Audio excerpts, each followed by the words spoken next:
More than 7 years after Elizabeth Contreras' body was found dumped in a wooded area off Old Corpus Christi Road, the man accused in her death will face the jury again. In August of 2017, Guadalupe Contreras was arrested for the death of his wife, and according to an arrest affidavit, this all appeared to be a dangerous love affair that ended with homicide. Elizabeth and Guadalupe knew each other well. He had been in a relationship with her half-sister with whom he had children with. Elizabeth was previously married with a child of her own, but would soon end her marriage and marry Guadalupe. But at the time of her death, Elizabeth was back living with her ex-husband while still seeing Guadalupe. August 2nd, 2017 was the last day Elizabeth was seen alive, and she was reported missing the following day. On August 4th, her vehicle was found on the side of the highway. They did locate that vehicle. After further investigation, there was blood found in the vehicle.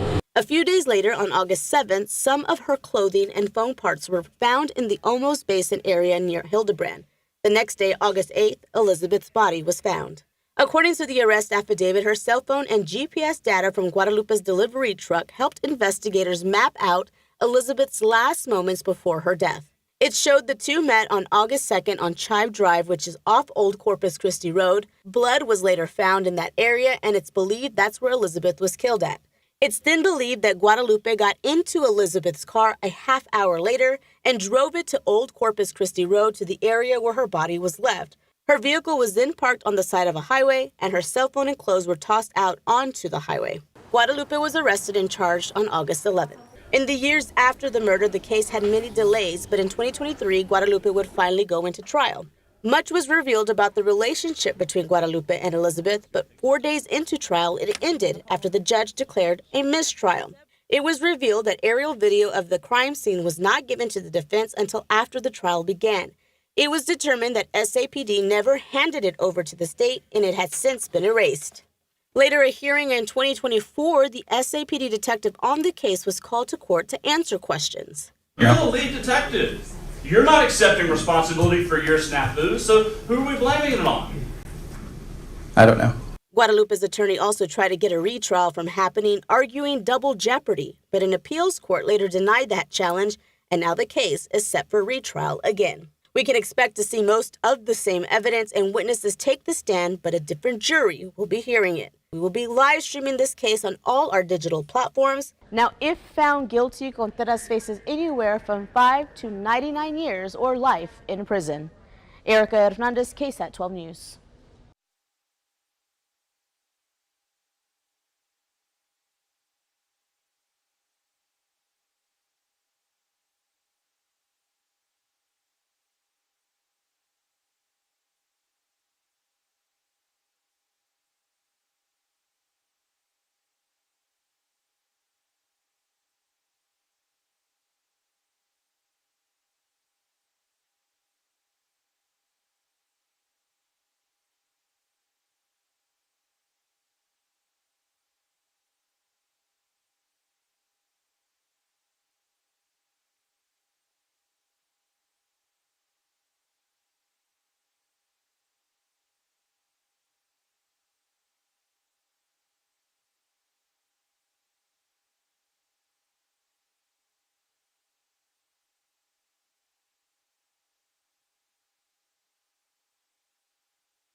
And he's also present, is that right? Yes, Judge, he was present in the courtroom.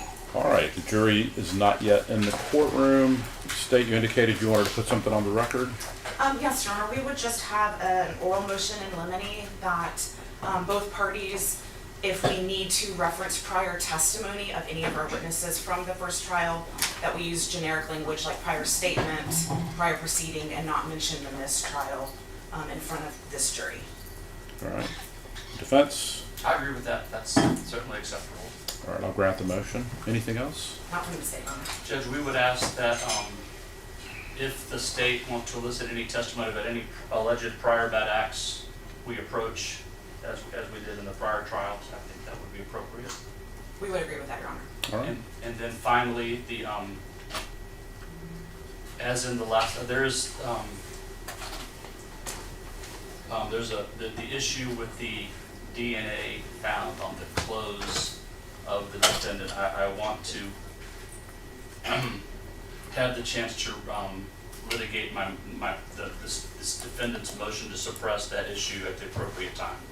So when that becomes an issue, I'd like the chance to have the jury step out and relitigate that issue outside the presence of the jury when that becomes appropriate.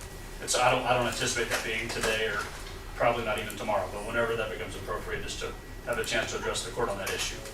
And just for the record, Your Honor, of course, we will not get in the way of him making any of his legal motions that he needs to make, but we are going to do an opening argument, and we do plan to talk about the items of evidence that were,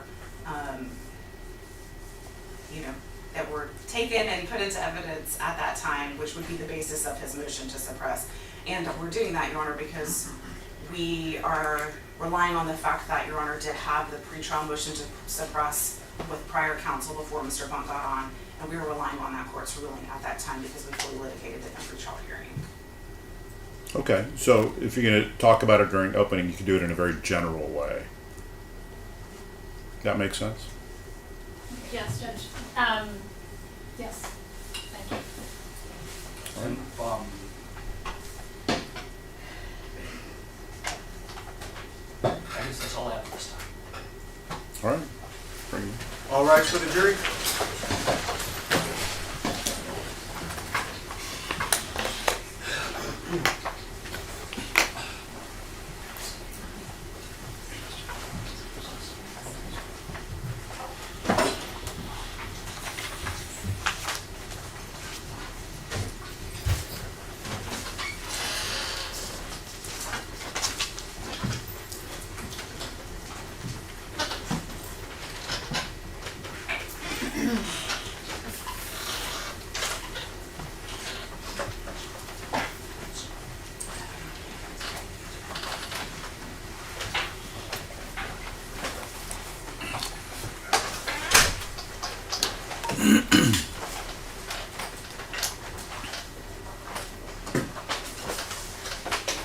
You may be seated.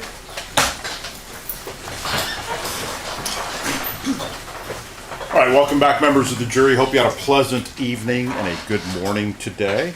As I mentioned to you, we anticipate going through till at least lunchtime. I'll give you a lunch break. If you need a break for any other reason, you let me know. We'll probably take a morning break, and we'll certainly take an afternoon break. I anticipate going through till 5 to 5:30 today. Again, it's all estimates. We don't know exactly what time we'll ever end or start, but it's at least a guide for you.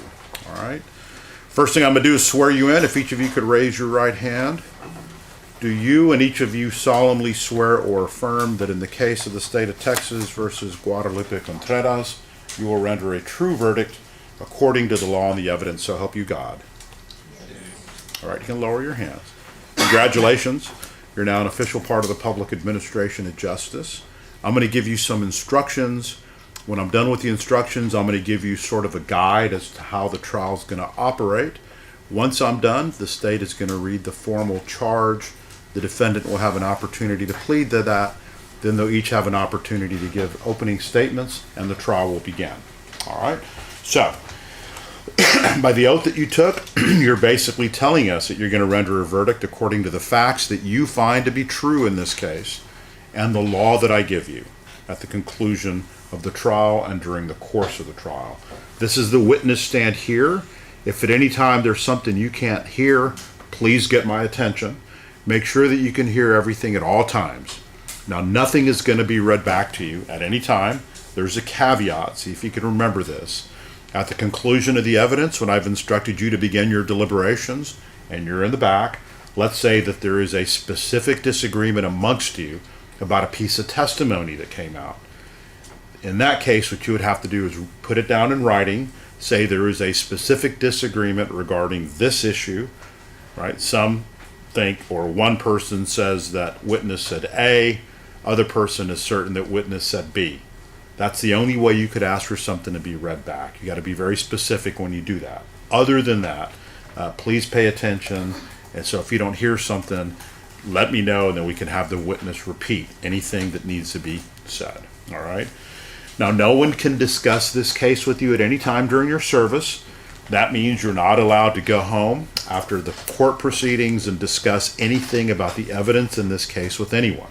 Significant others, best friends, family members, anything like that. You cannot even discuss this case amongst yourselves at any time until I instruct you that you can formally begin your deliberations. And again, I know that you're going to be in the back, you're going to be communicating with each other. When the trial's over, you're probably going to get to know each other pretty well. You can talk about anything that you want as long as it is not related to the evidence in this case. Don't even talk to employers about the evidence. Again, if you need some sort of information to take with you to let folks know that you're in a jury trial so they know where you're at, that's okay. We can provide some information like that. You can certainly tell folks that you're in a jury trial, but certainly don't tell them what this case is about. Now, part of that is you're not allowed to be influenced in any way outside of these four walls as to anything that happens in this case. So as a result of that, you're not allowed to talk to any of the parties about anything. You're not allowed to do any kind of independent investigation. You're not allowed to look up any names, any dates, any pieces of evidence that could be related to this case. There have been mistrials on all sorts of crazy issues.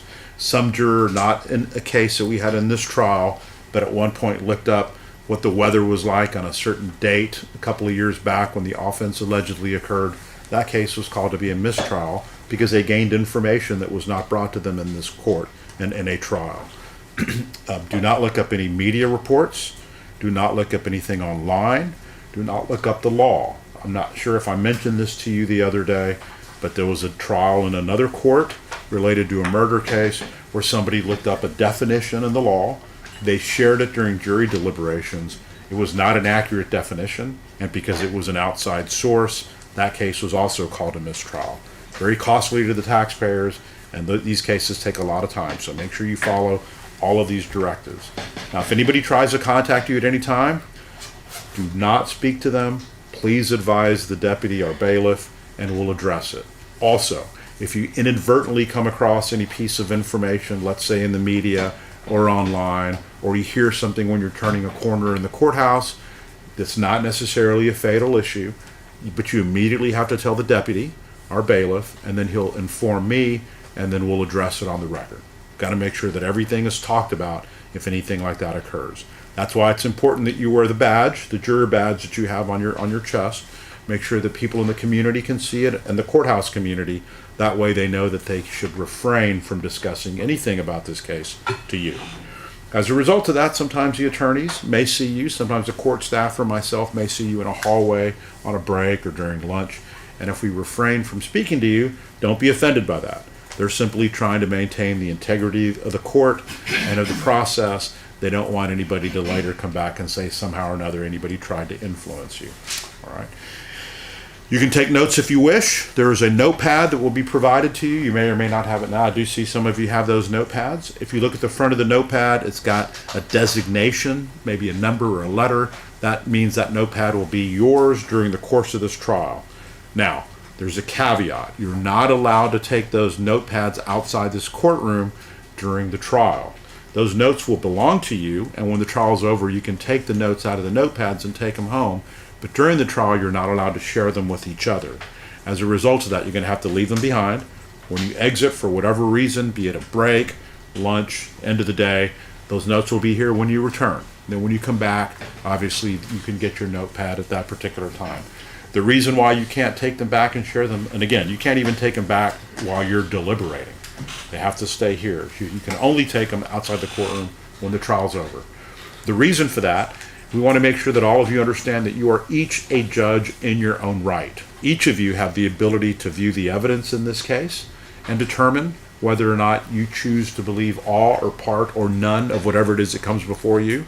You and only you have the ability to determine the credibility of every piece of evidence and to balance it and put that within the weight of the rest of the testimony or the evidence. And so when you do that, you're each using your own common sense, your own thought processes. We don't want anybody in the back while you're deliberating to say, I know you had a memory that this person may have been credible. My memory is that they weren't. I have written it down in a notepad, therefore my memory should be better because I wrote it down, right? We don't want those kind of comparisons. That's the reason for that. So keep the notepads here. The pens are for you to keep, and we got plenty of them. As many as you need, you let us know. That's really the least that I could do for you, all right?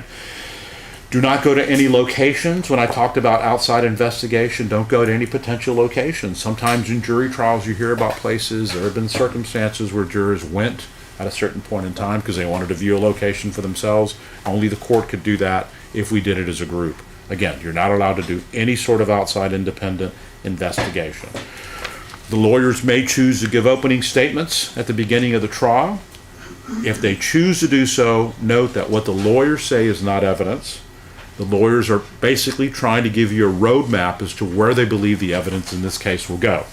The evidence will come to you in the form of testimony, things for you to consider that will come from this witness stand, and other things may come before you under the rulings that I give that would give you an opportunity to consider things like physical, tangible items, charts, reports, graphs, pictures.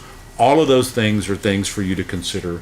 And again, the balance, the weight, the credibility, all of those things will be up to you to determine how credible you think all those pieces of evidence are. The attorneys may make objections during the trial, and if they do, I have to rule on them. Don't think that the way I rule in any way is meant to influence you with anything. I'm very fortunate every now and then on trials that I basically can focus on the law. I don't have to pay attention in the same way that y'all do as it relates to the credibility. That's y'all's role. Y'all determine what it is that happened in this case.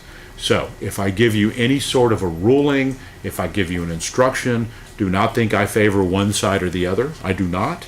Do not think I favor a piece of evidence at all. Don't think I'm trying to tell you that you should or should not consider a piece of evidence that comes before you. I'm simply trying to follow the rules, trying to follow the law. I'm the referee, making sure that it's a fair process and applying the law that's been given to us by the legislature or by other courts. All right, so don't concern yourselves with my objections. Sometimes I'll give you instructions. Those instructions may sound like you're only allowed to consider this piece of evidence for a limited purpose and for no other purpose.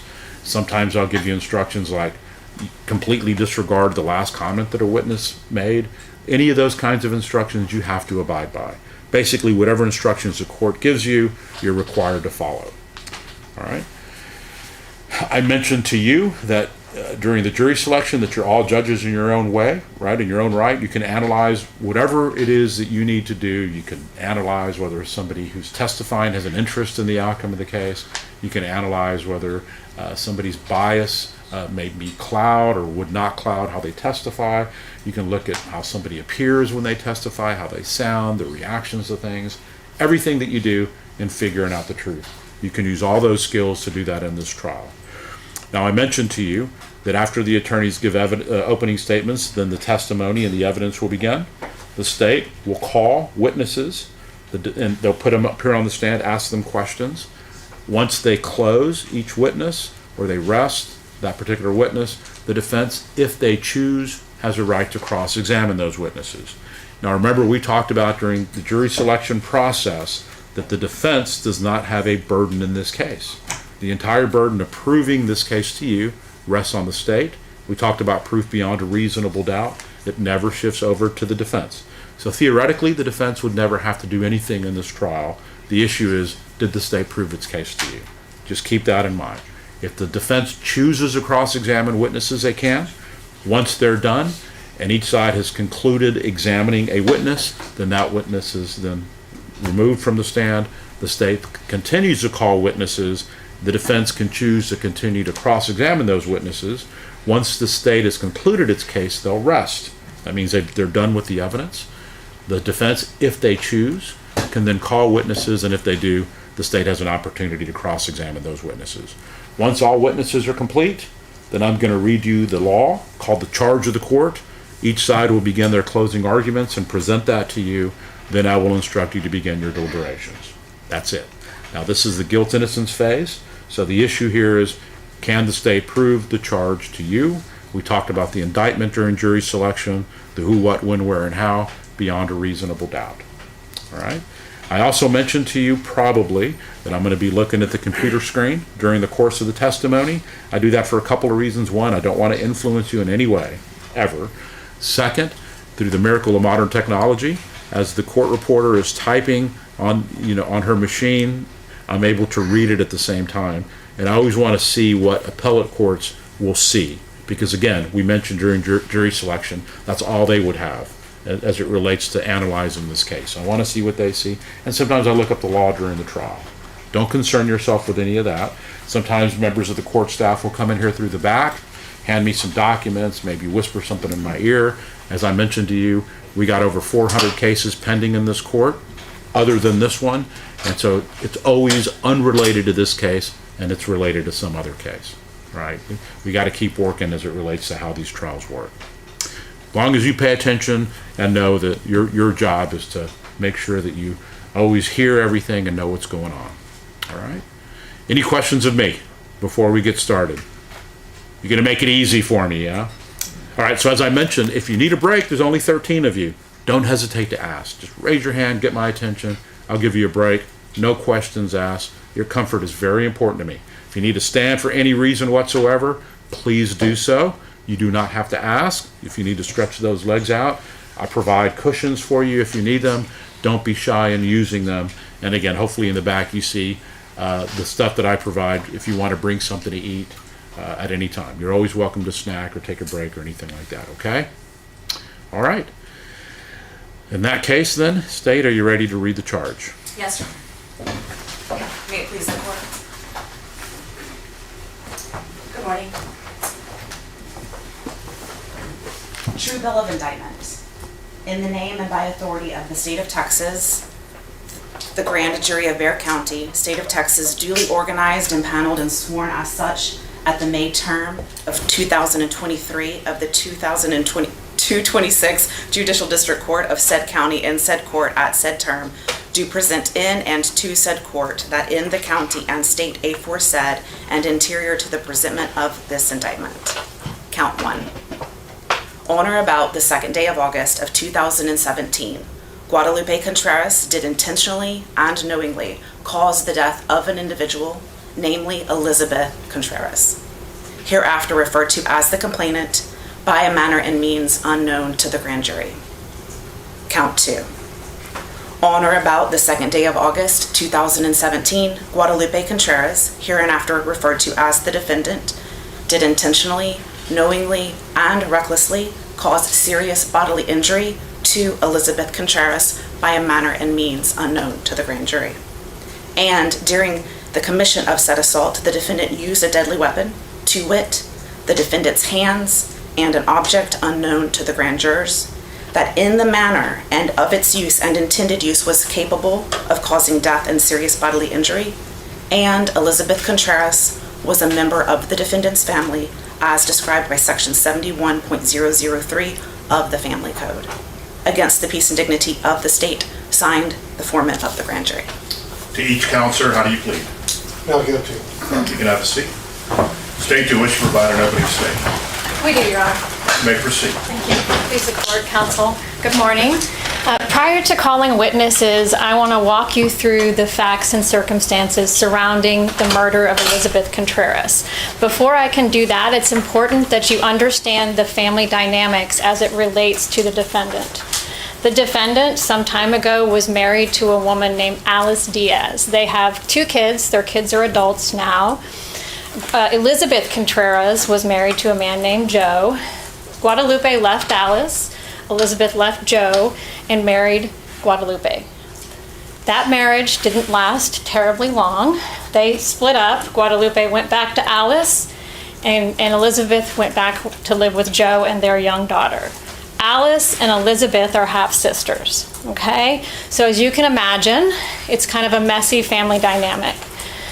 Elizabeth and Guadalupe still had some sort of a relationship at the time of her death in August of 2017, but most of the family was in the dark about the nature and the extent of that relationship. Elizabeth even carried an extra cell phone that she would communicate with the defendant on. Alice was unaware of this.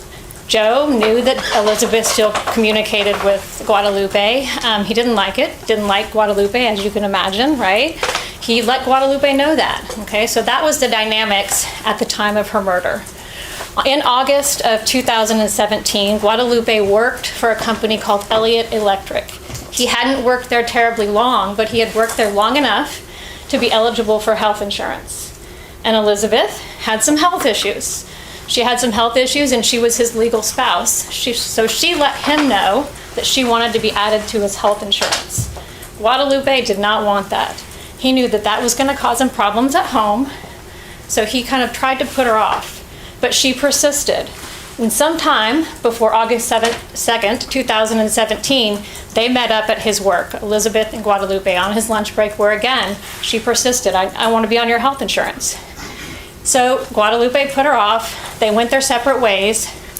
Then fast forward to August 2nd, 2017, Guadalupe went into work like he would any other day. But prior to that, we know that the two of them had been communicating by phone all day long.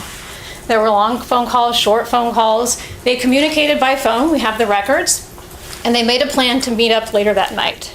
Now Guadalupe at Elliott Electric was a driver, okay? And the drivers, they used work trucks.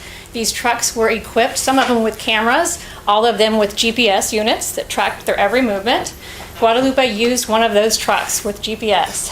That evening he went into work, like any other night, he got ready. He talked to his boss before he left on his route. And I say route because they were very specific about the routes that they took. You weren't supposed to go off route. You weren't supposed to make unexpected stops. And if you did, you could be reprimanded. And if you did, they were recorded, right? Prior to going on his route, he talked to his supervisor, and you're going to hear from him. He asked his supervisor for some plastic wrap, okay? His supervisor didn't think there was anything unusual about that at the time, okay? But they were trying to cut costs, and he knew Guadalupe had no reason to need a big piece of plastic wrap, so he told him no. Guadalupe went on his way. He goes down 281 North, he goes on his route, and he has one stop to make that evening, and it's at their Kennedy store. You're going to hear about that. But prior to going to the Kennedy store, he stopped at a location called Chive Drive. It's kind of a cul-de-sac on a street. You're going to hear a lot about this location because that's the first crime scene. He stopped there briefly, he checked it out, he scoped it out, and he went on to the Kennedy store. You're going to see an image of him at the Kennedy store holding that big piece of plastic that he wanted, okay? He gets the piece of plastic, he finishes his business at the Kennedy store, and he leaves, heads back to the office here in San Antonio, but before doing that, he goes to Chive Drive, okay? Elizabeth, in the meantime, is in San Antonio. At about 10:30, she leaves her house. She lives with Joe and their young daughter, Emma. She leaves the house. She tells him, I'm gonna run into work. She works at a hospital. I'm gonna check on some things. Joe didn't think that was unusual. You're gonna hear from him as well. She had kind of a funky schedule at the hospital. I'm gonna go into the hospital and I'll be home after that. She didn't go into the hospital. She went to Chive Drive, where her and Guadalupe would meet up regularly. She went there, and she never left there alive. We know this because at that crime scene, her blood is pooled on the asphalt, where it looks like a tire is pushed over it. The blood is around the rim of the tire. Her hair is also on the asphalt. So we know that she was killed there, okay? Because there's her blood, her hair on the asphalt. After Guadalupe killed her, he loaded her into her car. It's actually Joe's car that she borrowed, but loaded her into the back of a small SUV. We know this. We'll talk about that in a second. He drove her around the corner of the street to an electrical easement that cars drive up and down, and you can tell because the grass is smoothed out. There's a tire tracks, okay? He drives down the electrical easement. He dumps her body in the woods, puts a branch over her, takes her clothes, has her phones, and leaves her there for the next 6 days until she's found. He then gets in her car, he drives it off the electrical easement, he parks it on the side of a highway on Old Corpus Christi Road. He walks through a field back to his truck that had been stationary for 51 minutes, and he drives back towards San Antonio. How do we know this? Because we have 3 cell phones, GPS, that are tracking each other the entire way. And you're gonna hear this information, the triangulation data, the GPS data, the cell phone data, from FBI Special Agent Mark Sedgwick, who's gonna walk you through all of that and the phone calls that led up to their meeting. So he headed back to San Antonio, but before he did that, his GPS and these phones showed that he stopped on 281 around the Almost Basin area, so not far from downtown. And he stopped there for several minutes. He threw her clothes, he threw her cell phones over the side of the highway. That's where they were found. That's the last place they pinged. That's the last place her family located her on their phones. And he drove back to the office, okay?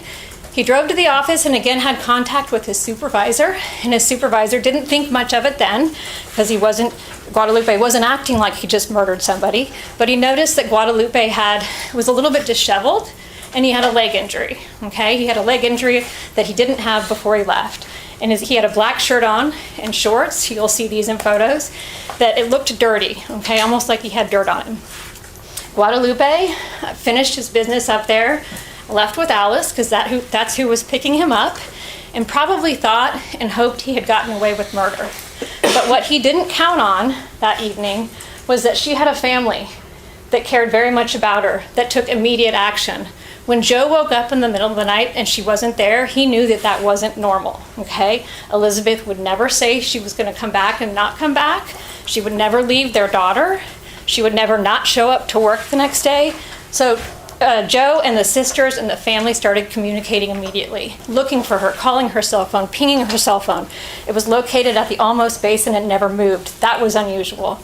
So they made a missing persons report. Joe reported the car stolen to get the cops involved in that aspect. And they made a post on Facebook asking the community for help if they've seen anything or seen the vehicle. And sure enough, somebody responds to that and says, hey, I saw a car that matches this description out on Old Corpus Christi Road. So the family goes out there and the police go out there, and sure enough, it's Joe's car. You can peek in the window and see Elizabeth's purse in the back seat, or in the front seat, which is unusual. You can see Emma's car seat that's in there, some of her toys. When the police processed the car, they find blood everywhere. There's pooled blood in the back where he put her in the back of the SUV. When they do the blue light, you can see the outline of a body curled up in the fetal position, the pooling of the blood. There's blood on the interior sideboards. There's blood on the steering wheel smeared around it like somebody tried to wipe it away unsuccessfully.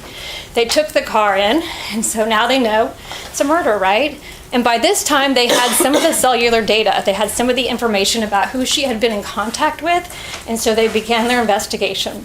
So they bring in Guadalupe Contreras on August the 5th, and they talk to him.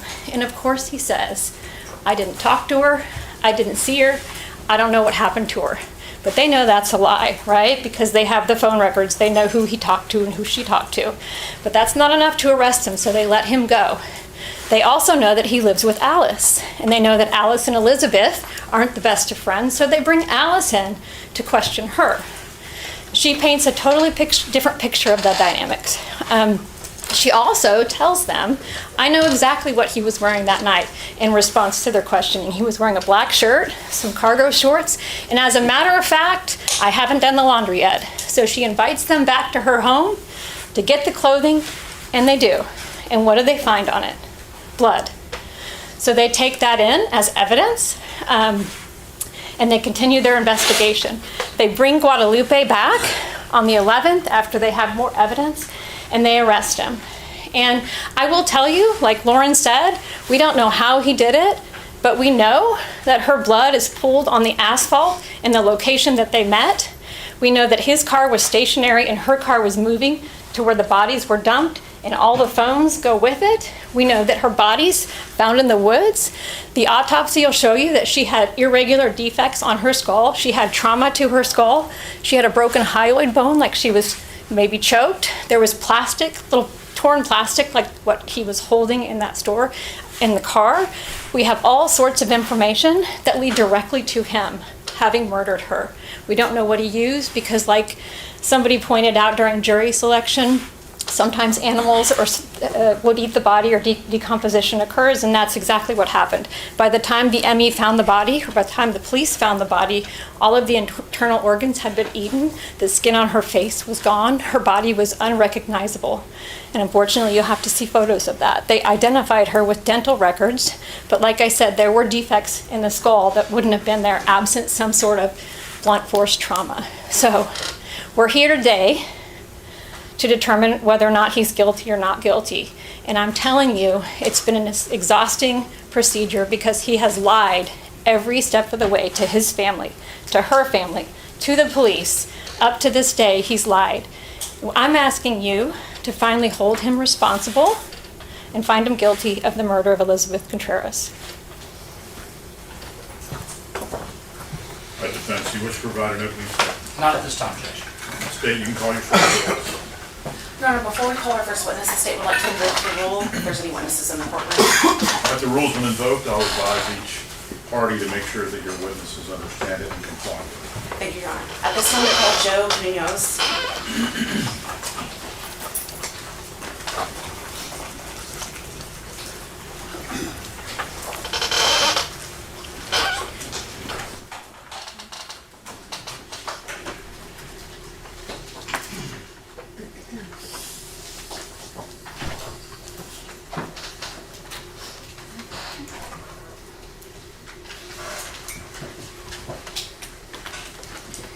You can have a seat. I'm going to swear you in. Okay. Raise your right hand. Do you solemnly swear or affirm that the testimony you give in this trial will be the truth, the whole truth, and nothing but the truth, so help you God? Yes, sir. All right, you can lower your hand. May need to adjust the microphone. It is pretty powerful, Okay. but make sure we can hear you. Okay. Can you introduce yourself to the jury and spell your name for the court reporter, please? Okay.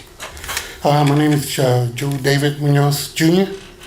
JoeDavidMunozJr. All right, I'm going to give you a couple of instructions, okay? Lady in front of you is taking a record. Make sure you wait for questions to be asked in their entirety before you respond. You can't get more than one voice at a time. Make sure that all answers are verbal. She cannot get the head shakes and head nods. And if at any time a lawyer stands up from either side and objects, do not answer until we tell you whether or not you can, okay? Okay. All right, stay. Thank you, Your Honor. Can everybody hear me okay? Yeah. Good morning. Good morning. You've already told the jury your name, but let's talk a little bit about your background. Do you currently live in San Antonio? Yes, ma'am. I do. How long have you lived in San Antonio? Pretty much my whole life. Okay, do you mind saying how long that is? About 50 years. Okay. Do you have any family who lives with you in San Antonio? Yes. And who is that? My mother is the boss. My daughter Emma Munoz, and I got my sister Dominga, her husband Andy, and her kids and grandkids. Full house? Yes. Okay. And I think you mentioned your daughter Emma, and what's her full name again? Emma Lynn Munoz, And how old is Emma? 14. And who is Emma's mother? Elizabeth Contreras. Elizabeth Contreras. And so let's talk to the jury about your relationship with Elizabeth. When did you and Elizabeth Contreras meet? Very first time y'all met? In 1997. 97. About how old were you in 1997? 23. About how old was Elizabeth in 1997? 19. Okay, so young. When did y'all meet, or where did y'all meet? At my work, I worked at Sam's Club, and she was a Nabisco vendor. I worked overnight as a stalker. The two of you met at work. Yes. How did your relationship start? Just when we met and we started talking, became friends, and she ended up leaving the company, so we exchanged phone numbers and started from there. And so was there a time whenever your relationship became more than just friends? Yes. About when was that? Back in November 97. 97. Yes. And I guess, did you and Elizabeth ever get married? Yes, we did. When did y'all get married? 2008. 2009? 8. 2008. And when you guys were married in 2008, did y'all live together here in San Antonio? Yes, ma'am. And I guess at some point you guys had Emma. Yes. And when was Emma born? 2010? 2010. Yes. December 27, 2010. And so let's talk about back then at the beginning of your relationship in 2008 through 2010. What was the nature of your relationship? How was your marriage in general? It was good. It was good at the time. Yes. And did that ever change your relationship with Elizabeth? Yes. When did it change? I'd say around 2011. And don't have to go into specifics, but just in general, the nature of your relationship in 2011, how did it change? We just separated and then getting divorced. Y'all separated and got divorced? Yes. And then after you guys got divorced, was that in 2011? Yes. Did the two of you stop living together? Yes, we did. But did you maintain custody of Emma together? Yes, we did. So were y'all still parenting, I guess? Yes, we. So in 2011, you're divorced, but are you still occasionally seeing each other to share custody? Yes, ma'am, we were. Was Elizabeth still living in San Antonio at that time? She had moved to Hawaii for a couple months, and then back to Tucson, Arizona after. So she moved to Hawaii for a little bit and then to Tucson, Arizona. Do you remember about how long and what year she lived in Tucson, Arizona? I would say about 2012, give or take. And did she eventually move back to San Antonio? Yes, she did. Well, and then in 2012, when she moved to Tucson, Arizona, how did y'all go about seeing Emma? She actually drove or flew Emma back to San Antonio so that I could have her for my weekends. So y'all were still in communication and still seeing each other just in order to parent Emma? Yes, yes, ma'am. And when she moved back to San Antonio, what was the nature of your relationship with Elizabeth at that time? We were speaking, we were friends. I helped her get an apartment for her and Emma. And so, was there a time that she began a relationship with another man that you know? Yes. And who was that? Guadalupe Contreras? And do you see Guadalupe Contreras here today? Yes, I do. Can you please point to him and describe an article of clothing that he's wearing? He's over here with a light blue polo shirt and khaki pants. And just for the record, may it reflect that the witness has identified the defendant. So do you remember when you first found out that Elizabeth and Guadalupe had begun a relationship? Yes. And what were your just general thoughts and feelings about the two of them having a relationship? I was just upset, very upset. And can you tell me why? Why were you upset about that? Because I knew Guadalupe and I was afraid that he would mistreat Emma. And I guess, did Elizabeth and Guadalupe end up getting married? Yes, they did. Do you remember about when they got married? I believe it was 2016. 2016. And so at this time, you're saying generally you didn't love the idea of the relationship, but were you and Elizabeth still maintaining custody and sharing parenting duties of them at that time? Yes, we were. And so you were in pretty regular communication with Elizabeth in 2016. Yes, we were. And was there a point in time when the relationship, when Elizabeth's relationship with Guadalupe changed? Yes. When was that? I believe it was 2016, like early November. And what happened with that relationship? They ended up separating. And where did Elizabeth move to after she separated? She moved in with me and Emma.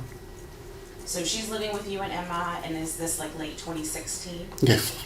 And who's living in the home at that time in late 2016 when Elizabeth moves in with you? It was me, my mother, Elizabeth Paz, and my sister, stepsister, Alyssa, and Emma Lynn Munoz.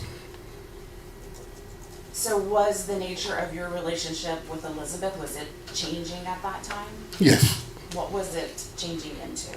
We were getting closer and thinking about getting back together. And what were your feelings about getting back together with her at that time? They were good because I wanted both parents and Emma's life, as far as living together. And then how old was Emma at the time? I'm sorry? How old was Emma at that time in early 2017? She was 7. 7 years old. Your Honor, may I approach? Yes.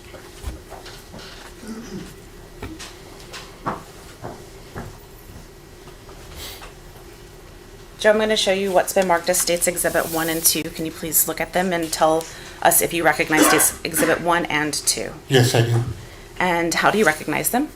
One photo has Elizabeth Contreras with our daughter Emma Lynn Munoz. And the other one is the 3 of us, myself and Elizabeth Contreras and Emma.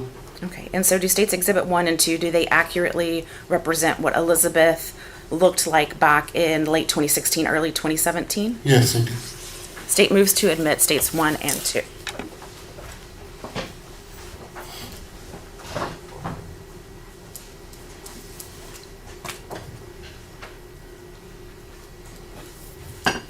No objections. Right, they're admitted? Do we publish them? Yes.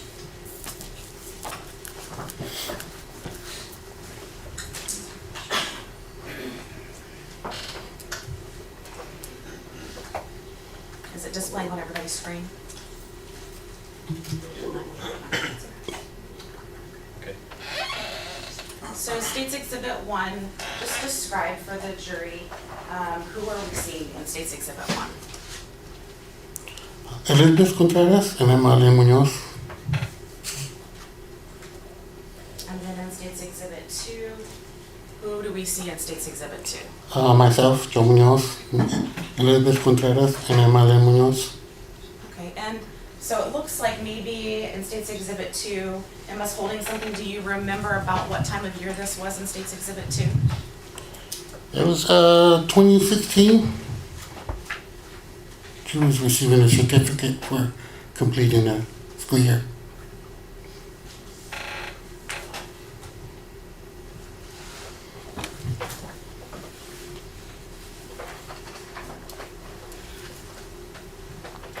So in 2017, where was Elizabeth working at that time?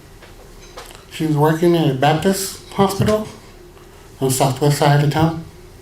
And what were her hours like back then for work? She was working from 6 p.m. to 6 a.m. Right, so she was working a night schedule. Yes. And what was your work schedule like back then? I was usually working from 4 to 4. In the morning? Yes, 4 a.m. to 4 p.m. And so, I guess, who watched Emma when you guys were both at work? My mother did. So let's go back in time to August of 2017. Was there a time that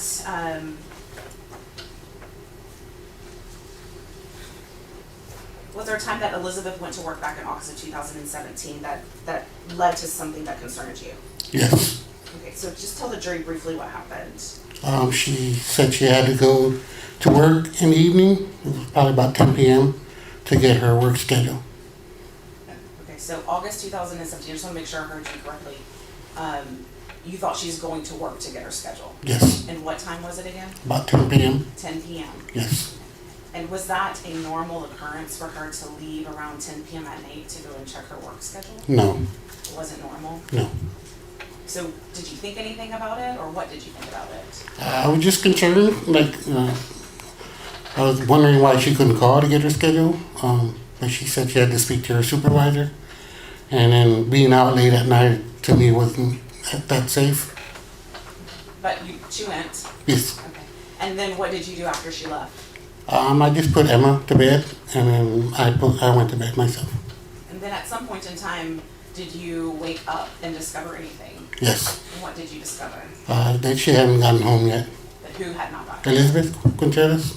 About what time was that when you discovered she was not? 2:30 a.m. Joe, I'm going to slow you down just a little bit. Okay. You're talking over me, so Okay. let me just fully finish my question and then begin. Okay. I know that you know what happened, but the jury needs to hear what Okay. happened. So tell me again what time it was whenever you woke up and discovered Elizabeth was not there. 2:30 a.m. And was this a normal occurrence for Elizabeth? No. And had you received any communication from her, either by text or phone call, letting you know that she was going to be late or that she was not coming home? No. So, I guess what are you thinking at this point in time? I was just concerned that she hadn't gotten home yet. So, because you were concerned, did you do anything? Did you reach out to anybody? Did you talk to anybody? I started calling her and texting her, asking her where she was at, and she wouldn't respond. So you called and texted her, but she did not respond. Did you call or text anybody else? Yes. Who else did you call? Her sister, Jennifer, to ask her if she had received any message from her or spoken to her.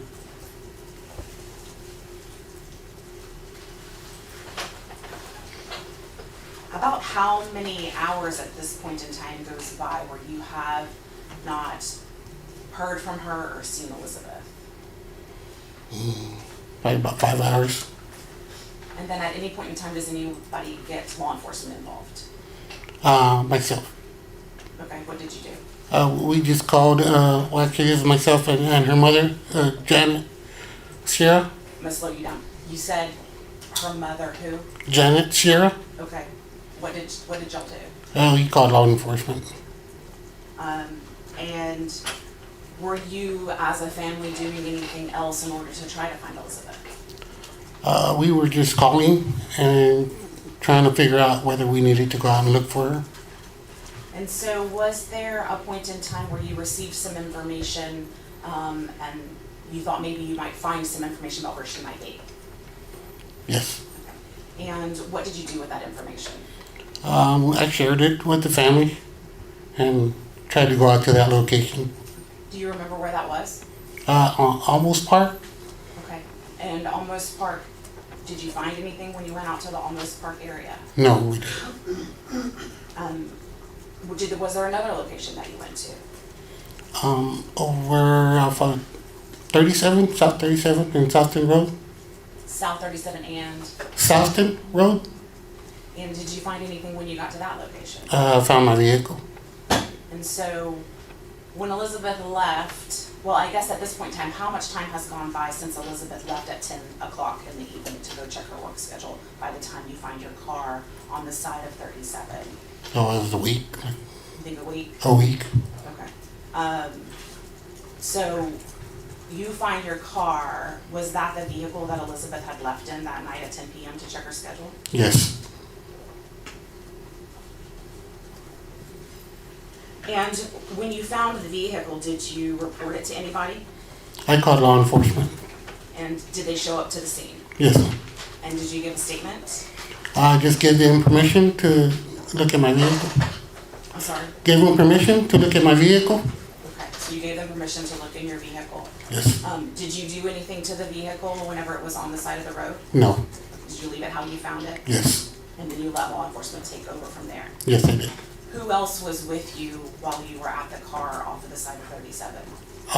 My sister, Dominga Paredes, Janet Sierra, her mother, sister Jennifer, and her sister Rachel. So at this point in time, you said that there's several days since she left your home to go check her work schedule. You're finding your car that she left on the side of the road. What are you thinking now? That someone took her. Okay. Your Honor, may I approach the witness again? Yes.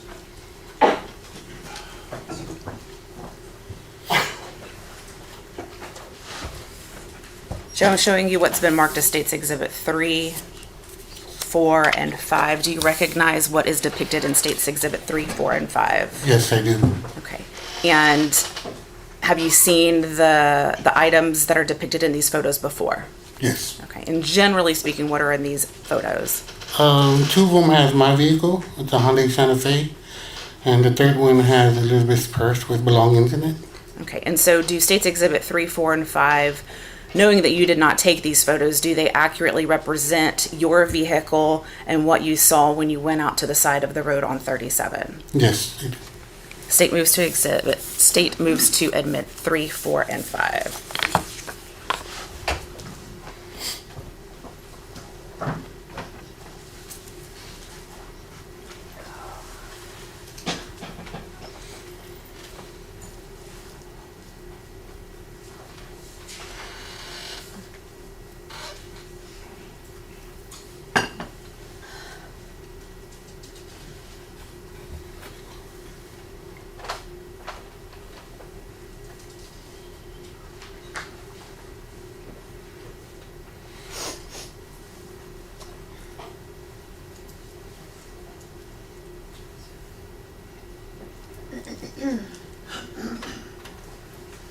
Yes, ma'am.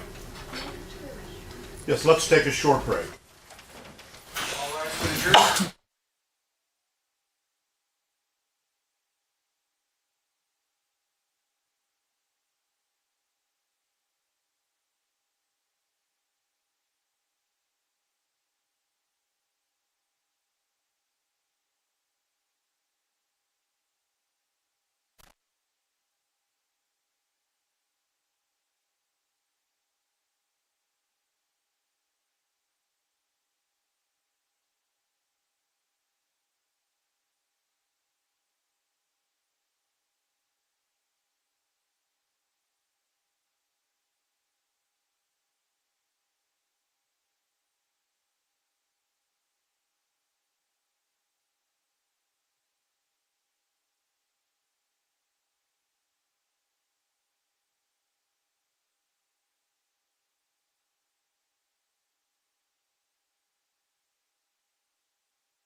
You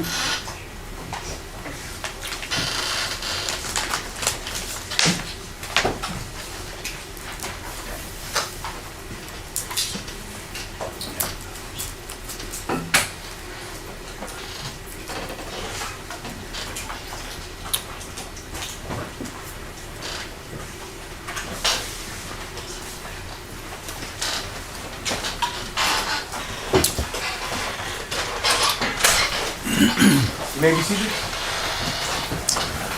All right, members of the jury, welcome back. I want to give you a hand. I want to applaud you. Sometimes it takes jurors several days before they realize they can always ask for a break. So I'm glad you're not shy. Please remember that as you go out through the course of the trial. Remember that your comfort is truly important to me as we go through this, okay? No objection to 3, 4, and 5. All right. State's Exhibits 3, 4, and 5 are admitted. Thank you. May I publish, Your Honor? Yes.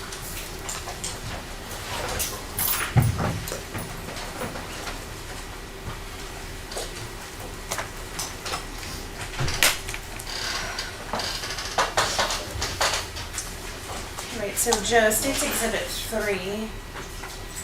Can you see State's Exhibit 3 on your screen? Yes. And so tell the jury what is depicted in State's Exhibit 3. That's my vehicle, the Honda Santa Fe? So this is your vehicle? Yes, ma'am. And is this the same vehicle that Elizabeth left in that evening in August of 2017? Yes, it is. And then State's Exhibit 4. Can you see State's Exhibit 4? It's my vehicle also, Honda Santa Fe. And then State's Exhibit 5. What do we see in State's Exhibit 5? Elizabeth Contreras' purse with belongings in it.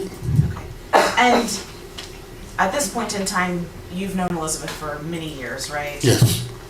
Tell the jury, was Elizabeth one of those types of people who always had their purse on them? Yes, she always had it with her. So was it unusual for you to see her purse sitting in the car left like that? Yes, it was.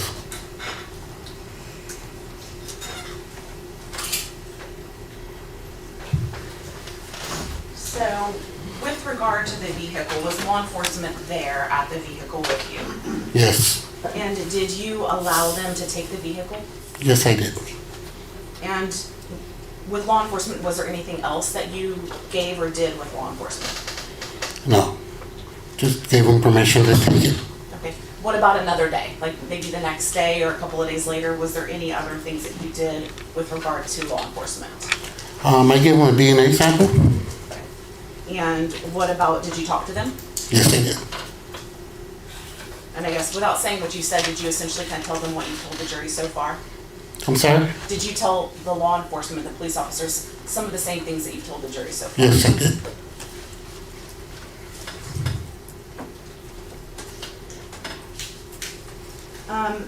Now, at that, you've already testified that you were trying to call and text Elizabeth when she did not come home that evening. How many cell phones did Elizabeth have back in 2017 in August? She had 2. And how did you feel about her having 2 cell phones? I didn't feel it was necessary to have 2. I mean, paying for an extra line that we didn't need. And did you know, if you did or not, did you know if she was still communicating, she being Elizabeth, if she was continuing to communicate with Guadalupe Contreras back in August of 2017? Yes. You did know that? Yes. And what were your thoughts about her still communicating with you? I was upset because they separated, so I didn't see a reason why they were still communicating. And you were upset. Did you react in any way after finding out and becoming upset? I was just upset that she had the phone and I wanted to get rid of it.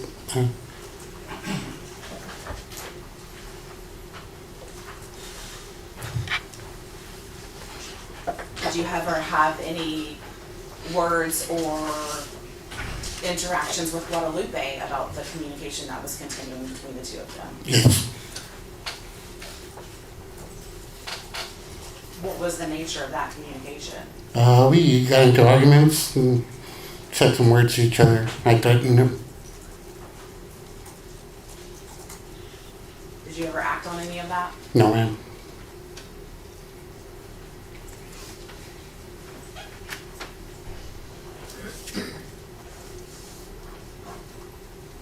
So other than letting law enforcement have your vehicle, giving them the DNA and talking to them, was there anything else that I missed that you did for law enforcement with regard to where Elizabeth may have been at that time? That was it.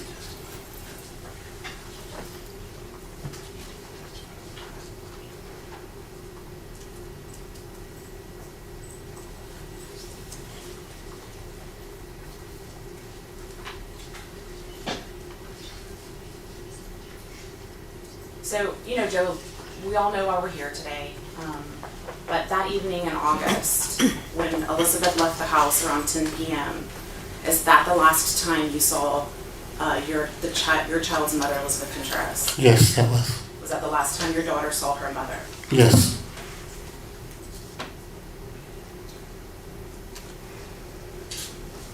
Pass the witness room. So she had a phone that she used for you and a phone that she used for Guadalupe, is that right? Yes, sir. And when she, on the phone for Guadalupe, she had like a headset she wore around her neck, is that right? Yes, sir. And were you surprised to learn that a lot of times she would leave that line open for hours at a time?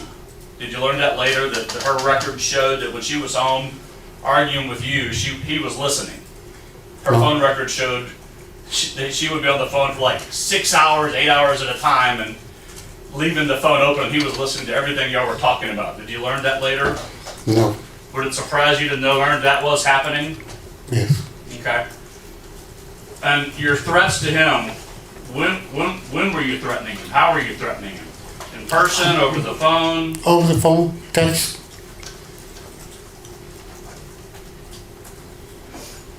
What was she wearing that night?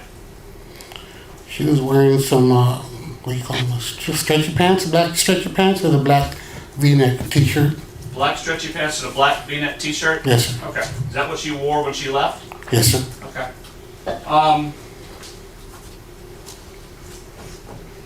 Now, today you said that you woke up at 2:30 and found out she was missing. Is that correct? Yes, sir. But you remember talking to the police? That morning. You remember when you gave an interview with the police, right?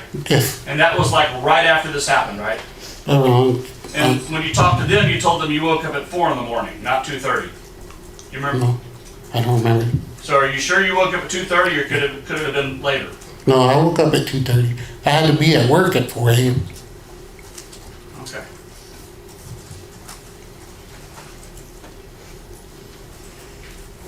Why'd she drive your car? She just wanted to drive it. She liked driving an SUV. Well, she had a car, didn't she? Yes, sir. What was her car? It was a Hyundai Accent. And that car was at the house, wasn't it? Yes, sir. So that night, if somebody wanted to go somewhere while she was gone, there was a car for that person to drive. Like if you wanted to go somewhere that night, you had a car, right? Yes, sir. In fact, your mother was there. She had a car, or her mother. There was another car. There were 2 cars there, right? Yes, sir. Okay.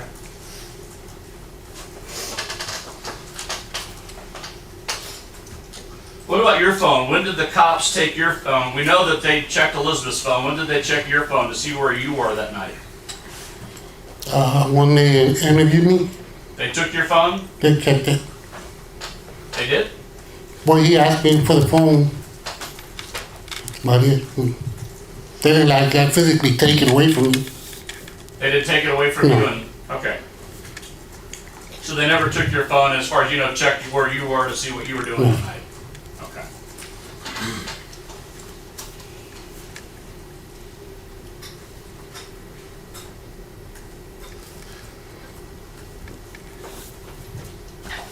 Now, you talked about you knew to go to Almost Park, and that's because at 5:30 the next morning there was a Facebook post or something, right? Yes, sir.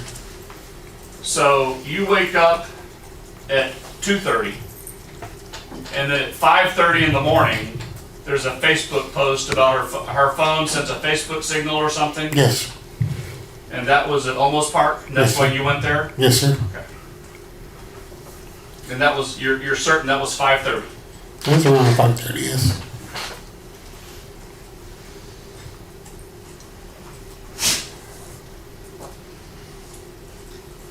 Now, also, you said that when eventually someone told you about the car being found, you said you drove over to where the car was. Yes, sir. And where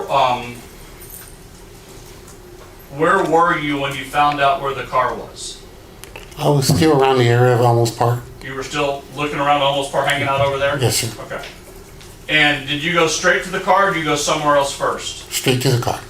You didn't go to a gas station first? No.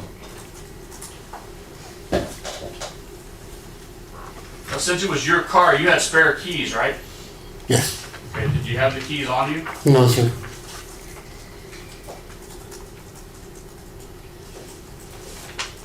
And the car wasn't damaged, was it? Was there anything wrong with the car, was there? No, sir. You didn't notice anything unusual about the car? No. Okay.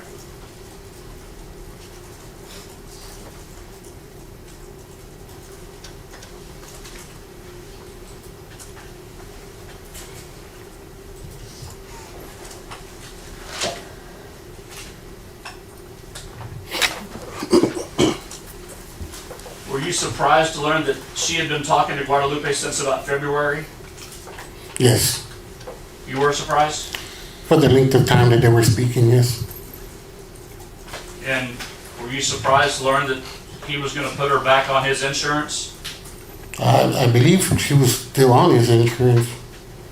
That she had been to his work the day before about getting back on his insurance? You learned that, right? Yes, after.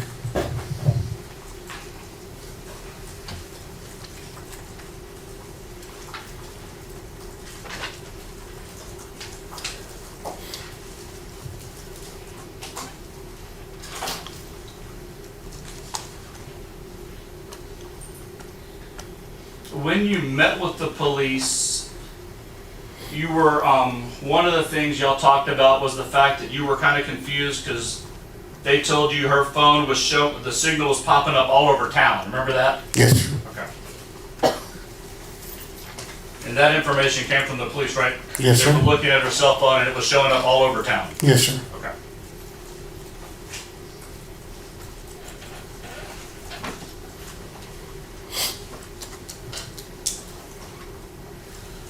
In your gut, did you know she wasn't going to the hospital to check her work schedule?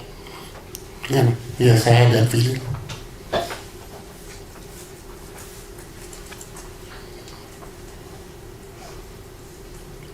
Did she have a computer at home? She had a laptop. Laptop? Yes, sir. Did you have access to it? No, sir.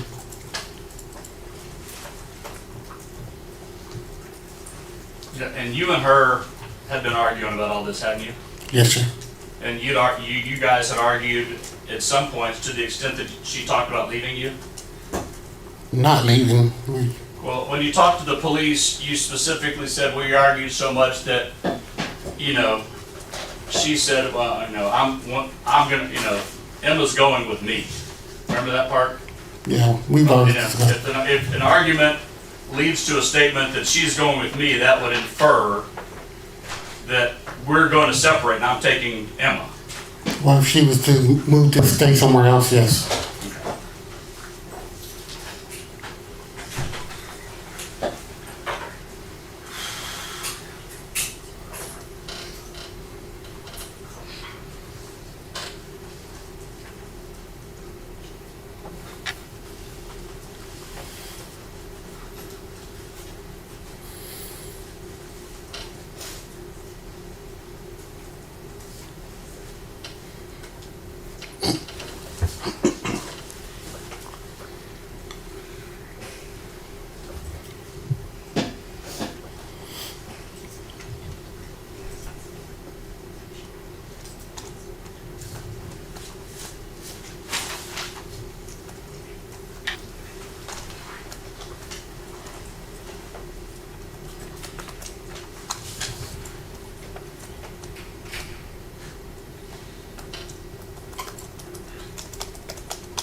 And she left at that time of night.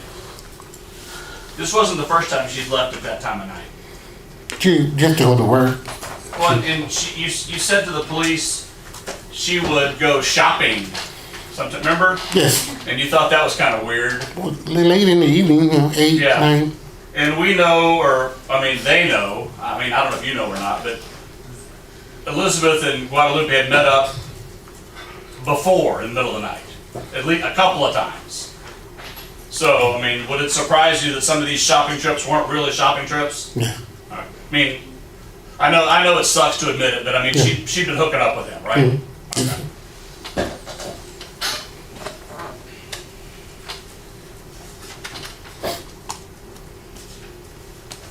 I have nothing further, Judge. Briefly redirect me. Yes. So Joe, with regard to whether it was 2:30 or 4 o'clock, did you wake up at both times, or explain the difference between the 2:30 and the 4 o'clock? I woke up at 2:30, but my comments were I had to be at work at 4. That's why I woke up at 2:30. But when I woke up at 2:30 and I noticed Elizabeth hadn't returned home, I stayed up and kept calling and texting her. Did you end up going to work that day? No, Now, what side of town did you all live on at that time? on northwest side of town.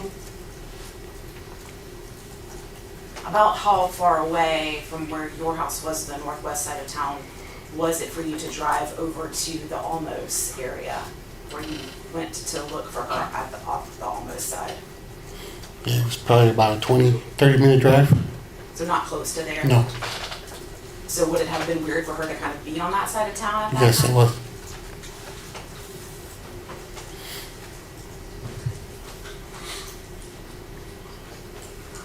Now, Mr. Bonk asked you if you noticed anything unusual about the car. And obviously you've seen the pictures of the car. It looks in fairly good condition, but were you able to kind of see anything on or in the car that kind of stood out to you? In the front of the vehicle, the bumper, I noticed some grass, like the vehicle had been driven into tall grass. And had you driven the car off-road or in grass at any No, point? I never did.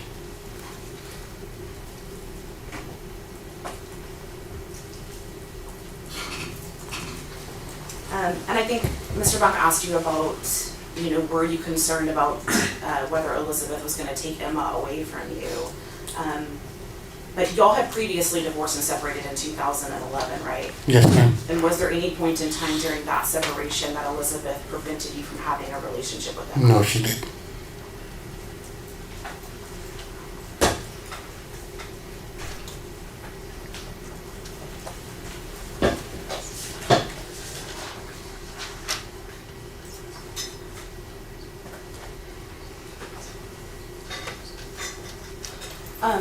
And I think you testified, Ms. Hunt asked you that that Elizabeth preferred driving your vehicle even though she had her own vehicle. Yes.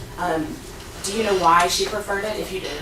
She just said she liked driving the SUV. Her car was small.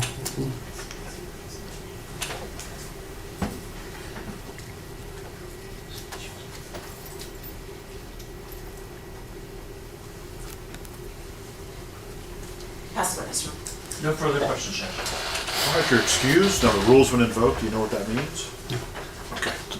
No, do you? No. Okay. I thought you said yes. No, no. You're not allowed to talk to anybody about any of the evidence in this case. You're not allowed to talk about your testimony with anybody. You're not allowed to talk to other witnesses about their testimony. That's going to apply till the end of the trial. You can, however, talk to the lawyers about anything. Yes. Okay? Okay. You're excused. Thank you. You're welcome.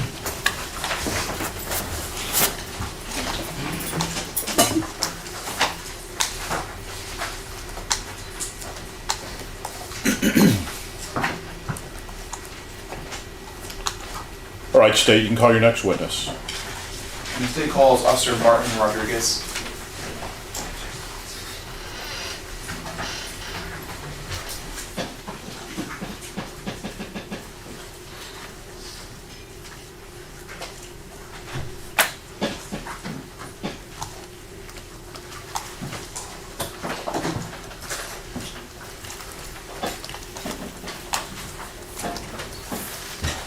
All right, go.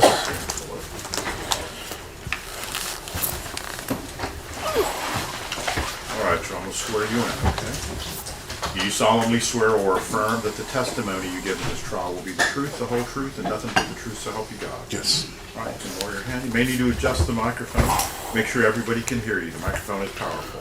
Can you introduce yourself to the jury and spell your name for the court reporter, please? Name's Martin Rodriguez, MartinRodriguez.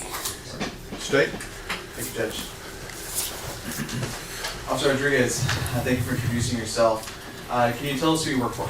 The San Antonio Police Department, And how long have you been with SAPD? 31 years. All right. And what division, what part of SAPD do you work in right now?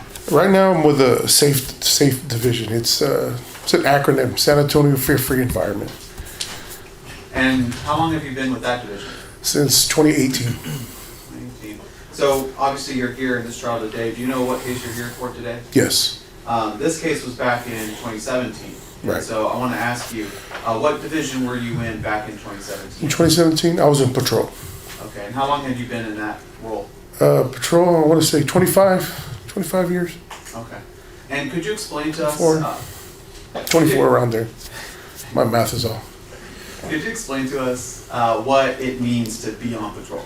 Patrol, so what patrol does, they answer 911 calls, disturbances, family violence, car accidents. You name, patrol has a wide, where we answer those calls. And because you're just answering calls, is there a great variety as to like the type of calls that you might be answering on any given day? Yes. And do you have any discretion as to like, I prefer these kind of calls or those kinds of calls? No, we don't have the dispatcher will, you're next in the barrel, you're going over here, so we don't have a discretion for that. Now, when you get a call, how does that information get distributed to you? On a key card, the dispatcher will say, hey, make this location, and the key card will give you the date, time, location, and where to go. Okay, and what is a key card? It's on our laptop. It's an electronic form, and it just has the date, time, location, gives you directions, gives you information on who's calling, things like that. And so who's putting in that information? The dispatcher. Okay. And so that information as it's appearing on your laptop, is that kind of appearing in real time? Yes. Okay. And so as the situation develops, are you getting kind of new information as you learn more? Right. Sometimes that call could hold, so it'll be there for a bit. But as we get dispatched, sometimes the call taker will add notes if it deems. Okay. So going back to August of 2017, you were dispatched to a particular location, and it looks like it was about the 12400 block of IH-37 South northbound. I know that's kind of a long jumble of letters and numbers, but do you know that location? Yes, I know where it's at. Okay, and do you remember going to that location? Yes. Now, off the top of your head, do you remember what your role was on that call? I received a call for a vehicle that was found. And do you remember if you were alone in answering that dispatch, or if there's anybody else there? No, I had a Detective Colunga with me.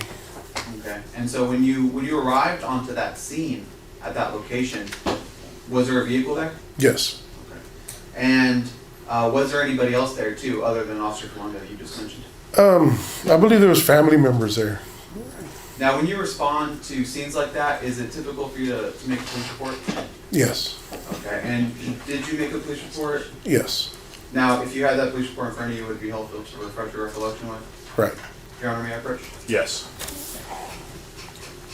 Okay, Officer Rodriguez, I'm showing you what's been pre-marked as State's Exhibit 8 and also State's Exhibit 9. Take a look at those and make sure that that State's Exhibit 8 is your report and State's Exhibit 9 is the report from Officer Colunga. Right. This is mine. 8. Okay, take a second to look at it, just to help you refresh your recollection. I'm going to ask you some questions about it, so feel free to refer to it, but don't read directly off of it. Alrighty.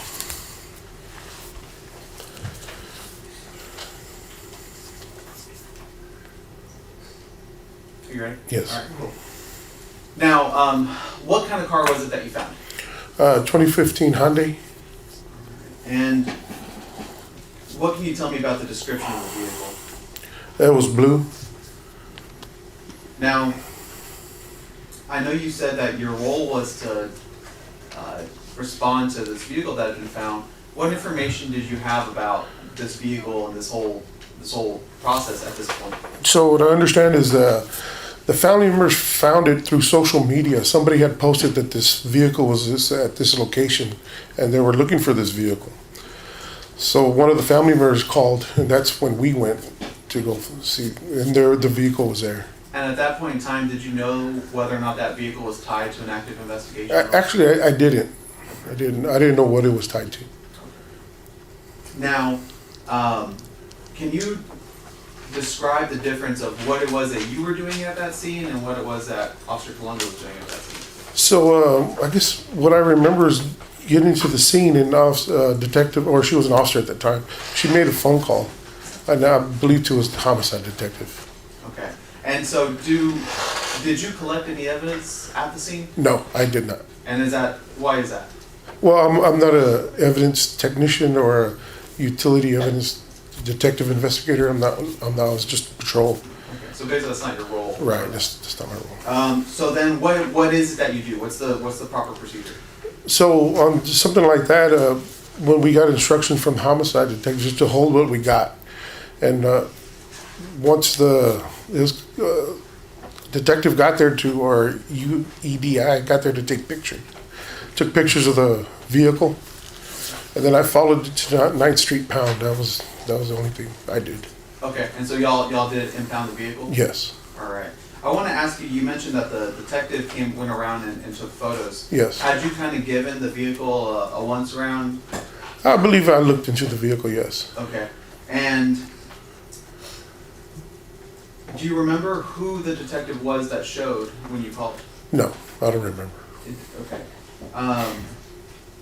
I want to ask you very briefly about you mentioned there was other people at the scene. Mm-hmm. Without going into anything that they said or told you, can you tell me what the general demeanor of the people were at the scene?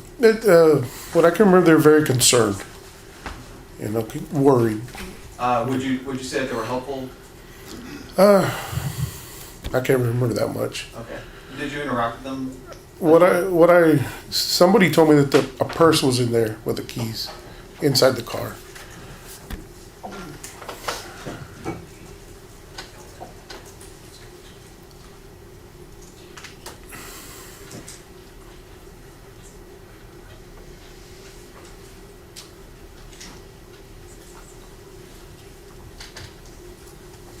Okay, so I've got some very quick clarification questions for you, okay? Okay. You mentioned an evidence technician. Can you just clarify the distinction between, an officer, a detective, and an evidence technician? Evidence technician is a civilian, but they're trained to take pictures of a crime scene, take pictures, fingerprints, fibers, any evidence for a crime scene. A detective investigator, well, they're also trained to do that, but they also do a little bit of further investigation.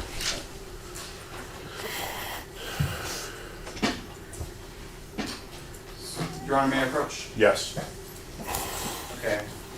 Officer Rodriguez, I'm going to show you what have been pre-marked as State's Exhibits 11 through 20. So, can you tell me what State's Exhibits 11 through 20 are? 11 is the mile marker or exit of 130, Southern Road and Donald. And do those photos depict that scene that you arrived to Yes. on that day? Yes, it does. All right. And I know that you didn't take those photos, but do they accurately depict that scene that you arrived to that day? Yes. Have they been altered or manipulated in any way? No. I know there's some more, so if you want to go ahead. And by all means, take your time kind of looking and making sure about it.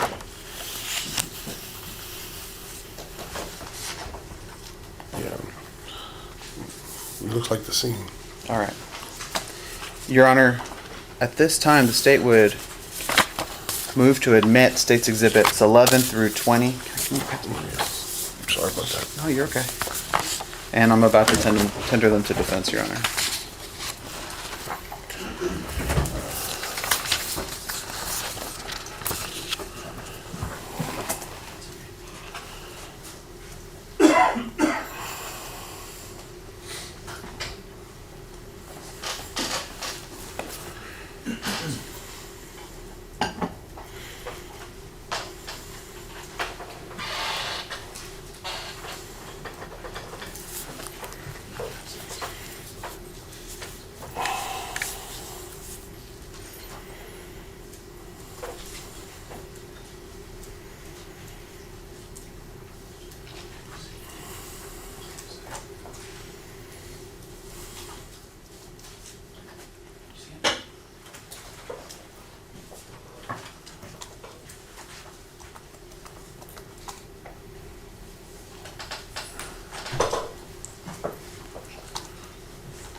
No objection, Judge, to 11 through 20.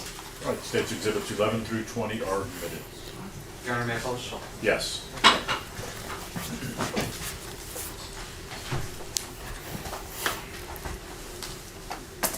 Officer Rodriguez, I'm putting up on the screen State's Exhibit 11. I know you kind of set it up there, but can you tell us one more time what it is that we're looking at? It's a exit sign for Southland Road and Dunnup Road. And that's the location that the vehicle was found at? Right. I'm showing you State's Exhibit number 12. Can you tell us what that is? It's the car, well, part of the car, the right back quarter panel with the tire. And is it, if you know, is it normal to kind of break it up into sections like that as far as photographing the vehicle? Yes. Now I'm showing you State's Exhibit number 13. Straighten it out for you.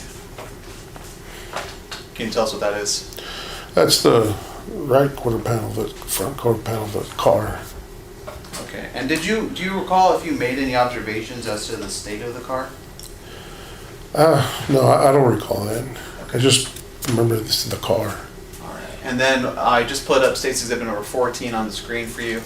I know it's kind of repetitive, but is that another perspective of the vehicle? Yes. All right. Now, State's Exhibit number 15, can you tell us what that shows? It's a field. It looks like a field off the highway. And I know you can kind of see a tiny portion there, but can you tell us where it is in relation to the vehicle, to the Hyundai? I want to say it's to the right side of that vehicle. And about how far would you say that distance is? 15, 20 feet. And would you call that colloquially? Would you call that a tree line? Yes. I'm showing you State's Exhibit number 16. It seems like there's a notice on the door. Can you tell us what that notice is for? So what that is, it's a warning giving the owner of the vehicle 24 hours or it's going to be towed, impounded. So apparently there was maybe a traffic man, saw the vehicle, saw it there, didn't know what it was about, but put a warning and he was going to come tow the vehicle maybe the next day. And so you weren't the one who put that notice on the vehicle? No. And then you mentioned earlier that y'all actually impounded the vehicle. Yes. And so I guess whoever it is that left that notice. Yeah, he probably didn't know what it was about, why the car was there. Now, this is State's Exhibit number 17. I know you said that you kind of peered into the vehicle. Can you tell us what we're seeing here? It looks like a donut, right? Or a floaty, and then a car seat. And this is State's Exhibit number 18. Can you describe what that is for us? It looks like a field. And now we saw in the previous exhibit that there was that tree line Right. there. Where is this field in relation to that tree line? It looks like it is going to be left to the tree line. And then now I'm showing you State's Exhibit number 19. What is it that we see there? I see looks like a purse with chargers, right? It looks like a charger, like for a phone. Okay. And then last one, State's Exhibit number 20. Can you tell us what we're looking at here?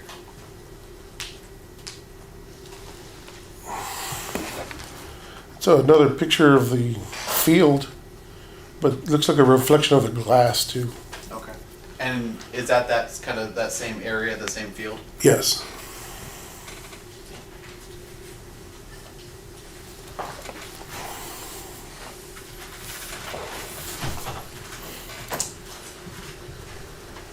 Just to circle back really quickly, you said that you followed the vehicle when they took it to the pound. Right. What is that you do after that? Once it was put into evidence as a 9th Street pound, then I was 10-8 and went to the next call. Okay, and so it's on the Yeah, I was relieved and went to the next call. So Okay, and is that usually when you would write the report? yes.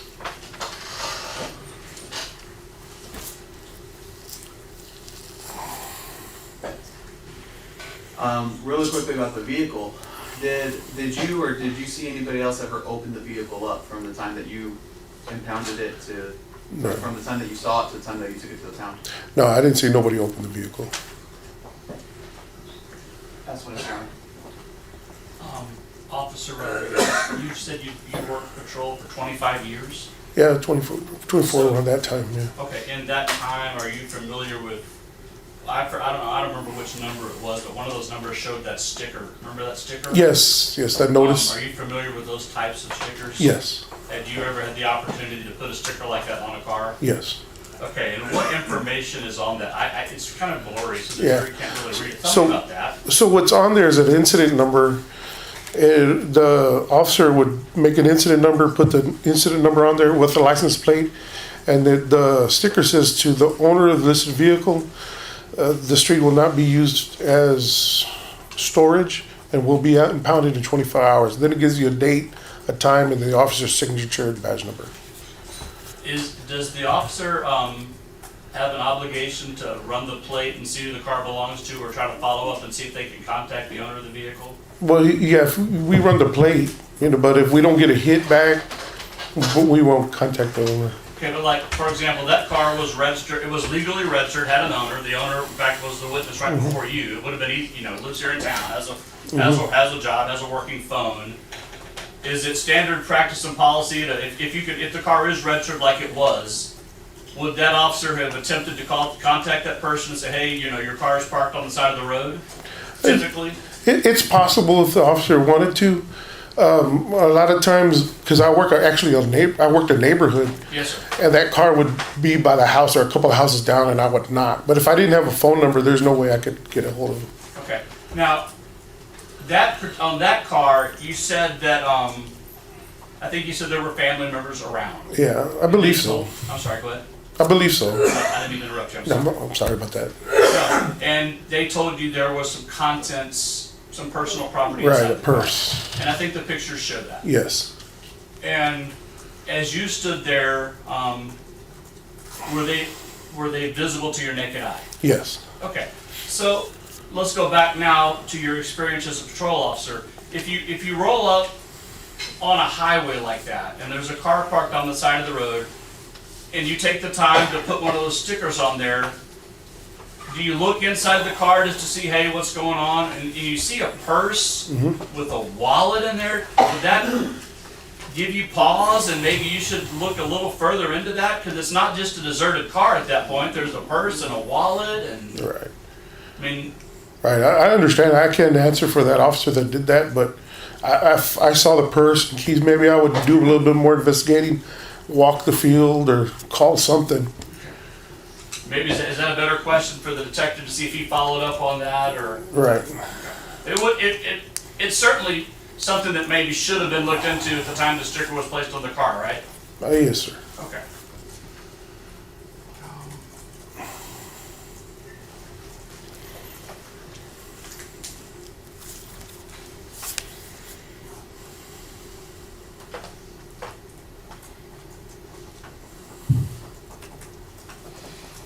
Did you notice anything unusual about the car? Did anybody point out anything unusual about the car at that time? No, I didn't notice anything unusual. That's all I had, Judge. Thank you. No further questions, Judge? If you don't mind getting the documents and putting them on the web to the court reporter, All right. and you are excused. All right. Thank you, sir. Thank you.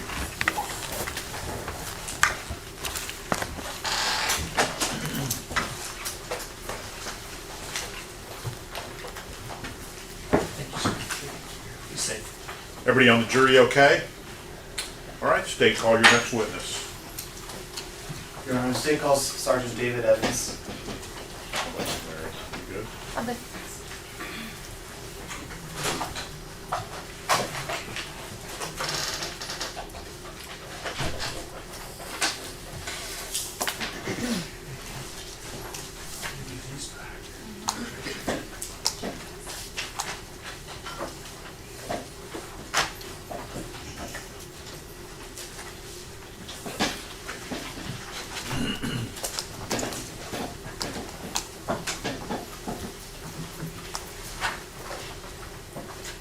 Have a seat. Yes, sir. I'll swear you in. Do you solemnly swear or affirm that the testimony you give in this trial will be the truth, the whole truth, and nothing but the truth, so help you God? Yes, sir, I do. All right, you may need to adjust the microphone, make sure everybody can hear you. Okay. It is a powerful microphone. Okay. Can you introduce yourself to the jury and spell your name for the court reporter, please? My name is David Evans, D-A-V-I-D-E-V-A-N-S. State. Thank you, Judge.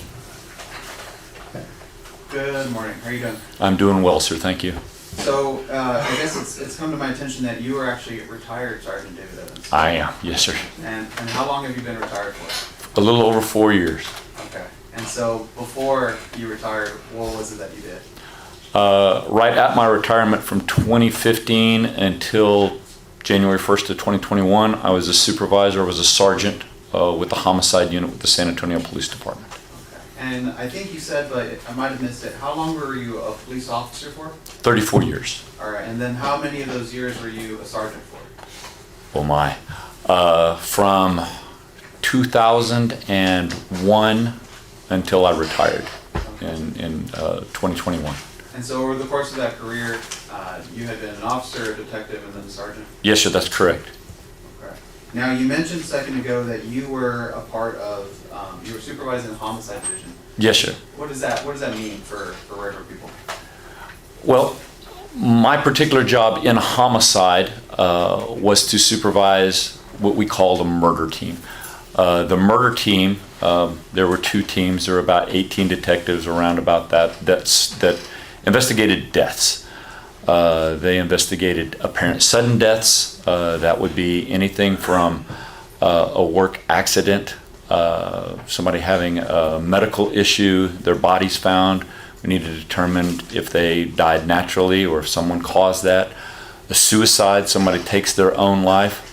Homicide, and they also investigated officer-involved shootings. If an officer discharges a weapon or gets shot at, they would investigate that as well. Okay, so as far as the investigative branch of SAPD goes, is it broken up by types of offenses? It is.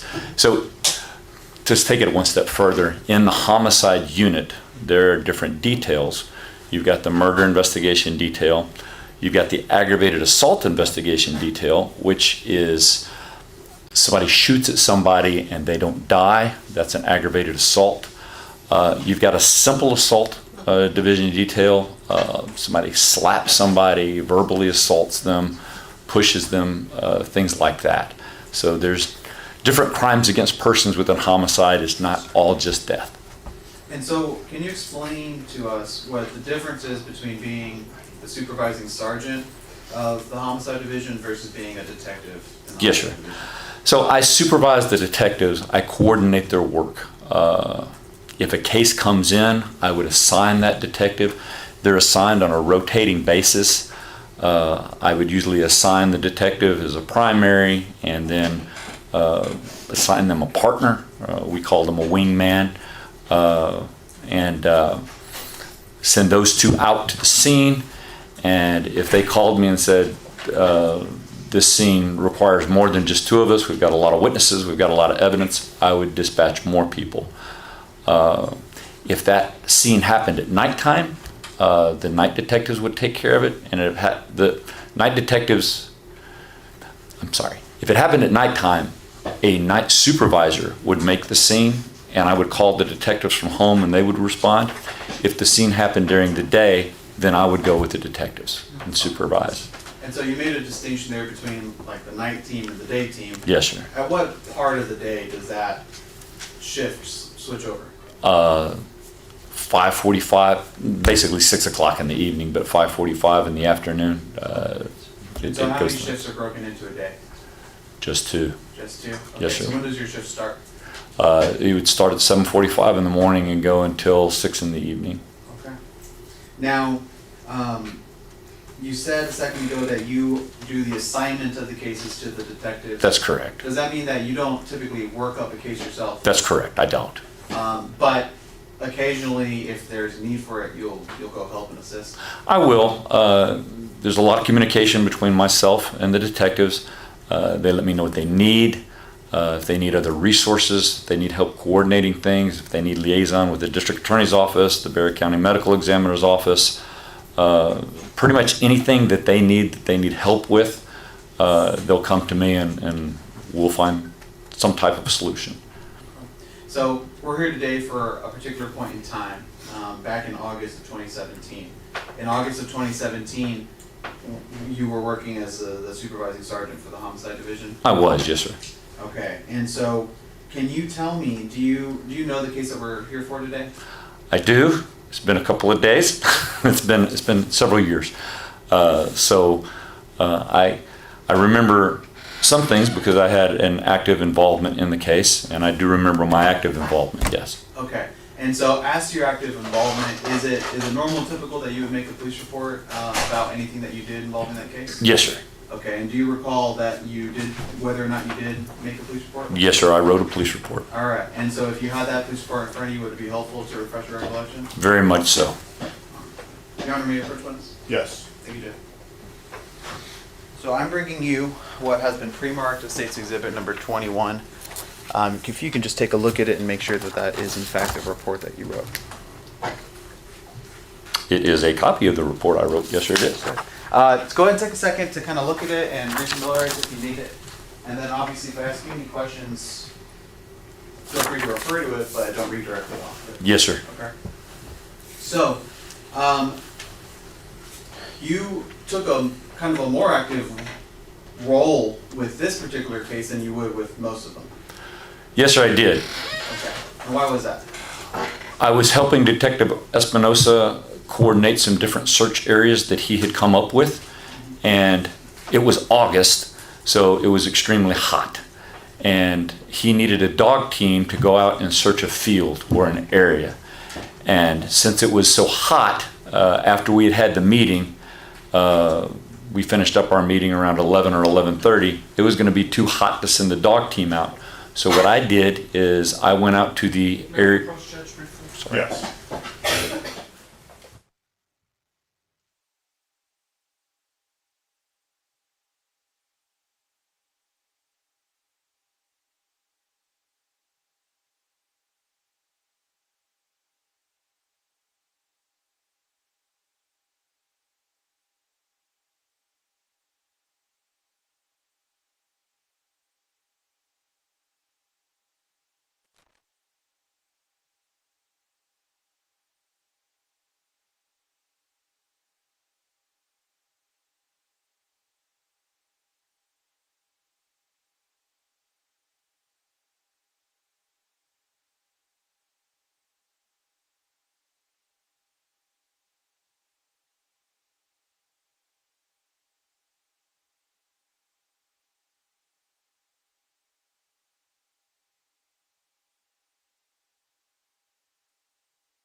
Okay, so you had mentioned that it was too hot for the dogs. Correct. And so you were going to, I guess, help take some auxiliary action. So what was it that you were going to do?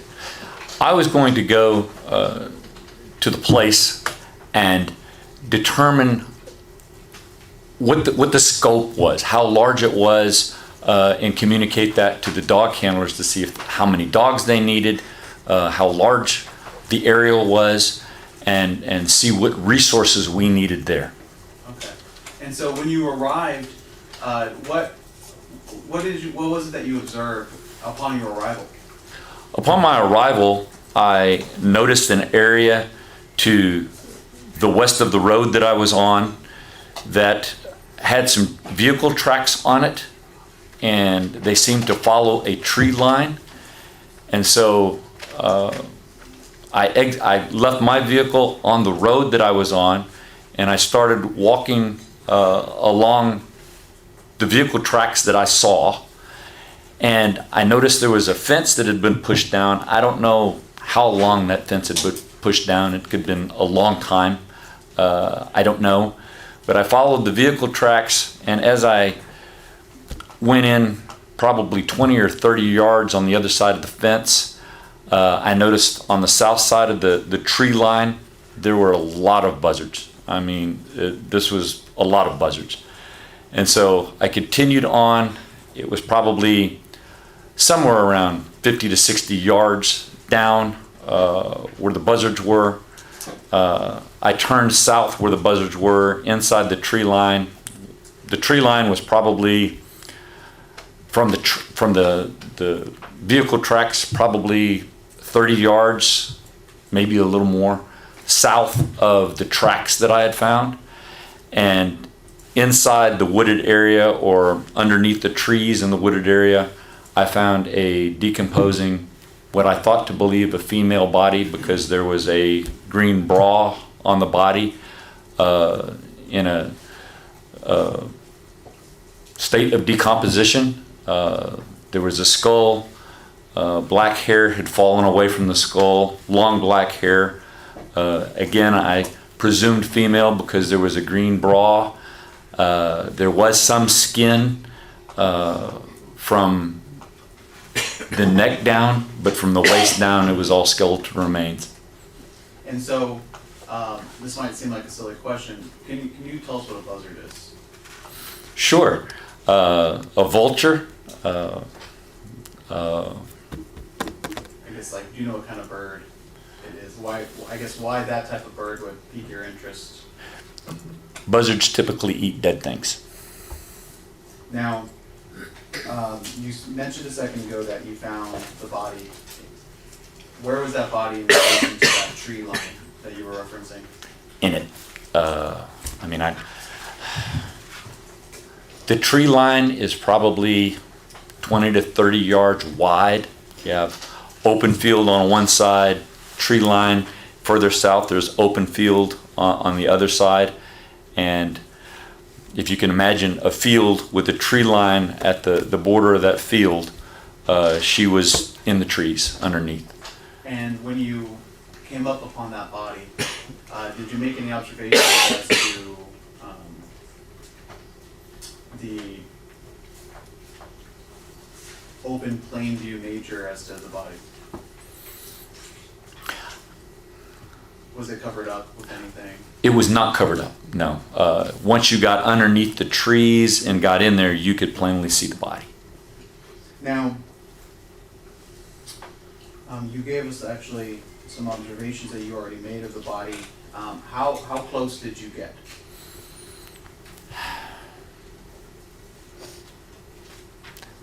$10, $12 And is there a reason why you wouldn't get closer? Sure. I could tell that she was obviously dead. And again, I say she because I noticed the bra. I could tell she was obviously deceased. Nothing I could do to do any life-saving measures or anything. And it's not my job to collect evidence or anything like that. So I backed out as best I could so as to not disturb the scene and preserve evidence. Okay. And so, as you're backing out of the tree line, what do you do next? I called the crime scene unit, I called Detective Espinosa and advised them of the find.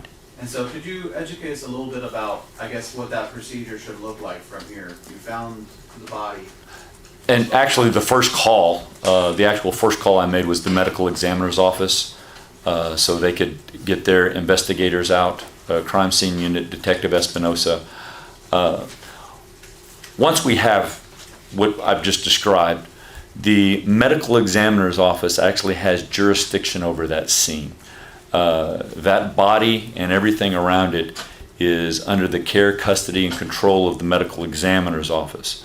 So I call the crime scene unit, but we're not able to really go in and proceed around with the body, move the body, or do anything like that without permission from the medical examiner's office and their investigators. And so when you are backing out of that scene, did you make any observations as to any other objects that seemed out of place? Was there anything else that you noticed? No, sir. Now, what is the difference between the medical examiner's team and the CSI team that you called? So the medical examiner's team, they help the medical examiner with evidence that assists the medical examiner in determining a cause and manner of death. They'll also assist our crime scene unit. However, our crime scene unit, anything, and let me take that a step back. The medical examiner investigators, if there's any evidence on the body, attached to the body, a watch, jewelry, clothing, any kind of transfer of forensic evidence on the body, they're responsible for bagging the body and collecting the body in that state so that body can be examined and processed at the medical examiner's office. That's the medical examiner investigator's duties. The San Antonio Police Department crime scene investigators, and they're going to take pictures, and the medical examiner investigators will take pictures as well. But we'll take pictures, record evidence. If there was any evidence outside of the body that's not going to be directly collected with the body, the crime scene unit will collect that evidence. Does that make sense? Do I need to expound on that No, further? you're good. Let me ask you kind of a separate question as an aside. When you were coming up on that crime scene, and you mentioned that you didn't see any other objects, any weapons or anything like that. You've been an officer, you were an officer, sergeant, or detective for a long time. Is it unusual in and of itself for there not to be a weapon or anything at a scene where you find a body? No, sir.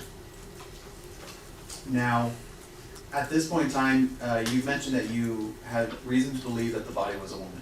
Yes, sir. Now, did you know or have any suspicions as to who it was? Yes, sir. And what was that? Were you aware of any active investigations at that point in time? Yes, sir, I was. And what type of investigation was it? We were looking for a missing person. And so, at this point in time, your suspicion was that that body that you had found was in fact a missing person? Yes, sir.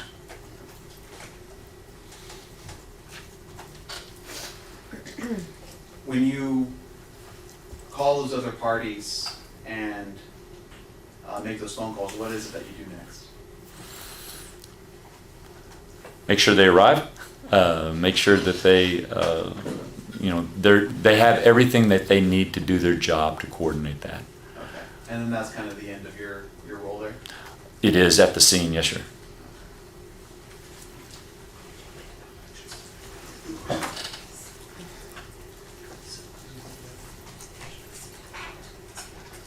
Okay, sorry, or do I still call you Sergeant Evans? You can call me Dave. Alright, Dave, Your Honor, may I approach? I apologize. Yes. Okay, I'm going to show you what's been marked as State's Exhibit 23, 24, 25, 28, 37, and 39. Do you recognize the images that are depicted in these exhibits? Yes, sir, I do. And are those images that scene that you went up to on that day? Yes, sir, it is. And do the images in these exhibits accurately depict what you saw on that day? Yes, sir, it does. And do they appear to you to have been altered or manipulated in any way? No, sir. Thanks.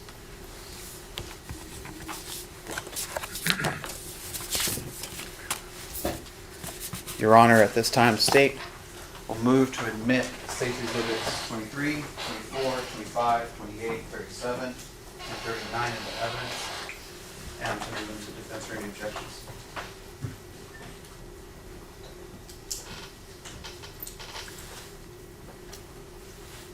Did you say 37 through 39 or 37 and 39? It's 37 and 39. Thank you.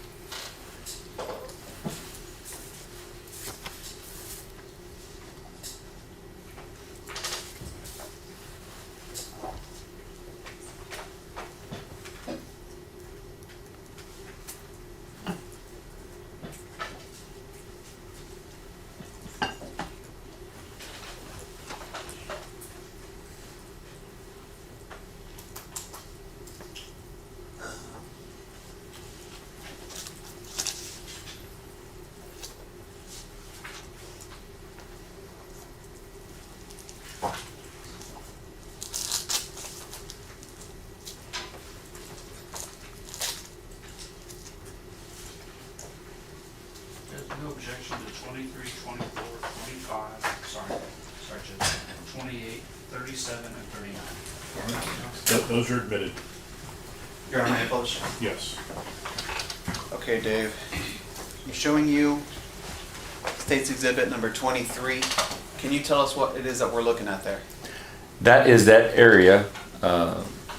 That's basically a gate or the fence where that's pushed down, that if you continued on that path, and again, approximate distances I didn't measure, the crime scene unit did, but I didn't measure. In my mind, it was around 60 yards down, and then that tree line that you see to your left of the picture, which would be facing south, the body was found in there. Okay, so that's the tree line that the body was in. Yes, sir. And then that gate is the gate that you were referencing earlier in your testimony? Yes, sir. That's not my vehicle that was parked there, but I parked actually a little farther south. My vehicle is not in the picture. I had already departed at this time. But I stopped and I walked through that gate, and just outside that tree line was where I walked. Do you know whose vehicle that is? It's okay if you don't, I'm just asking. I don't remember. Okay. I know we're kind of giving general measurements. About how far from the road is that tree line? From the road, Yeah. 15 yards. Now I'm showing you what's been marked as State's Exhibit 24. Been admitted as State's Exhibit 24. Can you tell us what it is that we're looking at here? That is looking northbound on that road. Okay, and so that's the same road. Is that, I know we see some trees there. Are those the same trees or are those different tree lines? So we're looking northbound, and the trees on the left or the west side of the roadway would be north of the fence, and then of course the trees on the east side of the roadway, they're going to be across the street. Okay, and so this photo is really just depicting kind of further down the road. Yes, sir. All right, showing you what's been admitted as State's Exhibit number 25. I think we see kind of an alternate angle. Can you tell us and just confirm those landmarks that we've been talking about? Yes, sir. Where the yellow pole is, and then may I approach the screen? Your Honor, may you step down to point to the screen? If you can, are you able to touch that screen there? I can touch the screen. I don't know if it's on. but it's Oh, recorded. it is. Where I just made those two red dots with my finger, that is, I would guess, the north side of that gate that I walked through. And then if I make another dot over there, that's the south side of that gate that I walked through. And that's going to be The road is facing southbound, and then we would be going west through the gate. Okay, and just to confirm, that's the same tree line that the body was found in? Yes, sir. All right. Now I'm showing you what's been admitted as State's Exhibit number 28. What is it that this photo is depicting? Well, actually, oh, the dots went away. Now we're facing east. We're on the south side of the field facing east. And of course, now we're looking back to where the vehicles were, and we had walked, we would have walked west, and where my other dots were, I'm gonna guess around in that area there is where the body was. Okay. And so really, we're just kind of trying to give a thorough perspective of the location. Yes, sir. Okay. Now I'm gonna show you what's been marked as State's Exhibit number 37. Can you tell us what it is that we're seeing here? It's hard to see. Can I make a circle? Yes, sir. If you circle right here, oh, circle doesn't work. I guess several dots will work. That is the body. Okay. Now I'm going to show you what is marked as State's Exhibit number 39. No dots needed, that's the body. Okay. Now I'm going to ask you, does it seem like there's anything lying over the body in that photo? It seems like there's a branch that might be just over the body, and the body might be underneath that branch. But that didn't obscure your ability to find it? No, no, sir. And so I know you had made some other observations of the body when you found it. I guess, can you point out to us those observations? I know it's kind of hard to see because of the brightness, but Sure. Just with your dots, if you could just point out what it was that you were... Sure. This is, that dot there, that is the skull of the complainant. This area here is actually hair. I believe this dot that I just made there, and that one there, that is that green bra that I saw. And then as you can see, there is some skin left in these areas, but from there down is just skeletal remains. Thank you, Dave.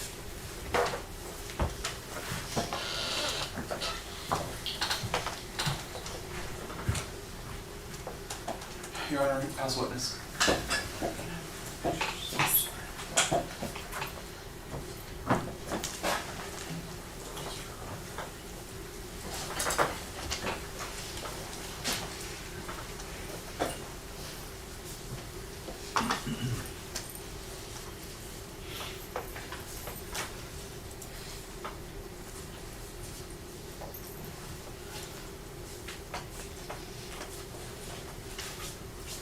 Your first witness, Judge. Yes. Sergeant, and I'm going to show you what's marked as States 25. In States 25, so the gate is between the yellow pole and the white pole somewhere, more Yes, or less? sir. Yes, sir. Right around there. And again, I don't remember. I'm saying gate. I don't remember if there's anything down or not. It's Right. an opening. Okay. And so if any car wants to have access to that easement, it goes through that wide patch of dirt or mud or whatever that is? Yes, sir. It does. Okay. Did you direct someone, or were you present when someone tried to look for tire tracks or anything in that area to help assist? What vehicle, if any vehicle, went through there recently? I pointed out the tire tracks. Okay.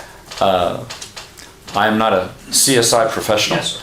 I pointed out the tire tracks and I said, these are tracks. Don't know what made them. I don't know if we're going to be able to get anything from them, but there's tire tracks here. Okay. So how long did you stay at the scene while CSI processed the scene?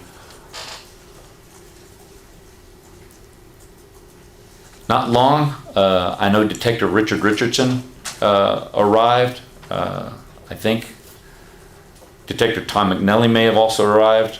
I was probably only out there probably an hour, hour and a half. I think I left when the medical examiner may have just been arriving. Do you remember who specifically you pointed out the tracks to? Detective Richard Richardson, and I think there was some CSI folks that had shown up before the medical examiner arrived. I don't remember their names, but I did point that out to them, that there were tire tracks there.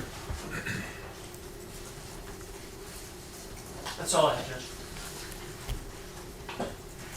No further questions, Judge? All right, the rule's been invoked. Yes, sir. You're excused. Thank you, sir. Yes, sir. I'm going to bring this back right there.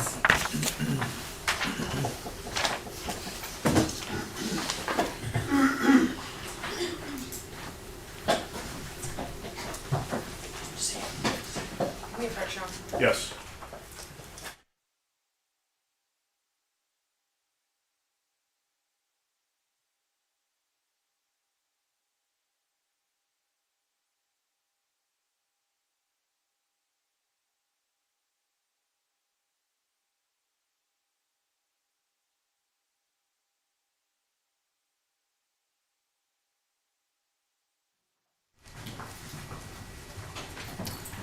Right, State, you can call your next witness. Your Honor, the state calls Jennifer Sierra.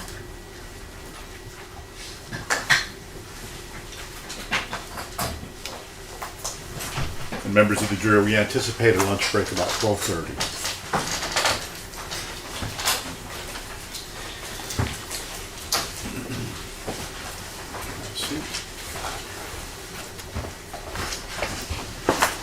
All right, I'm going to swear you in, okay? Do you solemnly swear or affirm that the testimony you give in this trial will be the truth, the whole truth, and nothing but the truth, so help you God? Yes. All right. You may need to adjust the microphone. It is pretty powerful. Make sure everybody can hear you, though. Okay. Can you introduce yourself to the jury and spell your name for the court reporter, please? Yes. My name is Jennifer Sierra de Jesus, and it's Jenniffer, Sierra, Sierra de Jesus, Dejesus. Right, I'm going to give you a couple of instructions, okay? The lady in front of you is taking a record. She cannot get more than one voice at a time. So make sure questions are asked in their entirety before you respond. She's unable to get nonverbal responses, so she can't get head shakes or head nods.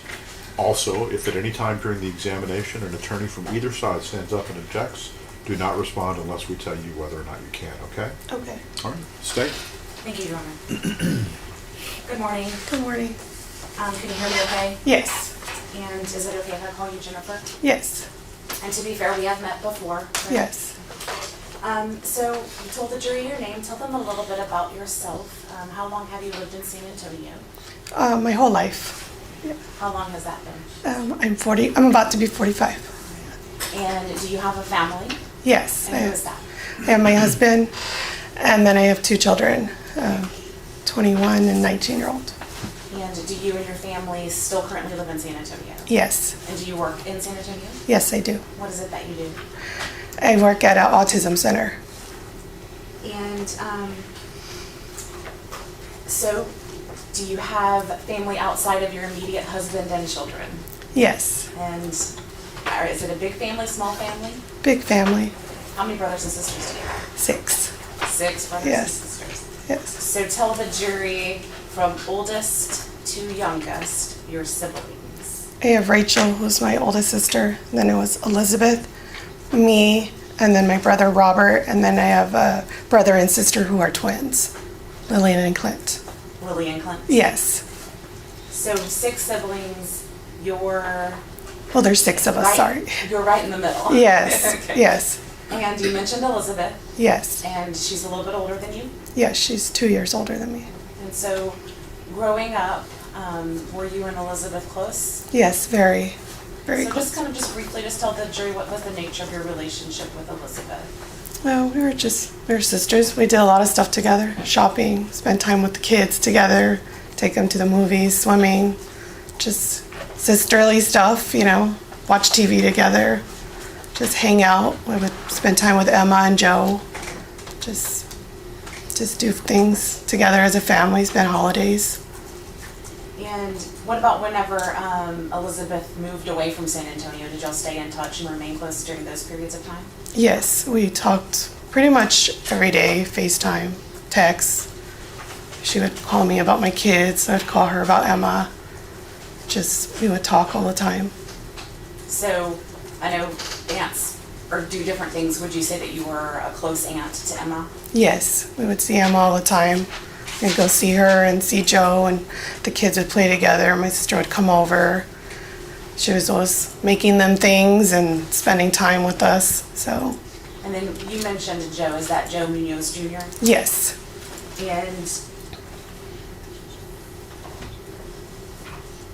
was Elizabeth a close aunt to your children? Yes, very. And did you know Guadalupe Contreras? I did. How did you know him? Through my half-sister, Alice. They were in a relationship at some point. Okay, so half-sister Alice, can you explain that for the jury, how that worked? She's my half-sister. I really didn't have a relationship with her. We didn't grow up together. I really didn't talk to her at all. There was no point in time that I ever reached out to her or called her. What's the age difference between you and Alice? I honestly don't know. I don't even know how old she is. I couldn't even tell you her birthday. I don't know. So. Is she much older than you? Yes, yes. And who raised Alice? My grandma, my mom's mom. So those siblings that you listed from Rachel down to the twins, did you all have the same parents? Y'all were full siblings, I guess, for lack of a better word. No. Some I have a siblings different there? dad, yes. And so you said you knew and or met Guadalupe Contreras because he was in a relationship with Alice. Yes. Did Guadalupe and Alice have any children? Yes, two. Did you have a relationship with those children? No. So well, before we do that, so the jury already heard from Joe, and then in 2016 into 2017, were you still in sort of that constant communication with Elizabeth by either phone calls, FaceTime, text messages? Were y'all still close in the time of 2017? Yes, we were. And do you remember where Elizabeth was living back in 2017? With Joe. And at some point in time in 2016, was Elizabeth in a relationship with Guadalupe Contreras? Yes. Just generally, what were your feelings about the relationship between Elizabeth and Guadalupe? I was upset. I didn't like it. I didn't like it. Did that affect the nature of your relationship with Elizabeth? In some aspect, but ultimately I still talked to her. She was my sister. I loved her. So when Elizabeth ultimately moved back in with Joe in 2017, what was your feelings about that happening? I mean, I was happy. Joe always took care of Elizabeth, took care of Emma. He was good to her. So then let's go back to August of 2017. Was there a point in time when you were concerned about Elizabeth's whereabouts? Yes. How did you become concerned about her whereabouts? Joe's mom, Isabel Paz, I believe, called me and asked me if I had heard from Elizabeth. And I said, no, I hadn't heard from her that morning, but I had talked to her 2 days previously about some plans we were making. And so at that point I got worried, and I called my younger sister Lillian to just kind of be like, hey, have you talked to Elizabeth? She said no. So you had talked to Elizabeth about 2 days prior. Correct. But you hadn't received any phone communication with her since 2 days prior. Correct. And so did you do anything in response to wondering where Elizabeth was? Did you try to reach out to her? Yes, I started texting her and calling her. Just please tell her, please let me know you're okay. Please call me. I tried calling her a few times and nothing. And it was unlike her not to respond to me if I had texted her something. That was going to be my next question, is Yeah. if you would have normally reached out to her, what would be her normal response time? Very short. She would just be like, I'm okay, talk to me about whatever I would text, so it was not, days wouldn't go by that I wouldn't hear from her, so. And so what are you feeling at this point in time when you're not getting a response to your attempts at communicating with Elizabeth? Nervous, worried, just scared. That's why I called my younger sister, just. worried that she wasn't responding to me. Had she ever done anything like this before? Never. She had never done that. She would always, if she needed help with Emma, she would call us. She was always in constant contact with me, my mom, Lillian. There was never a time that she wouldn't respond. Even Joe, she wouldn't have just not text us. So did you and your family get involved with law enforcement at some point? We did. After I had texted Lily and we hadn't heard from her, then we immediately called my mom because we knew something was wrong. And were you able to talk to law enforcement and give them some of this information? Yes, so I believe that my mom called them that night. We were at her house and then the police officer came and they just asked us a few questions. And was there any point in time that you went to any different location in an attempt to find Elizabeth or get more information about her? I believe one of our family members had mentioned something about her phone pinging at Olmos Park. So we drove around there and then we went kind of by the zoo, just driving around looking, just trying to figure out if we could see her car or anything, and we couldn't. We didn't see anything. Did you go to any other locations besides the Olmos Park area? Just around the zoo area. I'm not I don't recall where everything's at, but it was just the zoo almost. I believe that was it at that time. Can't remember, honestly. And then, as a family, did you all find a vehicle that was connected to Elizabeth that caused you even more concern? Yes. My sister Lillian had posted on Facebook that Elizabeth was missing and what vehicle she was driving. Somebody reached out to her on Facebook and told her that they had seen a vehicle matching that description parked on the side of the highway. I believe it was Old Corpus Christi Road, Dunlop. I believe those are the two exits. And that's where we were informed that the vehicle they had seen was there. And did you go out to that location? We did. We didn't go to the car because at that point the detectives have called us and told us to please not go there, to go to the nearest gas station.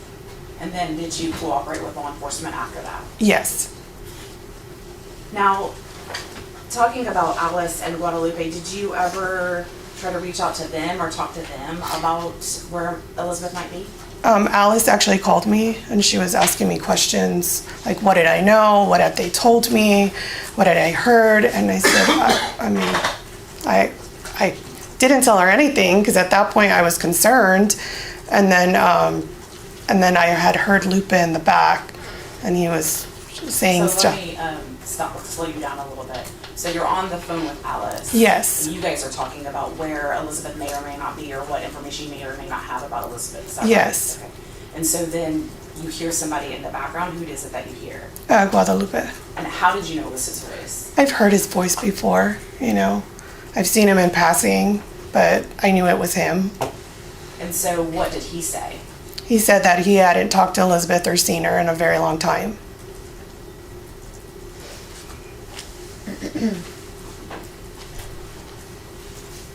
Do you have any feelings about him saying that he hadn't seen her or talked to her in a really long time? According to what my sister had told me, she said... Objection, that'll be hearsay. Without saying anything that anyone said, I'm just asking about your feelings. Did you have any feelings? Good feelings, bad feelings? Bad feelings.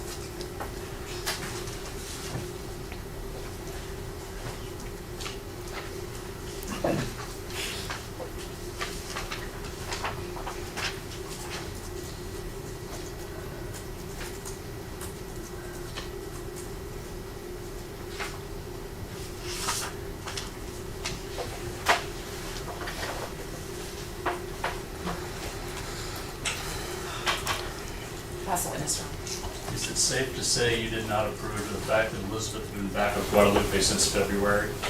Correct.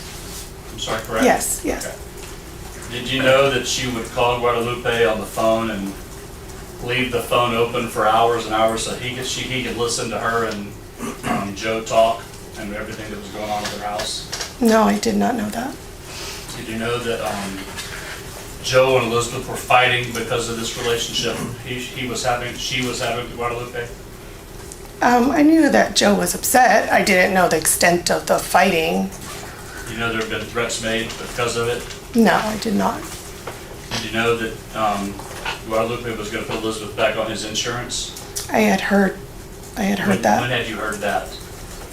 My sister had mentioned it to me. Was this before all this had happened? Yes. Okay, okay. When had she mentioned that to you? Just like in a previous phone conversation. I can't recall the exact date. It was just a conversation we had had. So you knew they were in contact? Correct. Okay.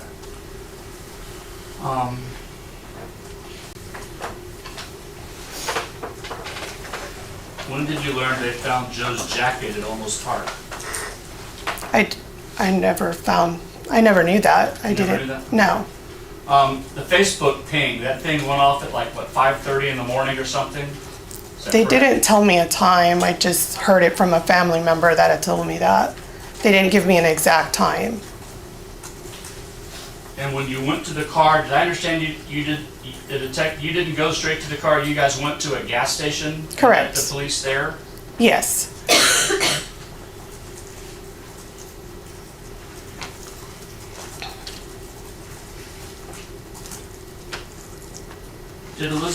Didn't she have her own car?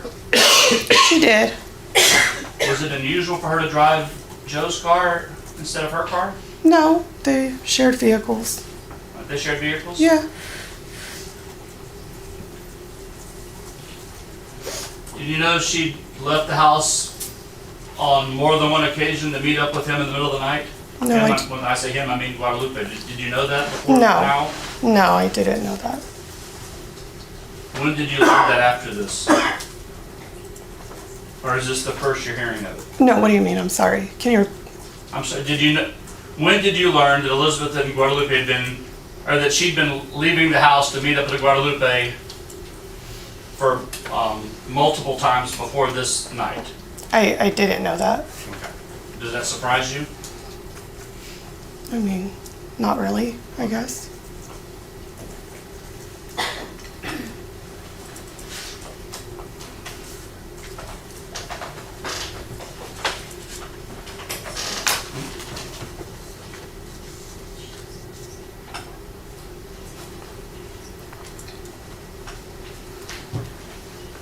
So, I mean, you and Elizabeth are close, but I guess y'all weren't that close.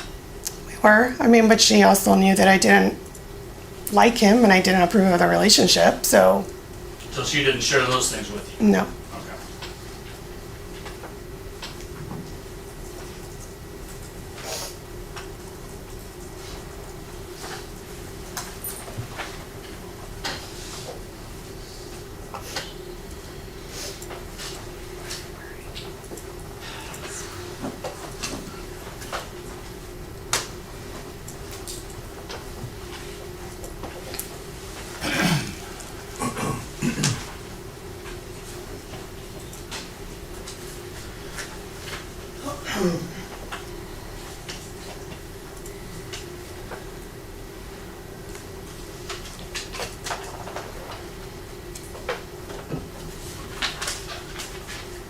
And where were you working at the time? If you remember? At that time, I was still working for Northside Independent School District. Okay.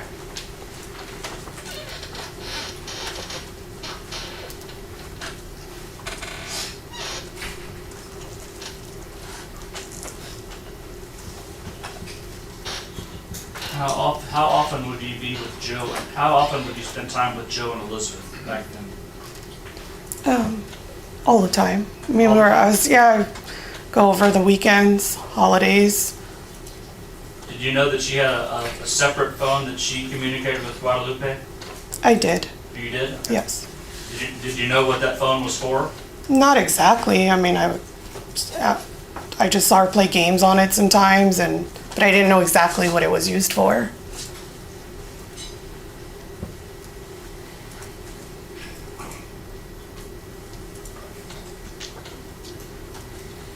Did you ever ask her about it? No.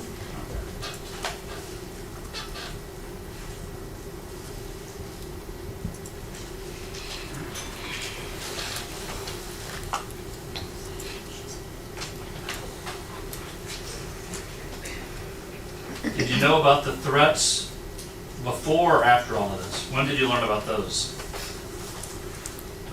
What threats? The threats because Joe was upset about Guadalupe.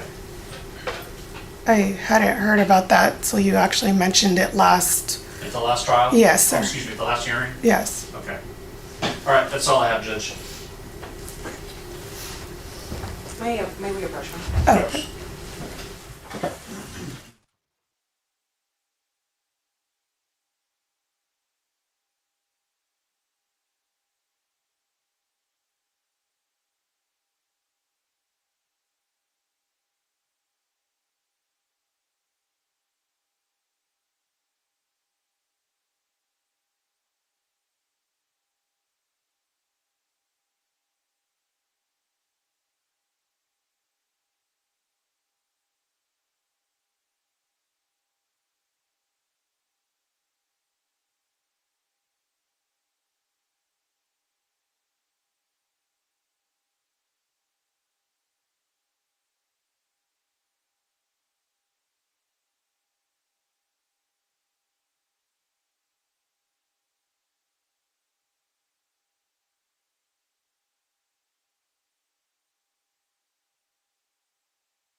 Members of the jury, I'm going to excuse you for just a bit. We're going to take a matter outside your presence. I'll let you know when we are ready. All rise for the jury.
You may be seated.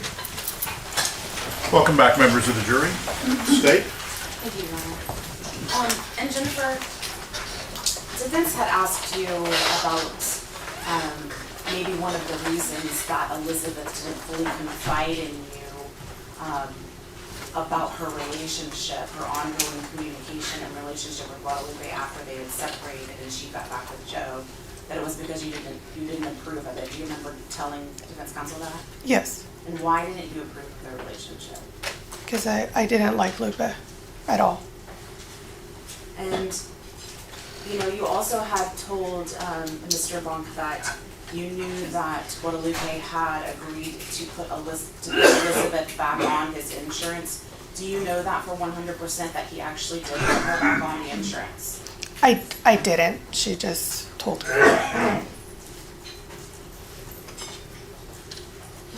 Pass the witness room. Nothing further, Judge. All right. The rules when invoked, you know what that means? Okay, you're excused. Thank you.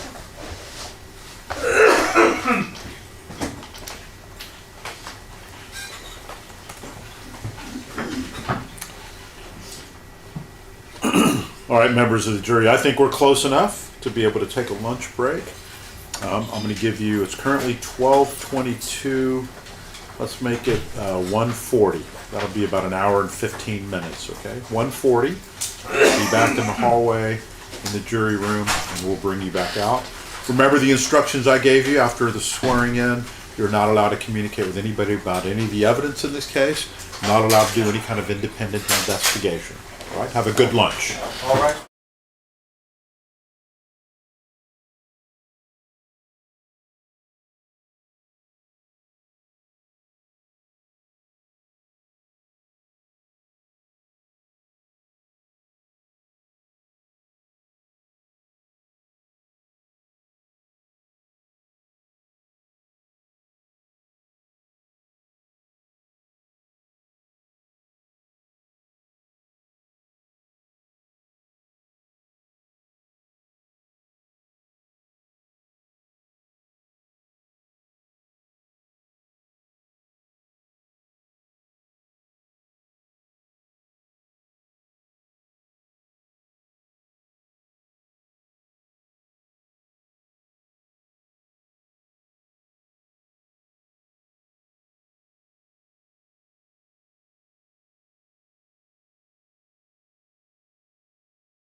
Yeah. Yeah.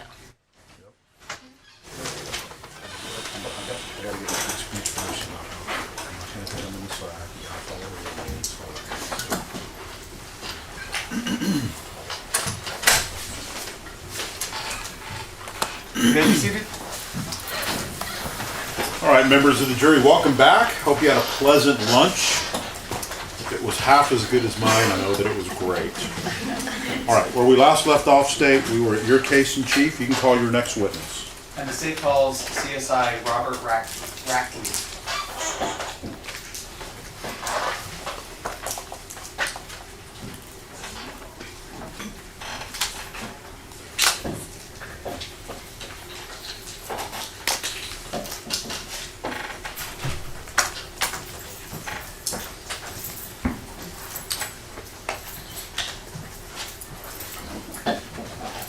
You can have a seat.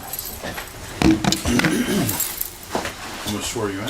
Sure. Do you solemnly swear or affirm that the testimony you give in this trial will be the truth, the whole truth, and nothing but the truth, so help you God? Yes, I do. All right, you may need to adjust the microphone, make sure everybody can hear you. It is pretty powerful. Okay. If you can introduce yourself to the jury and spell your name for the court reporter, please. Sure. My name is Robert Rackley. The last name is Rackley. I am a crime scene investigator for the San Antonio Police Department. State. Thank you, Judge. CSI Rackley, so you just said that you're a crime scene investigator. How long have you been doing that for? I just celebrated 27 years.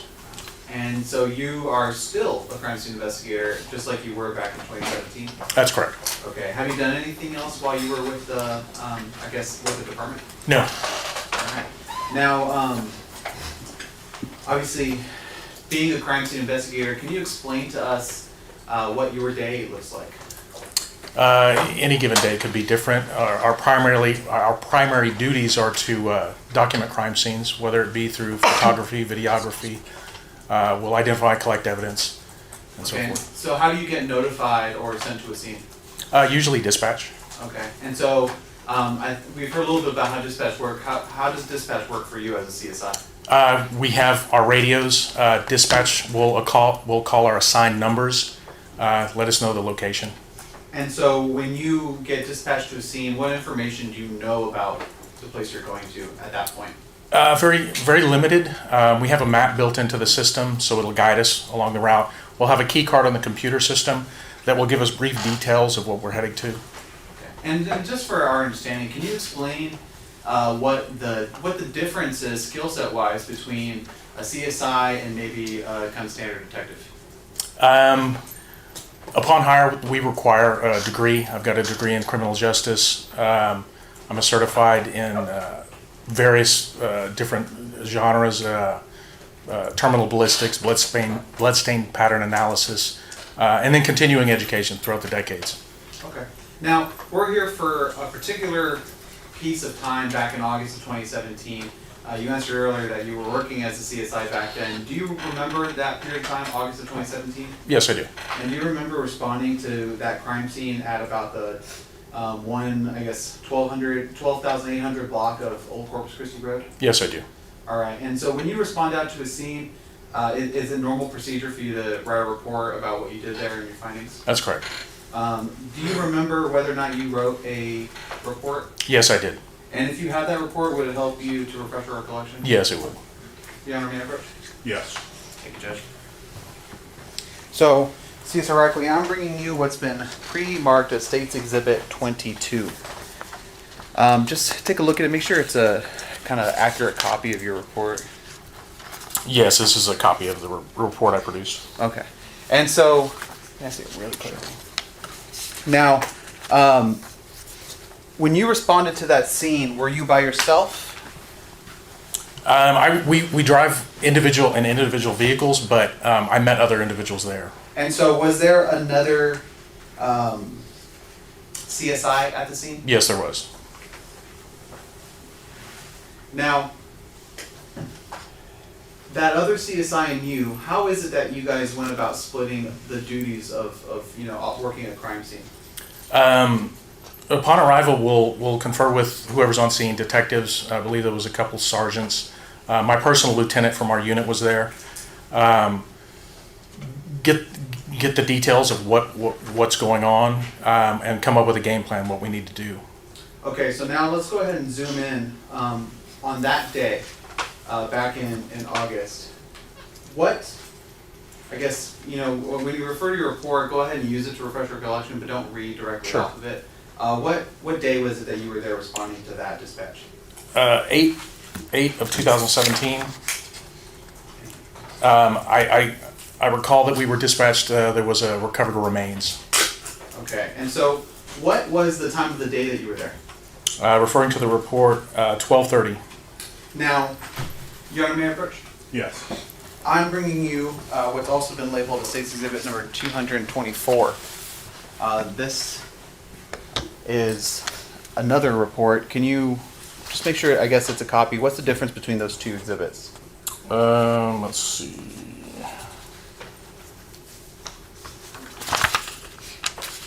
Is it the same case number? I believe they're the same.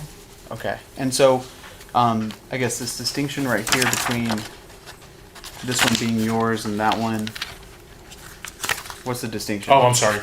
Della Tobias. Okay, and so it was Tobias, that other CSI that was there with you? That's correct. Okay. Let me ask, is that State's Exhibit 24 or 224? It's State's Exhibit 224, Judge. Thank you. Now, when you arrive at a scene, like you did at that scene, what is the standard operating procedure as far as the task you're going to conduct there? We'll gather information. We'll start from the outside in. We don't want to start trampling over anything. So we'll methodically get closer and closer, documenting everything along the way. And so you work your way in from the outside. When you arrived to that scene, I guess, what were your very first initial observations? I believe there was a detective, oh, I'm sorry, Sergeant Evans may have been there, Detective Richardson from Homicide. Cars parked along the roadway. We parked along the roadway as well. And so, keeping in line with that working your way in mentality, what would have been the very first portions of the crime scene that you processed on that day?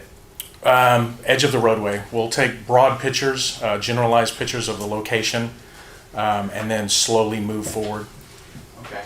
And so you mentioned that you pulled up along the roadway. There was other cars there. Were there other people there? You mentioned a couple cops. Was there anybody else there? CSI Tobias was there. Okay. Now, starting at the edge of the roadway and working in, what's the next step that you would have documented? I believe it was Detective Richardson showed us where the remains were approximately located, and then we continued up it was a grassy area, quite a ways off the roadway. Okay. Your Honor, may I approach? Yes. So now, CSI Rackley, I'm showing you what's been marked as a few different State's exhibits. Here we have State's Exhibit 26, 27, 29, 30, 31, 32, 33, and 34. Okay. Do you recognize what's depicted in these images? Yes, these appear to be the photographs that I took. Okay, and we've mentioned documenting in this testimony. Is that how you document it, by taking photos? Correct. All right. Looking at these exhibits, do the images that are in the exhibits, do they accurately depict what you saw there on that day? Yes, they do. And do they appear that they've been altered or manipulated in any way? No. All right. Put them back in order.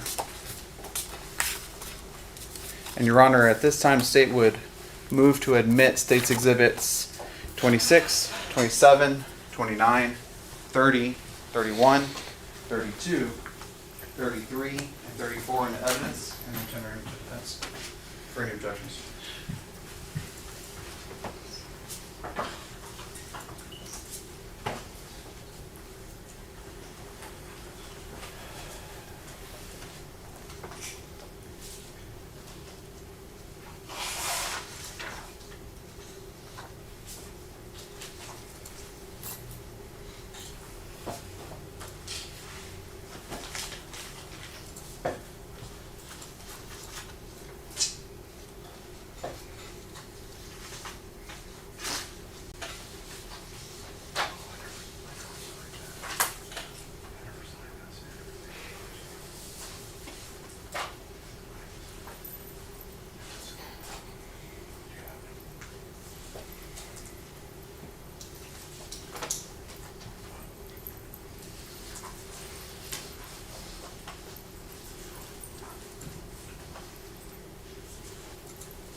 No objections, Judge. They're all admitted.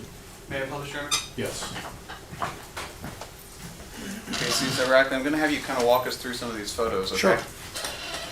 I guess to help us get a feeling for that scene, can you describe to us what I guess it felt like on that August day back in 2017? Extremely hot. Just after noon, very grassy area, some kind of field. They plant some certain corn or something like that at certain times of the year. Okay. Very wooded. And so when you're walking up to that crime scene, I'm about to show you what's been marked as admitted as State's Exhibit number 26. Can you tell us what it is that we're looking at here? This is a side view, I believe, close to where the remains were located. Okay, and so is this in line with kind of your working your way in Correct. operating procedure? I'm going to show you what's been marked as State's Exhibit 27. You've seen a photo similar to this. What's the difference between this perspective and the other perspective that we just saw a second ago? This is beyond the location of the remains, which were to the right of that yellow pole, whatever it is, a gas line or something, looking back at where we parked the vehicles along the road. Okay, and so those vehicles are the police vehicles that That's were... correct. All right, now, there's that pole there on this photo. I guess it has some writing on it, but do you have an understanding what that pole is? I inexperienced with some kind of a vent pole, I believe, natural gas pipeline. All right, now, State's Exhibit number 29, here, what is that we're looking at? This is just beyond that pole, so the pole would be on my left looking out more. And so this is looking away from the street? Correct, further into the field. Is there any particular reason why this photo is taken? Just to capture the surroundings. Okay, just to give a complete picture? Correct. All right, now State's Exhibit number 30. What are we looking at here? This is closer to the roadway. If you look in the distance off slightly to the left, you're going to see that same gas line vent pole or whatever it is, just inside, I guess, the roadway on the property, looking in that direction. All right, now going forward, State's Exhibit number 31. We're looking at another field. What's the significance of this photo? Same perspective, just a little bit closer. And at this point, or at any point in your observations of this outer area, did you notice anything as far as the grass or signs that anybody had been there? Aside from the grass was, aside from the better word, smooshed. It was a little bit trampled, but no, not really. Okay, and so when you went to go look at the smushed grass, did you, did anything about it particularly stand out to you? No. I'm real big on, one of our primary jobs is to document tire tracks, shoe prints, and so forth. I paid particular attention to that area. It was basically just grass that was laid down, possibly by tires. Okay. Now going forward to State's Exhibit number 32, here we see another photo of that kind of similar area. What's significant about this photo? I pan slightly to the left. If you look at the right edge of the screen or the photo, you'll see that natural gas pipe, and then I believe that's another marker pole closer to the left side. And then lastly, well, I guess second to lastly, what's been admitted to State's Exhibit number 33. What are we looking at here? This is standing, looking at that tree line, looking directly at the natural gas vent pipe. The remains were found just beyond that. I have it in my report, 30 feet or so from this pipe. From that pipe that's sticking out of the ground? Correct. All right, now, State's Exhibit number 34. This is a photo you took of something that was on the ground? This was, I believe this was back at the actual fence line just off the roadway. This is when I was looking for tire tracks. Okay. Very soft soil. I didn't notice anything. And so, what was the purpose of documenting, I guess, that pole? It was kind of peculiar, but being a kind of a farm area, fences get knocked down all the way. I was looking for possible tire impressions where those possible tire tracks may have originated. Now, at this point in time, when you're taking some of these photos, you're trying to document everything you see. Do you necessarily know what the significance of any particular item is? No, and you never know. Our motto is to better have it and not need it than to need it and not have it. So we'll document everything. Okay, and so we've gone through, I guess, the working your way in. After having documented the scene up to these photos, where is it that you go next? To the actual location of the remains, just inside that tree line. Okay, do you remember what it was that you observed there? Appeared to be female, in advanced stages of decomposition. Very little clothing. You could physically see the skeletal system. And so, what is your procedure that you use in order to make sure that you're not disturbing the crime scene in any way? Again, very methodical. We'll slowly approach. We're looking for trace evidence, anything that may kind of jump out at us. We're looking for shoe prints, anything of that nature. Your Honor, may I approach the witness again? Yes. Okay, CSI Rackley. So I'm about to show you some more photos. These have been marked as State's Exhibit number 35, 36, 38, 40, 41, 42, 43, 44, and 45. Do you recognize these images? Yes, these are additional photos that I took. And are these exhibits, do they accurately depict the scene that you saw at that point in time? Yes, they do. And have they been altered or manipulated in any way? No. And Your Honor, I'm collecting up these exhibits. The state's going to move to admit these photos into evidence as well. And once I finish stacking them together, I'm about to tender them to defense for any objection.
No objection.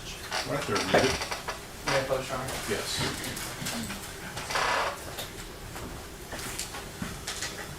Okay, so CSI Rackley, I'm going to separate these photos a little bit between the photos of kind of the generic scene and the more specific photos. Okay. Now, first I'm going to start with State's Exhibit number 35. I think we might have seen kind of a zoomed out portion of this. Can you describe what it is? That's correct. This is just opposite of that that yellow natural gas vent pipe, a little bit closer to the tree line. Okay, and so at this point, at this vantage point, can you see the body yet? I don't believe so. I know where she is. That large tree. You can point on the screen if you would like to. I believe it's. What is it? What was it? Hold on. You see the? Oh yeah. Okay, there we go. I believe the remains were generally in this area. The identifier, I'm looking at that large tree, and as you zoom in, you'll note that tree. Okay. Now, I'm going to show you what's been marked as State's Exhibit, admitted as State's Exhibit number 36. What is it we're looking at here? Closer to that opening by that tree. And can you make out the body from this photo? I don't believe so. All right, now I'm about to show you what's been admitted as State's Exhibit number 38. What is that we see here? This is the first glimpse of being able to see the remains through the brush. And that, I guess like that, we see the green foliage, that discoloration behind it. Is that the body? Would you like me to circle? Yes, sir, if you can. We're looking at this area right here. Now, continuing on in closer to the scene, I'm showing you what's been in State's Exhibit number 40. Can you tell us what it is that we see here? Appeared to be a human remains, heavily decomposing. And so I know you mentioned that it's just right now you said heavily decomposing. What is it that tells you that? And that seems like an obvious question. A number of things: the bloating, the slippage of skin from the skeletal system, the exposed skull, the exposed arms, fluids draining. And at this point in time, I know there's an active investigation going on. Do you have any understanding or knowledge as to who it is that you might have found? There was suspicion, but nothing was confirmed. Okay. Now, zooming in a little closer to State's Exhibit number 41. Can you tell us what the difference is? I guess what the purpose of this photo is? Closer up, we noted that it appeared that she had only been wearing a bra. And so we can see, is that the skull there? Yes, that's correct. And then that tissue that's kind of hanging off the skull, is that skin? Yes. Now showing you what's State's Exhibit 42. What is it that we see here?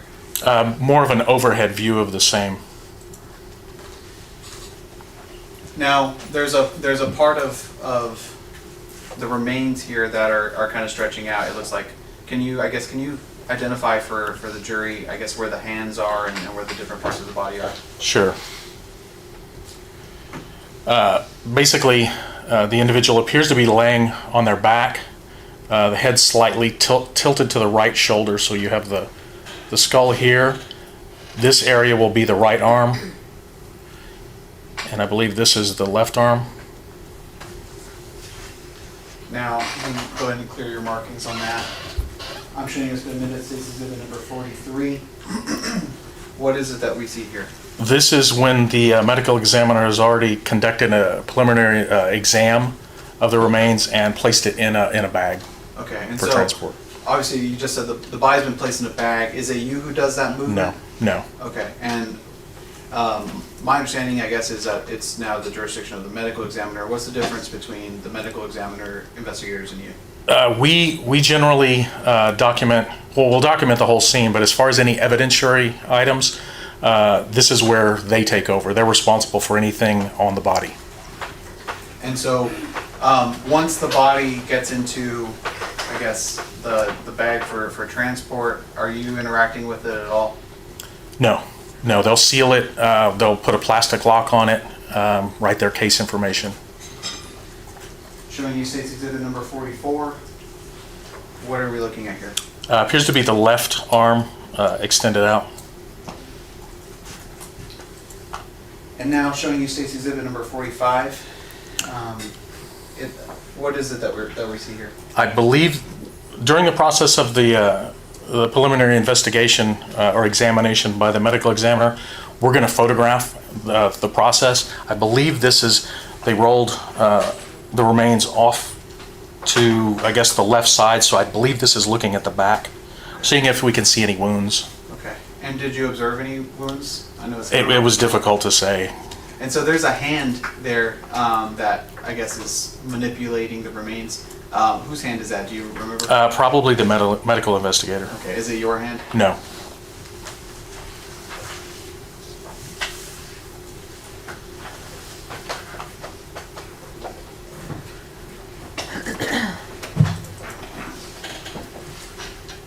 So after you document the scene and you work your way in, what do you do next? We'll confer with the detectives. After the body is removed, or the remains have been removed, we still go through the entire area to make sure we didn't miss anything. Talk to the detectives to see if everything we did was sufficient. We'll get a cleared time and then we'll return back to the office. And did you find anything else there other than the remains? No. Okay, so you didn't find any weapons or any other objects? No. If you had found something like that, would you have documented it? Absolutely, yes. Now, we talked briefly about those tire tracks that are in the grass, and you mentioned that you looked at them to see if you could make anything out of them. Did you walk those tracks, kind of their duration, or how Yes. is it that you did that? Yes, we walked quite a ways. Now, we could see on the remains that the body was wearing some clothing. Did you find any other clothing in the scene? No. I believe it was just a bra and possibly panties. I believe that's what I have in my report. Having walked that scene, documented it, was there any indications to you as to how the body might have gotten there? No.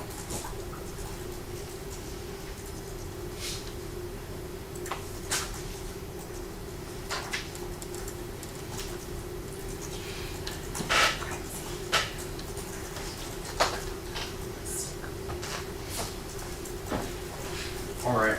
You got a neighbor's witness again? Yes. Okay. So I'm bringing to you what's been pre-marked as State's Exhibit number 223. Okay. Do you recognize that exhibit? Yes, I do. And how do you recognize it? This appears to be a copy of the crime scene video that CSI Tobias created. And how do you know that have you seen that video before? Yes, we viewed it and I verified it earlier today. And how do you know it's the same video you verified earlier? I initialed it with my name and badge number, or initials and badge number. And having reviewed that video, did the video accurately reflect that crime scene as you saw it and as you documented it? Yes, it did. And had it been altered or manipulated in any way to you? No. Your Honor, the state would offer State's Exhibit number 223 as evidence. Any objection? No objection, Judge. That's admitted. And may I publish, Your Honor? Yes.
Pausing the video at 26 seconds into the playback.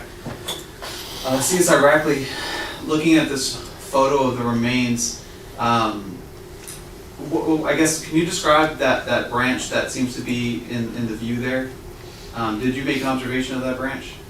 Yes. And what was that observation? I think it might be an illusion. I don't believe it appears that it's actually laying on the body.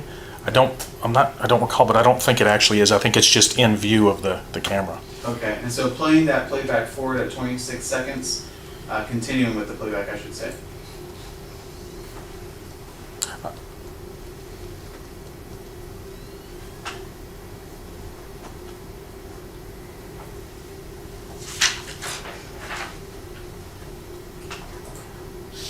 Okay, and so now getting kind of a closer view of that stick, of that branch, does it look as though that branch is actually on top of the body? It possibly might. I need to refer to my pictures again. Okay. I know some of the photos are... Yeah, it's a different perspective. Perspective, that's right. Your Honor, may I first witness? Yes.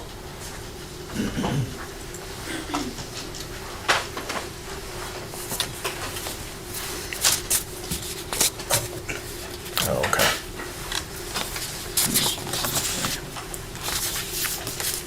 Okay, I stand corrected. The branches were actually physically appear to be on the body. Now, for the purpose of the record, the state's going to continue the video playback at 40 seconds.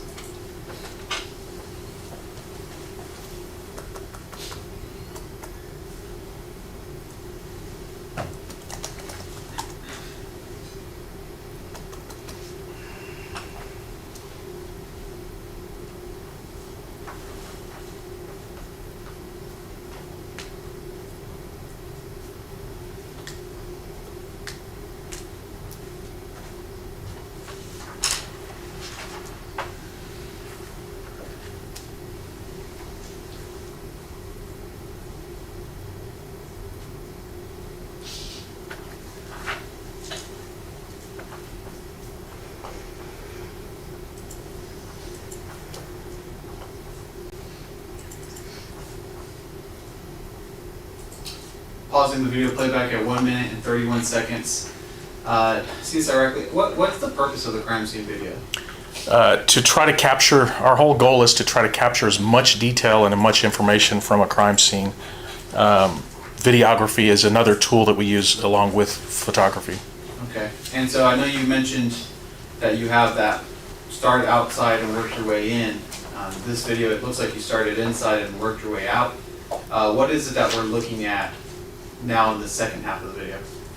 This is, I believe, closer up to the grassy area. Okay.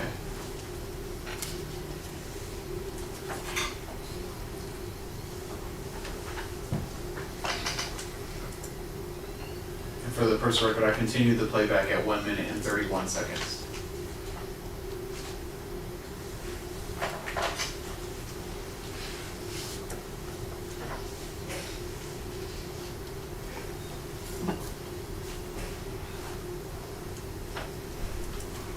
Pausing the playback at 1 minute 56 seconds. CSI Rackley, is that the same pole that we've been talking about? Yes, it is. The natural gas vent pipe. Continue the playback at 1 minute and 56 seconds.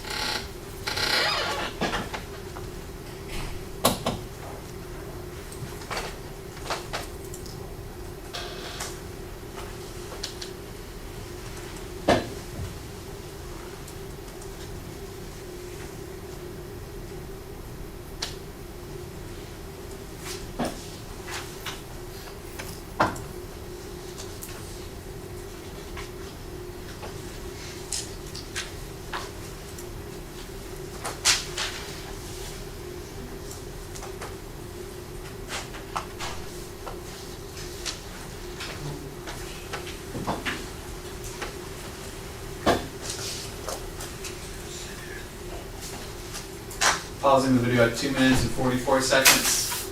It looks like the place from which it's being filmed has kind of shifted, leaving the field. What is it that we're seeing now? This is the edge of the roadway where we actually started from. Okay. And so as you're conducting these crime scene videos, is it necessarily that you're trying to point out something specific, or are you just trying to document the whole scene? Document the whole scene, but if there is anything specific pointed out, we will focus on that. Continue that video playback at 2 minutes and 44 seconds.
pausing the video at 4 minutes and 26 seconds, there was a zoom in that occurred a second ago.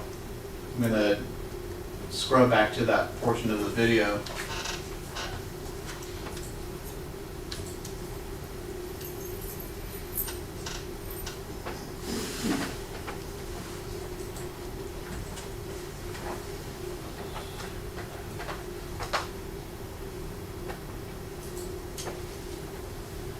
You said a second ago that there's something of note that you'll focus in on it.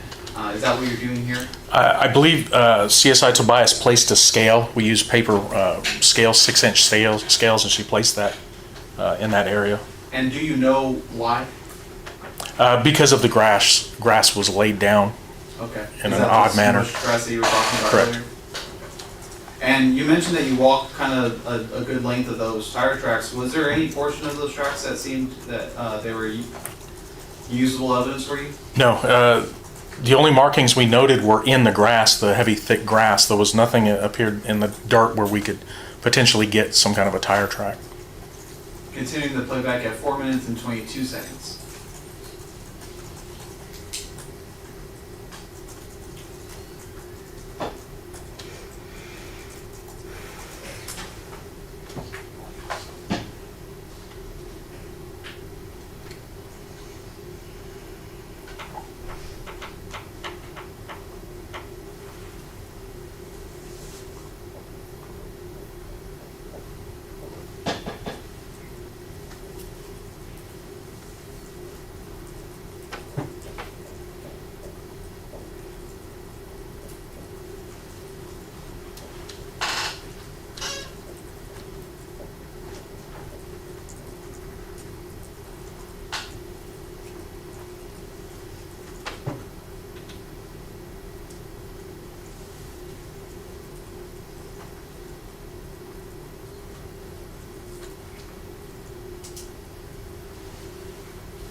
And then, thank you for going through that with us.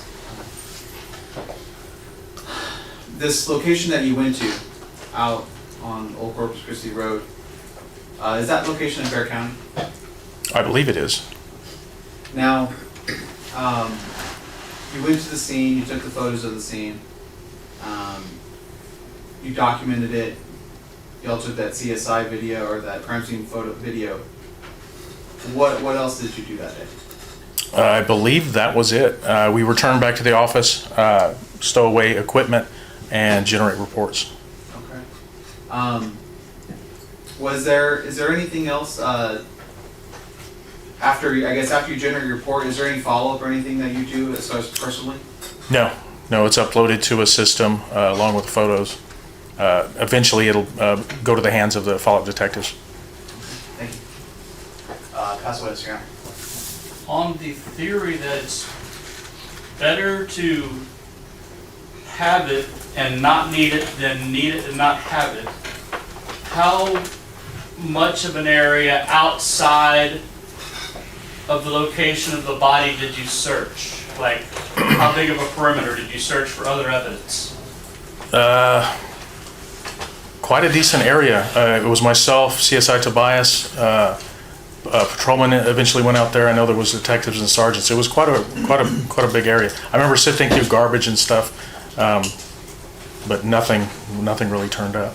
Like 100 yards, 200 yards, if you remember. If I remember, probably, from the roadway, probably about 100 yards, because I know I went way past that where those trying to follow those tire air marks or whatever they were. Probably about 100 yards. Did you walk into the woods? Like, if the body's in the woods, did you walk through the woods 100 yards as well? It was a very thin tree line, I believe. I don't think it was 100 yards wide. Right. But did you walk through that tree line 100 Yes. yards and the other side of the tree line as well?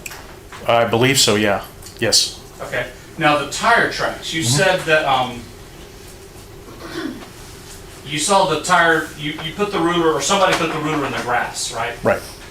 Now, Richardson, it had to, are you familiar with Sergeant Evans? You know who that is? Yes. Okay. And you would agree with me, he's very experienced. Oh, yes. Okay. And Evans pointed out to Richardson what he found were some, what he described to be very visible, identifiable tire tracks in the dirt. And he told us he pointed those out to Richardson so somebody could photograph those and perhaps take, what do you do, take plaster or Paris cast of them, or how do you preserve those? Dental stone, along with photography and oblique lighting. Okay, so if he pointed those out to Richardson, I guess Richardson didn't point those out to you, or what happened? What happened to those? Because Evans tells us, hey, there were very identifiable tracks, and I showed them to Richardson. I talked to both of the individuals there, and no one pointed it out to me. I talked to Sergeant Evans. He's actually the one that I contacted when I first got there.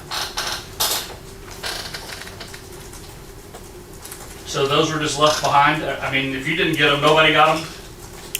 I don't know if they were there. No one told us. We didn't observe it. So that's one of those things we don't have.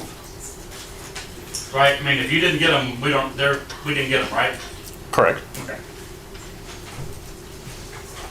And what's the importance of tire tracks? That you can take tire tracks and match them with tires on a vehicle, right? With enough individual characteristics, yes, it's possible.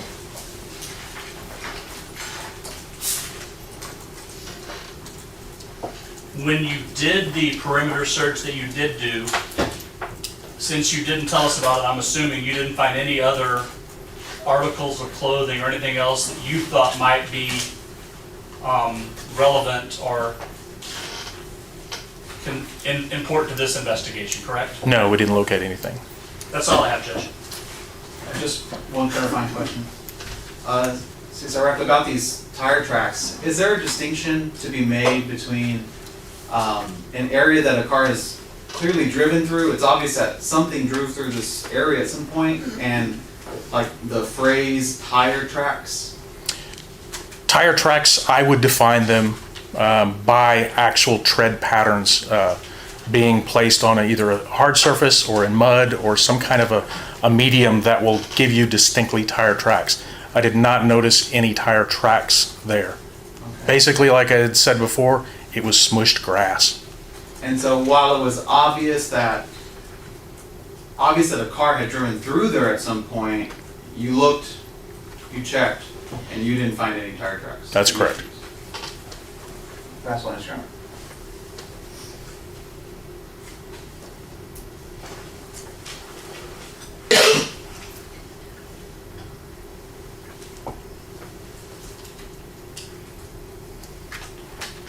May I approach the witness? Yes. Just so there's no confusion. Evans looked at this picture and it's marked as States 34. And I know it's a close-up. But 34, I'm told, and I believe, is the area, there was a fence that was knocked down. Do you remember that? Correct. That's okay. This area. And this is kind of a dirt area, right? Correct. And Evans told me that the tire tracks he found were in this area. And he said they were clearly not grassy areas, but tire tread marks in a dirted area. And you're saying you didn't see anything in this area, or you weren't notified of anything in this area. He didn't. No one mentioned it to me, okay. And I didn't notice it myself. Okay, that's all I have, Judge. No further questions. All right, the rule's been invoked. You know what that means? Yes, sir. If you can gather the photographs. Sure. Together, place them all together on the ledge with the court reporter along with the other exhibits. Your excuse. Bless you. Thank you.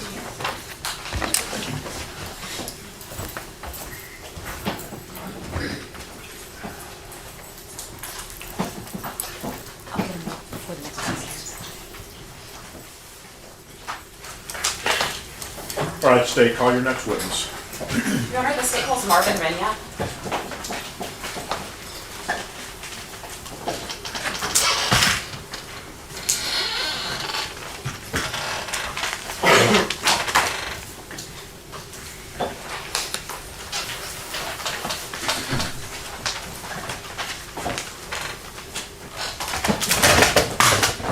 Hang on.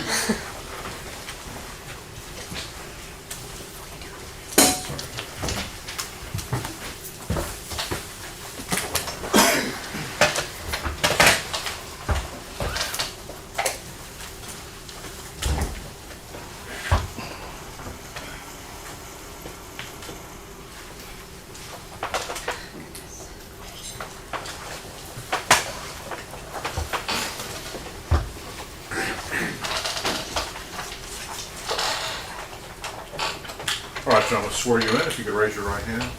Do you solemnly swear or affirm that the testimony you give in this trial will be the truth, the whole truth, and nothing but the truth, so help you God? I do. All right, then lower your hand. You may need to adjust the microphone, make sure everybody can hear you. It is pretty powerful. If you could introduce yourself to the jury and spell your name for the court reporter, please. My name is Marvin Reyna, Marvin, first name, Reyna, last name.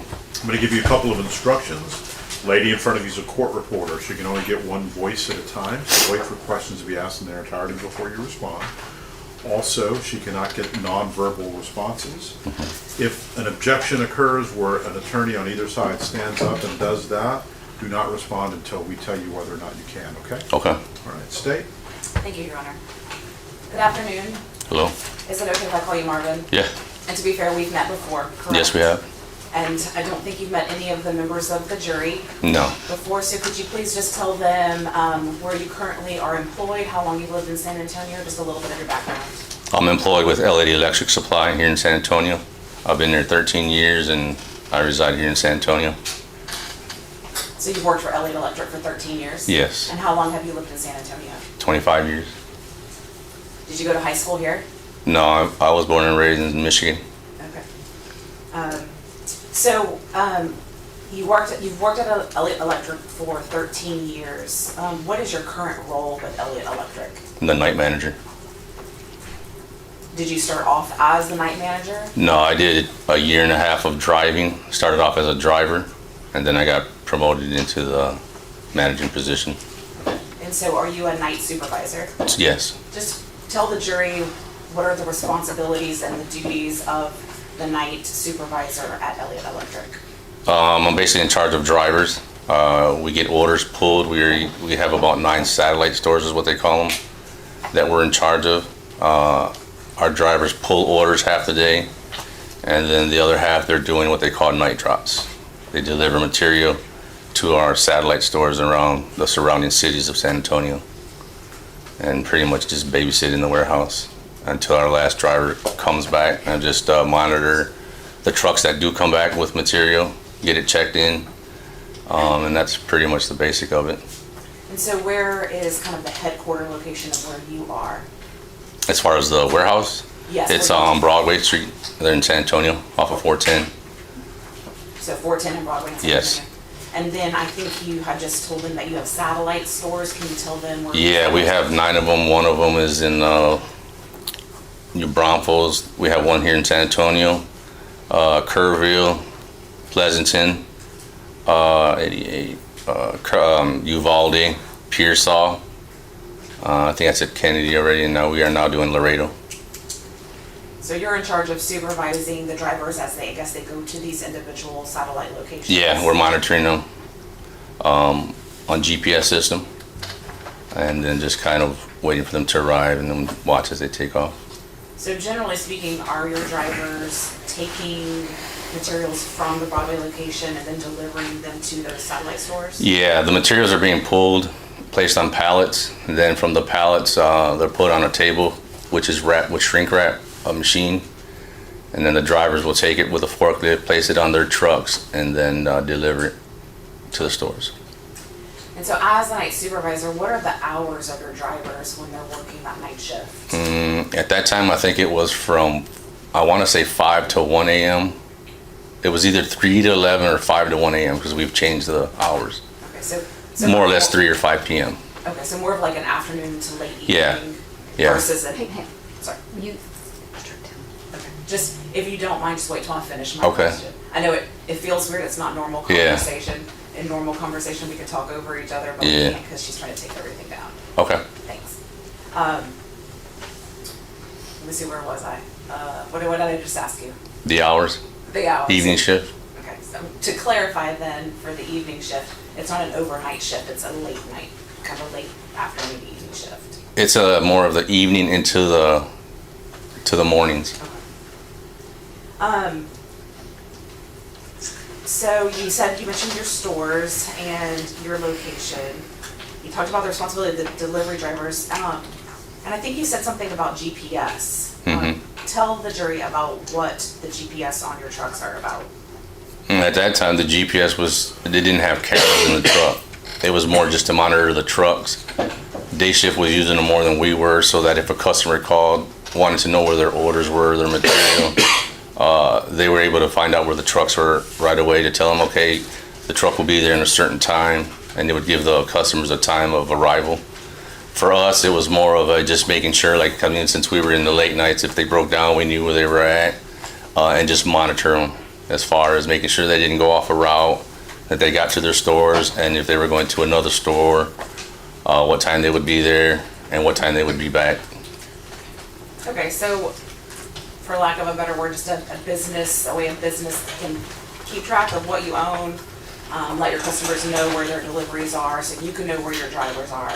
Yes. And as the supervisor, then did you and other managers use the GPS information from the trucks to know where your trucks were, know where the deliveries were?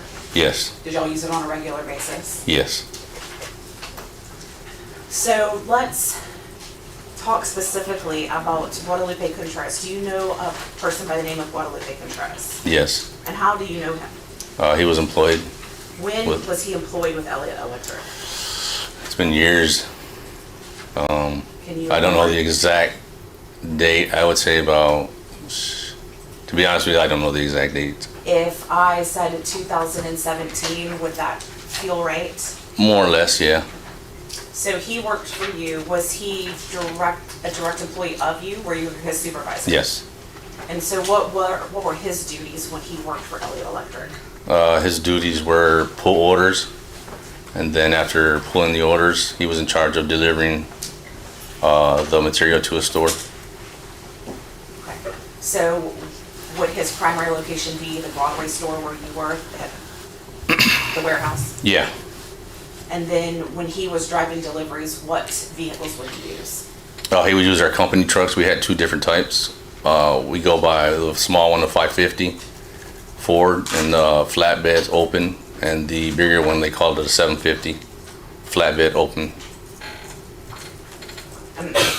So explain to the jury what that means, flatbed open. Flatbed means it's just a flatbed where you put pallets on with gates around it, and it's not boxed in.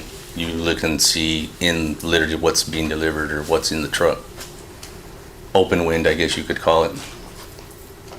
And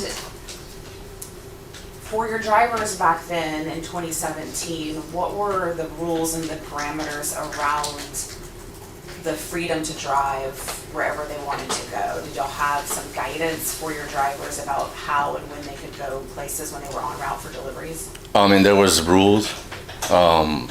Basically, it was just you go from Broadway store straight to your route and back, and that's it. They were allowed for lunch. If they had a big route, meaning the bigger truck, obviously they couldn't stop at like a McDonald's or a fast food or something. So they had to do the lunches in the warehouse. If they had a smaller route, which would be the small truck, the 550, they could stop at a McDonald's, but they had to eat inside the truck. They couldn't leave their truck unmonitored because there was thousands of dollars of material in the truck. So I gave them that opportunity, but they were to go straight to the route and back. You get 30 minutes lunch, and that's it. And did your drivers know that role? Oh yeah, that's the first thing I tell them on interviews and when they start. And did Guadalupe Contreras know that role when he was working? Oh yeah. Yeah. And just so we're clear, do you see Guadalupe Contreras in the courtroom today? Yes. Could you please point to him and describe an article of clothing that blue polo shirt, khaki pants, white t-shirt in the bottom. Let the record reflect that the witness has identified the defendant. So he knew the rules about how to stay en route. Yeah. I know it's been a minute, but do you remember the routes that Guadalupe Contreras was responsible for back when he worked for you? Yeah, at that time he had just started with us and he picked up on the work that we did. So he was able to do two routes, which was Pleasanton and Kennedy. So he was responsible for two routes? Yes. And I think you said because he was early in his employment with you? Yeah, he was barely, well, he had just gotten his 90 days. Maybe a little bit after the 90 days, no more than a month at his termination date. And so was there a time back in 2017, an evening that Guadalupe Contreras was working for you that something sort of out of the ordinary occurred? As far as on his route? With the two of you specifically, with him at the Broadway location? There was just one day he had asked me if he could go to lunch early, and I told him he could. He came back from lunch, he was real mad. I asked him if he was all right. He said he had just gotten into an argument with his girlfriend. And he said that she was mad at him because he wouldn't put her on the insurance. And so I was like, well, why wouldn't you put her on the insurance? That's when he kind of said, but that's my girlfriend, that's not my wife. And I just left it at that. And I'm sorry, no, go ahead. Would you have considered the two of you to be friends, or was it much more of a supervisor and employee type of? In the beginning, it was just a supervisor. As time went on, I mean, I was friends with all the guys. I had to be, to know my drivers and workers and all that. But we got pretty cool. We got to be good friends. So he would confide in you some of these personal details about his life? Yeah. So was there another evening when Mr. Guadalupe Contreras was coming off of a shift that another sort of out of the ordinary thing occurred? Yeah, I usually do my rounds in the warehouse around 11 p.m. And I was doing my rounds, and then I usually stop at the dock, which is a big bay door. Bay doors are open, and I kind of just watch whatever trucks are coming in. A car pulled up in front where the dock that I was standing at and the staircase to go into the warehouse. Car pulled up, stopped at the staircase. A little girl got out, asked for Marvin. I said, I am Marvin. And the lady that was driving said, oh, we just wanted to bring you a pizza. And I said, oh, okay. The little girl gave me the pizza. She said, thank you, and they left. And that was it. Why did that stand out to you? At 11 o'clock, nobody brings me a pizza, for one.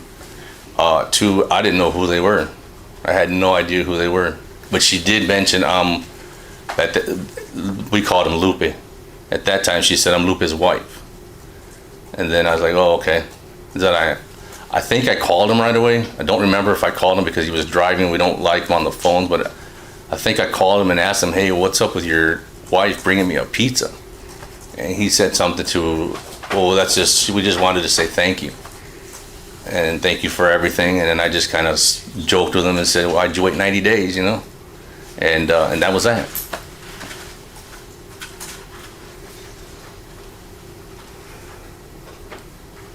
So whenever an employee at Elliott Electric, if it were to occur, if somebody has an on-the-job injury, is that something that you would be interested in and know about?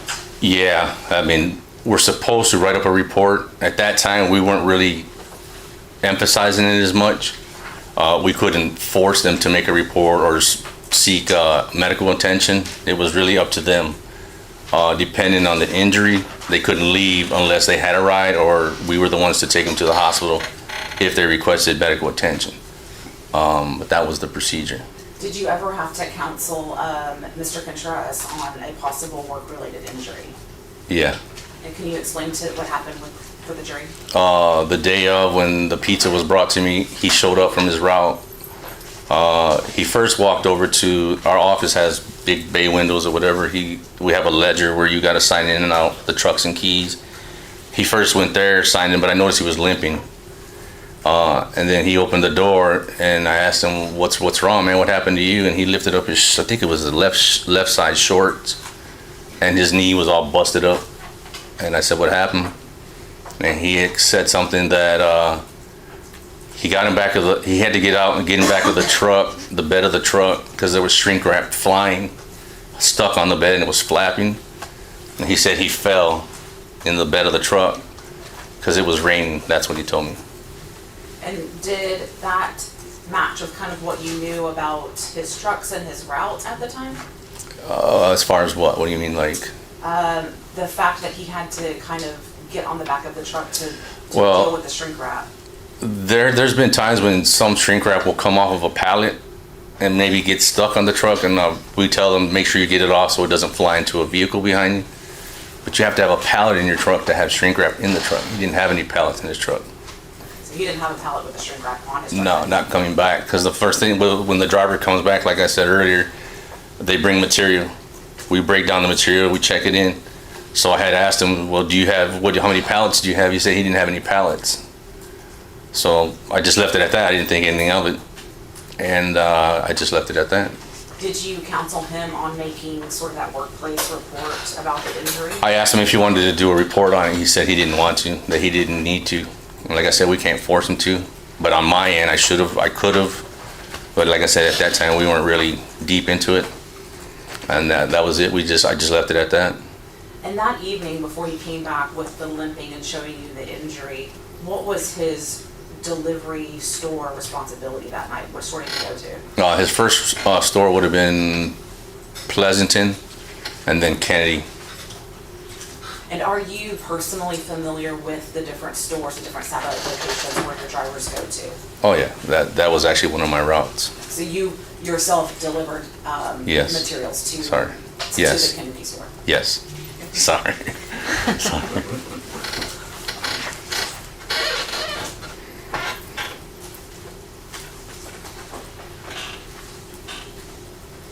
May I approach the witness room? Yes.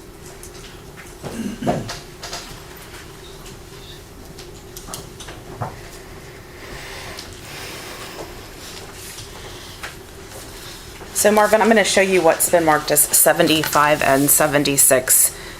Do you recognize states 75 and 76? Yes. And then how do you recognize them? My initials are on it.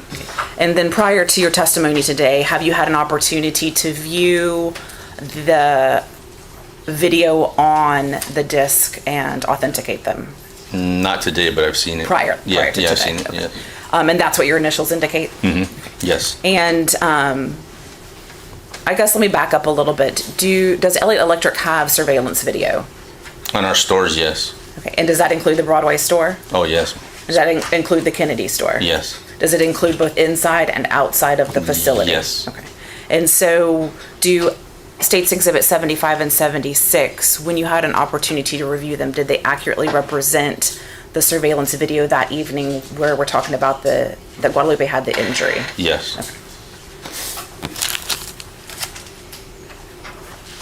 State moves to admit 75 and 76.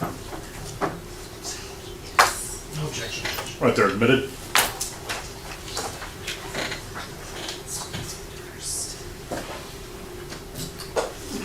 May we publish your? Yes. Just give us a second, Mark. To Okay.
Sorry, Your Honor, we just have a small technical.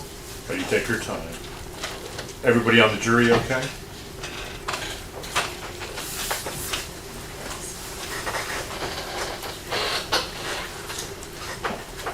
So while this is loading, Marvin, tell the jury, the surveillance video, is it audio or video?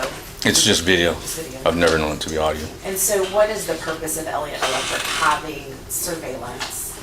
To monitor material going in and out of the building in case a customer says they didn't get it, obviously for theft, trucks coming in and out, and just anything out of the ordinary. So we have started the video, but we paused it right at the beginning. Mm-hmm. Orient the jury to what we're looking at. We're looking at the main office where my desk would be. Actually, I'm sitting right there, but that's the main office where the drivers would come in and out of before they leave, or when they come in at the beginning of the shift. Okay, so kind of seeing the top of your head down at the bottom of the center screen. Yes. And then you said there's a window, is it at the top of the screen where the drivers would come in and check in with you? Yeah, it's the window where the printer is and that monitor that's on. So I guess this is kind of home base for you? Yes. And then you monitor the drivers from this area, this location? I'm sorry, say again? You monitor the drivers Yes, from yes. this location? Yes. Playing the video.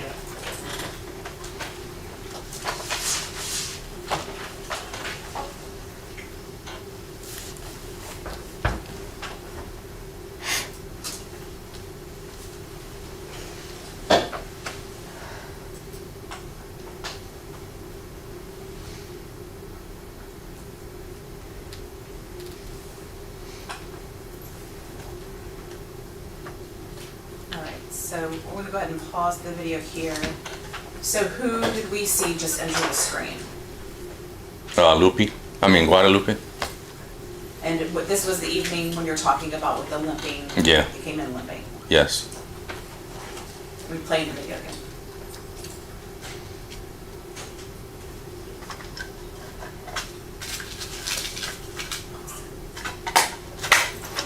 So pausing the video about 38 seconds.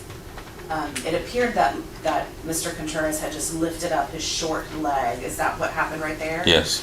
Is that when he's describing the injury to you? Yes. And is that when you could see the busted knee? Yes. And so, obviously we don't have audio here, but I think you told the jury about the discussion that y'all had about the injury. Is that what we're looking at? Yes.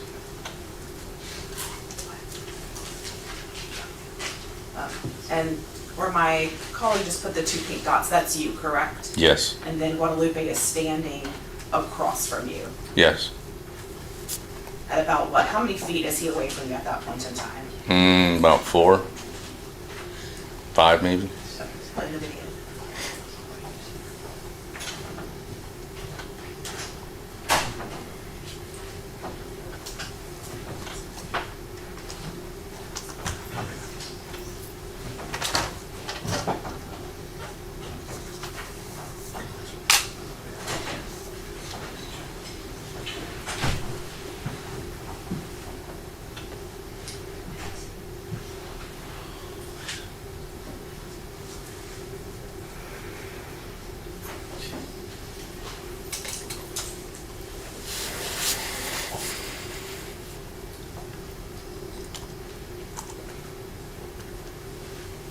And while we're watching, since there's no audio, do you remember if you and Mr. Contreras, either before or after a shift, had a conversation about something he wanted that night for his work? Something that he wanted? Did he request anything from you out of the ordinary for that shift? I don't remember.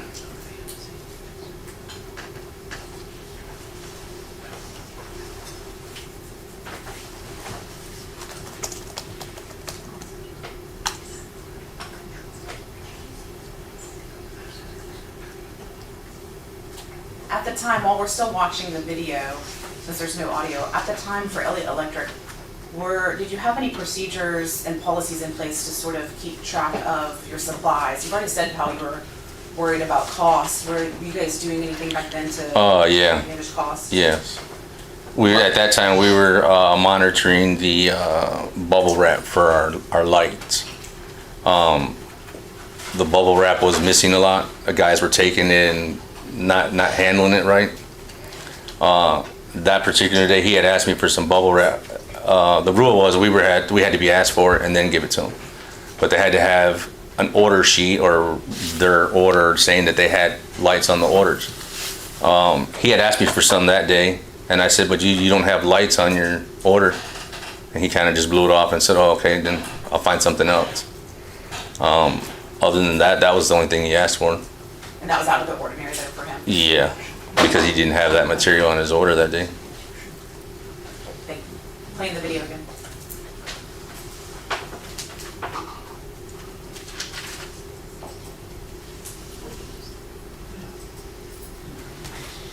And I guess while we're watching it, the jury can see Guadalupe Contreras standing there on the video.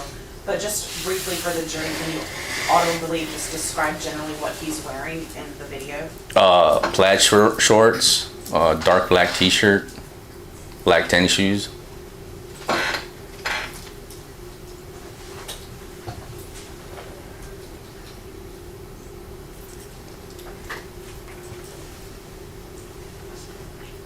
And I know it's been some time, but is there any way that you can remember maybe what the two of you were talking about at this point in time?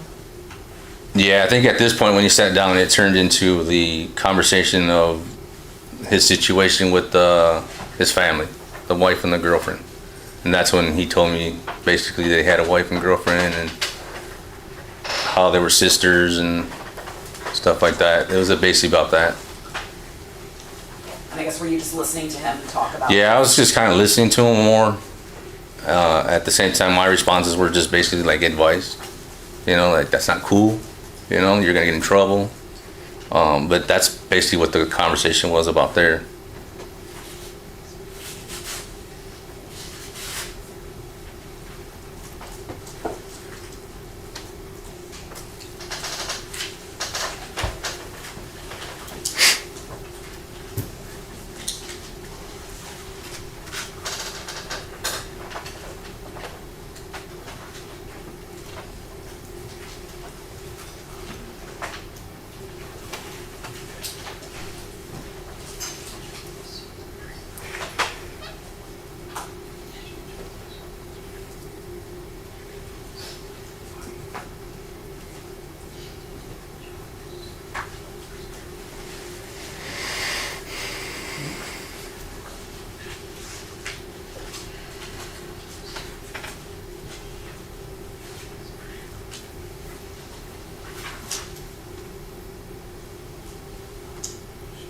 Okay, that video is complete. Now we're going to move to State's Exhibit 75.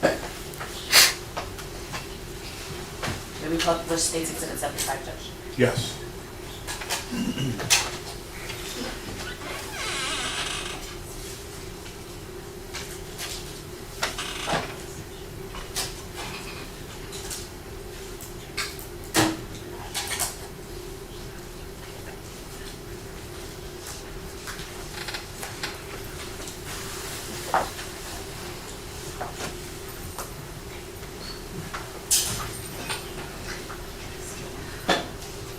And while it's loading up, I know that you had conversations with Mr. Contreras about the two relationships that he had kind of trouble with. Have you met either of those women before this evening having this conversation?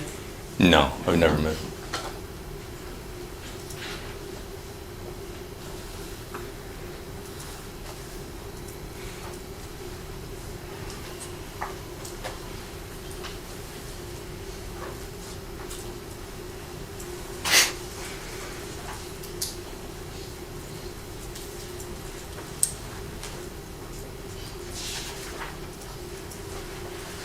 No.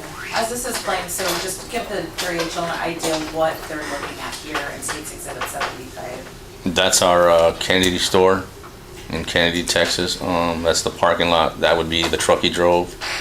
And that's be the loading and unloading area. So I'm just gonna guess, Elliott Electric, you have multiple trucks, is that correct? Yes. How do you know which driver is in which truck? They're all marked, numbered by numbers. So each of your trucks has an individual unique number? Yeah, they got a number tagged on it, and then the gas cards are attached to that truck, where on the GPS you can tell also what truck it is. So then as your night supervisor, you know which individual drivers, which individual of your employees are assigned to the specific numbered truck? Yes, they also have the ledger where they sign out, and that's the purpose of them signing out.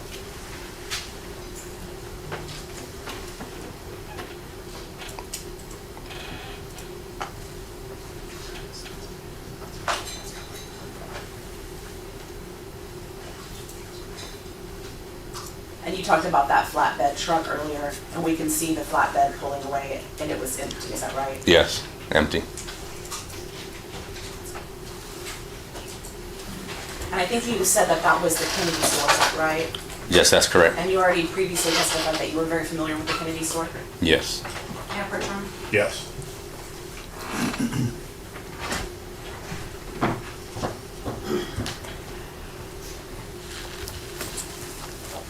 So now I'm going to show you what's been marked as State's Exhibit 78. Do you recognize what is depicted in State's Exhibit 78? Yes, that's the main store in Kennedy. Okay. And what area of the Kennedy store does it depict? The front store outside the warehouse or away from the warehouse. Okay. And so in State's Exhibit 78, is it a true and accurate copy of that front part of your Kennedy store and Mr. Contreras as he looked the evening that we just saw in the video? Yes. State moves to admit State's Exhibit 78.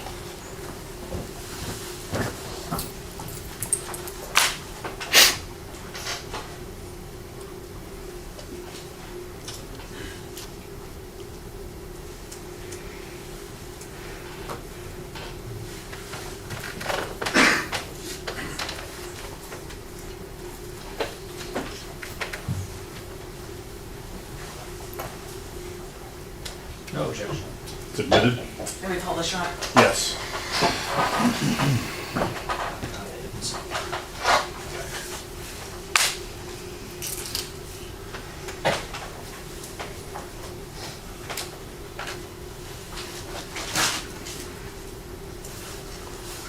Is it showing up on y'all's screens at Harris? All right, so Marvin, we're looking at State's Exhibit 78, and you had already kind of described what Mr. Contreras was wearing in the video when he showed up with the injured leg. Is that Yes. clear that he's wearing those same clothing in this picture? Yes. So that's from that same night. Yes. And tell Dre, what is he holding in his hand? He's holding shrink wrap. And is it normal for Mr. Contreras, as a part of his responsibilities as your driver, to have shrink wrap in the lobby of the Kennedy store? In the front store, no. Can you think of any business reason as to why he would be in the store with that shrink wrap at that time? No. The shrink wrap that he has in his hand actually is what's wrapped around the pallets when they take the delivery so that the material stays intact. The drivers don't break down the pallets. They're just to drop and deliver, or deliver and drop it. It's the next morning shift at that store, the warehouse guy who cuts that pallet or plastic open and checks in the material.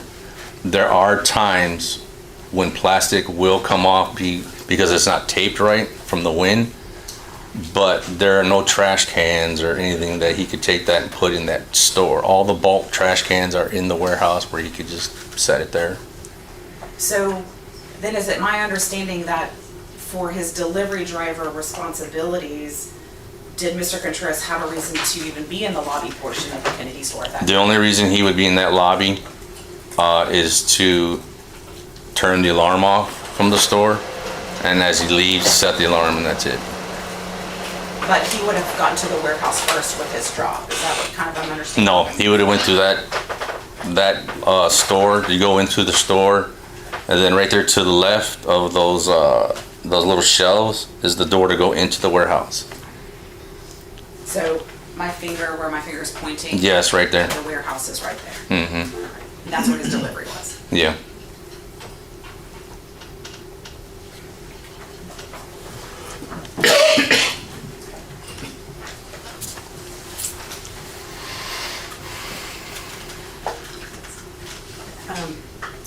All right, so sometime after that evening, were you approached by law enforcement? Yes. What, if anything, did you do for law enforcement? They just wanted to see the GPS part of the computers. And did you show it to them? Yes. Specifically, what GPS did they want to see? Of the truck that Guadalupe was driving. And did you show it to them? Yes. And not for the law enforcement purposes, but for your purposes as the supervisor of Elliott Electric, when you were looking at Mr. Contreras' GPS, was there anything that caused you concern about his route that evening? Yes, he had gone off route. And the way I saw that, the first thing that pops up is it's like a little character holding a flag. And it immediately says, it blinks, or I don't know if it blinks, but it's in red or something, or a flag, and it says driver off route or off route. And that's the purpose of the character, but that's the first thing that caught my eye. And was that a common occurrence where you would catch your drivers going off route? Not really. I didn't have very many drivers going off route. They knew they would be terminated if they did. And if they did, they had permission to, but I hardly had any drivers do it. And again, did Mr. Contreras know that rule at the time when he did Oh, it? yes. And so you turned over Mr. Contreras' GPS truck to law enforcement. What else, if anything, did you do for law enforcement when they came to your work? I gave them the keys to the truck that he drove, and they wanted to search the truck or whatever they wanted to do with that. I gave them the keys. Did you give them consent to search that Oh, yeah. vehicle? And was there anything else that you did for law enforcement besides give them the GPS and the vehicle? No, just showed them the GPS and answered whatever questions about where he was parked and the flag and all that. So was there a point in time after that that you, and I guess maybe your managers or your supervisors, made a decision about Mr. Contreras' employment with Elliott Electric? Yes. And what decision was that? We had to terminate him due to him breaking policy, going off route. And he was still fresh until, well, he was a little past his 90 days, but he was still a fresh driver. And that's one thing that company does not tolerate. And so did you yourself terminate Mr. Contreras? Yeah, as his manager or supervisor, I had to be the one to terminate him. But we had to do it, all our terminations have to be done with a witness. So that office that y'all saw earlier, there was all the desks were filled with other supervisors, so I did it in there. And I just basically told them that we have to terminate you, part ways, because you broke policy. And did he respond when you told him why you were terminating him? Yeah, he said, no, I understand. I broke the policy. I understand. I have to be terminated. He didn't protest with Oh, no. going off route? Mm-mm. We walked out together, matter of fact. Did he say anything to you as you walked him off of the property? He just said thank you for giving him the opportunity, that he enjoyed working there, and I walked him out the door. Policy is we have to walk him out the door, and from there he's on his own, but we got to kind of watch as they go.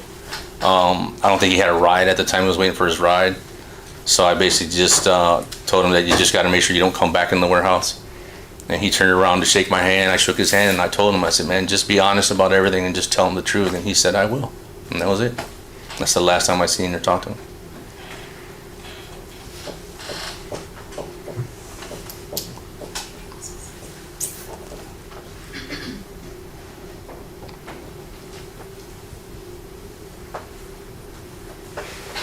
So going back a little bit to when you were talking about the night where y'all had the conversation, the video that we watched, and then the picture that we saw. Besides his busted knee, did you notice anything else about his appearance that seemed off besides the limping and the busted knee? No, I didn't notice anything else because I was giving my full attention to him when we were talking. I was always taught you give the man respect when you're talking to him, look him in the eye. And that's basically what I was doing. I was just basically hearing him out, because he was kind of telling me a lot of stuff. And that was basically where I was just focused on him. Pass the witness, Your Honor. Members of the jury, we'll take a short break, about 15 minutes. All right, jury.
You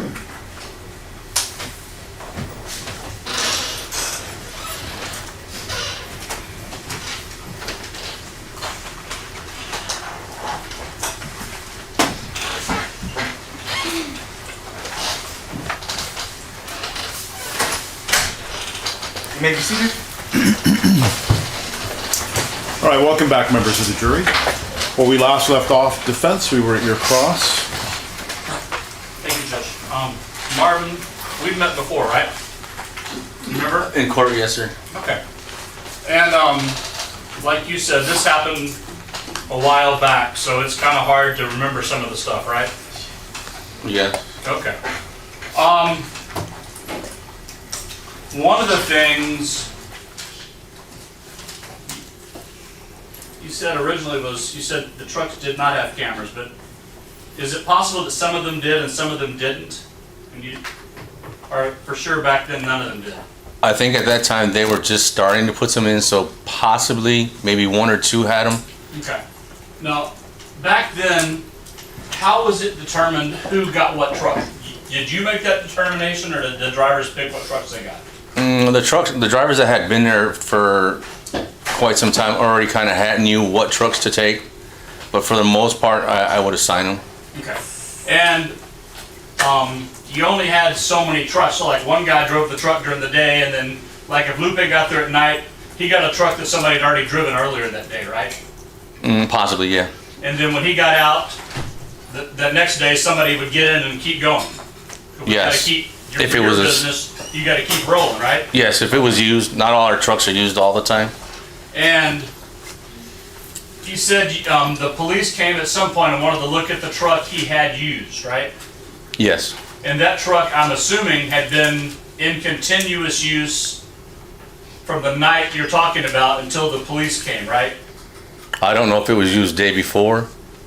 Well, they didn't come the next day, did they? They came. They came on a Sunday. Okay, on a Sunday, and this, I think the day you're talking about was like a Wednesday. So our last day would have been Thursday. Okay. So Friday and Saturdays, I'm not there. We come back on Sunday. Okay. So you don't know if it was used Friday No, Saturday I don't. or not? Okay. Now, earlier today, you said that at the beginning at one point you said he asked for shrink wrap, then you said he asked for bubble wrap. When you and I talked before, you said it was bubble wrap. So is it possible you were confused when he said shrink wrap the first time and it was actually bubble wrap? No, I never said he asked for shrink wrap. I said he only asked for bubble wrap. There's no reason why he would ask for shrink Right. wrap. And the bubble wrap is like those 6x6 inch sheets. Is that the way it was still? It varied in sizes because it was just shrink wrap. That was kind of whatever you pulled out. The bubble wrap, you mean? Yeah, the bubble wrap, I'm sorry. Yes. I got you. Okay. Another thing I wasn't sure about, when we talked before about that pizza thing, you told me the people that bought you the pizza, you didn't know who those people were. No, I didn't. But today you said that she told you she was his girlfriend. When they first pulled up, the daughter, when they first pulled up, a Right. little girl opened the door, asked for Marvin. Mhm. I said, I'm Marvin. Right. With the door open, the lady that was in the front driving said, I'm Lupe's wife. Okay. And the girl,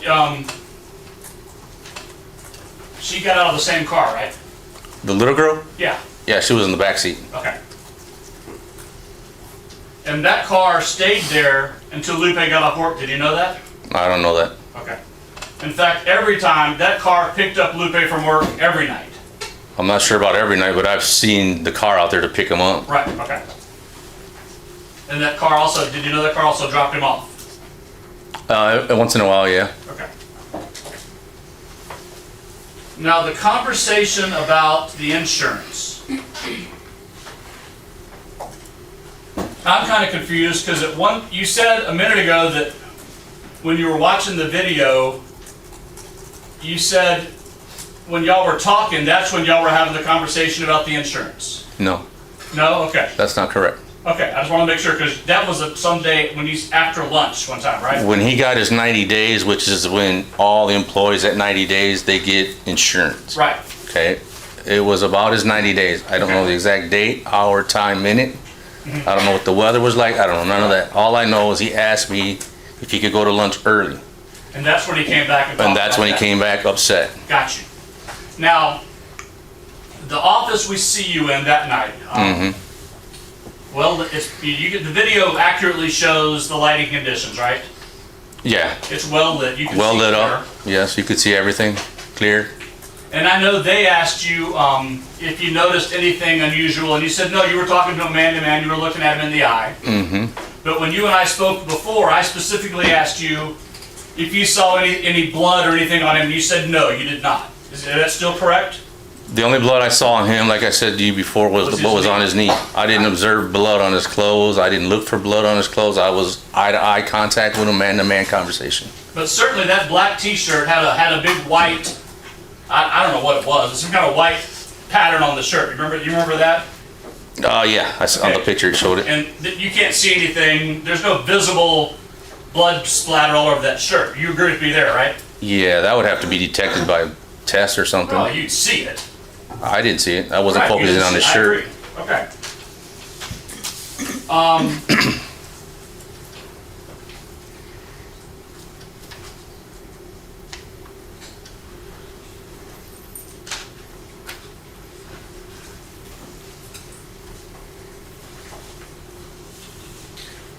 The trucks themselves, what do you guys do to... Some companies have, I've been told, have governors on their trucks to make sure that the trucks have a maximum top speed. Do you guys have that? Some trucks do, some don't. What about this truck? I don't recall if his truck. I don't know if his truck did or not. All that was mostly taken care of with day shift.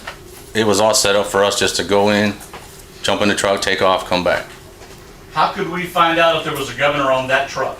Like I told you in the last trial, you would have to get in contact with the day manager, Oscar Arce. I'm sorry, say that slower. Oscar Arce, A-R-C-E last name, or Brandon Hatch. A-R-C-E? Yes, sir.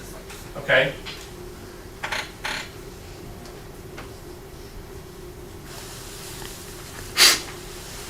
Well, let's take the trucks that do have governors. You know what the top speed is?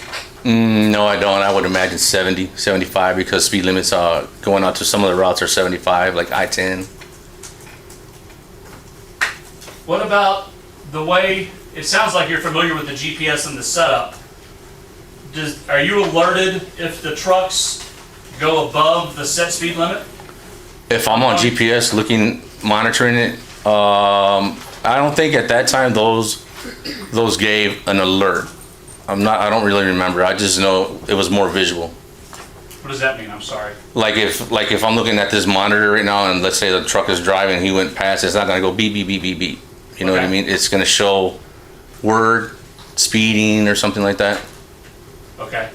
So if you watch, like if you get on and see, if I was driving for you, and you looked at my route last night, there's no indication on the screen that No, if I looked at your route from last night, we would have super detail. We would see everything. I mean, it's because that's why we got out of those, because like I said, it didn't have cameras.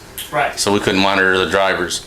The what do you call it that we have now, they're very detailed. It wasn't very, I don't want to say it wasn't detailed. It was more just to monitor GPS the trucks and watch routes. Okay.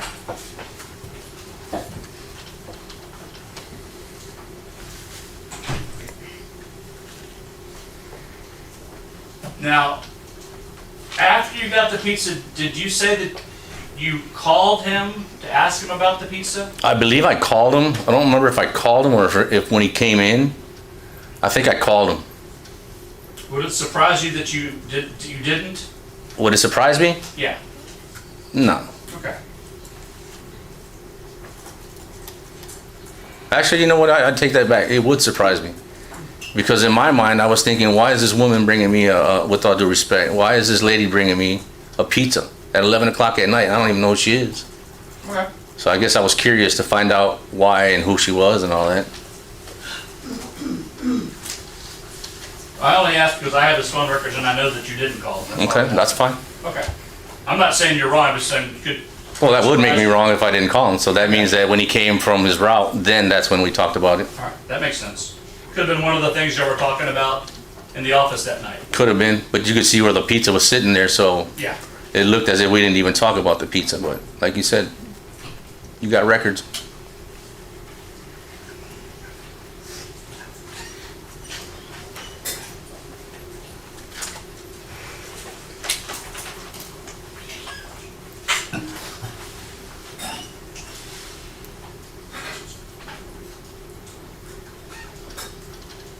drivers drive for you on any given night?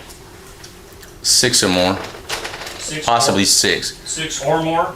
Possibly, it Okay. depends on who shows up, who doesn't show up.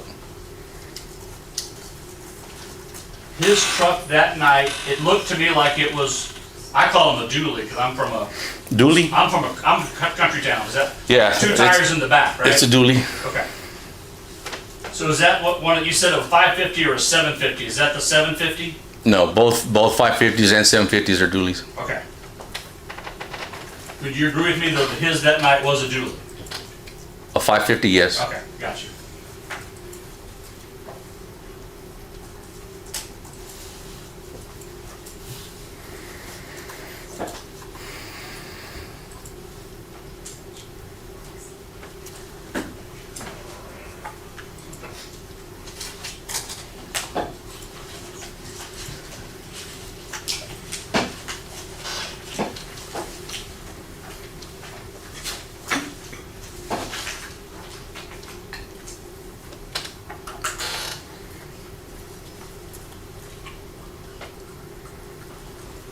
That's all I have, Judge. One second here.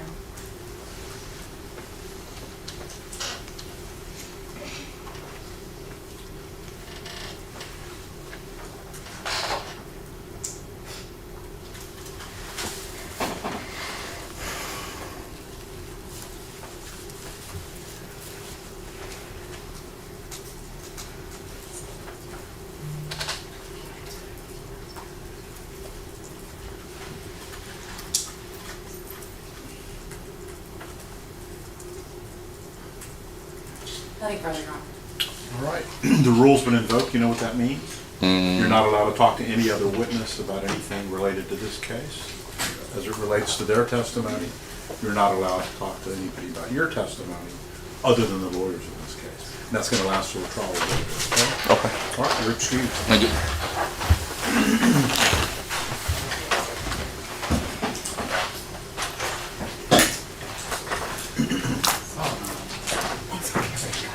Judge, can we approach briefly? Yes.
You may be seated. Welcome back, members of the jury. I'm going to make sure you get a little exercise today. Keep you healthy. All right, State, you can call your next witness. Thank you, Judge. The state calls FBI Special Agent Mark Swick.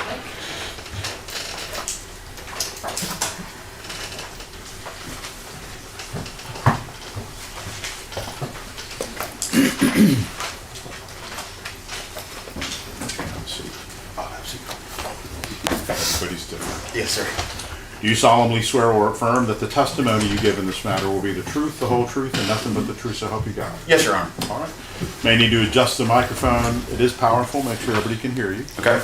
Can you introduce yourself to the jury and spell your name for the court reporter, please? I'm a supervisory special agent with the FBI, currently on TDY to the headquarters in DC, but I'm stationed in Dallas, Texas, and my last mark with a K, last name is spelled Sedwick. Thank you, Judge. You basically told the jury who you're employed with right now. What is it that you do for the FBI specifically? I'm a member of the CAS team, which is the Cellular Analysis Survey Team. What does the Cellular Analysis Survey Team do? It's a group of specially trained agents and task force officers who have been certified in the analysis of historical call detail records, or CDRs. And can you explain to the jury what historical call detail records are? Basically, it's your phone bill. It has the date and time you made a call or a text, the two numbers involved, how long it lasted, but it also has the tower and sector or side of the cell tower that was utilized for that call or text. So based on that information, I can determine the approximate location a device had to be when that call or text occurred. And in this case, I also have what's called either RTT, real-time tool, or time in advance, which will also sometimes give me a distance from that tower and sector. And we're going to talk more about that, but what kind of training did you receive to enable you to do that? Initially, over 400 hours of training from other FBI agents, from outside companies on how radio frequency actually works, which is how the tower and the cell phone communicate. I have a yearly recertification, week-long certification, and then, but most importantly, in my initial training every year, we meet with the engineers from all the cell phone providers in the U.S. every year to go over how the network is working and how it works and the evolution of the network as it happens. And prior to doing this job, what is your educational background? I had a Bachelor of Science in History from the United States Naval Academy. Thank you. How long have you been with the CAS team? Did my first training in 2007. The CAS became a unit in 2012, and I was fully certified in 2014. Thank you. Were you asked in this particular case to review 3 different sets of cell phone records, call detail records specifically? Yes, ma'am. And did you? Yes, ma'am. Your Honor, may I approach? Yes.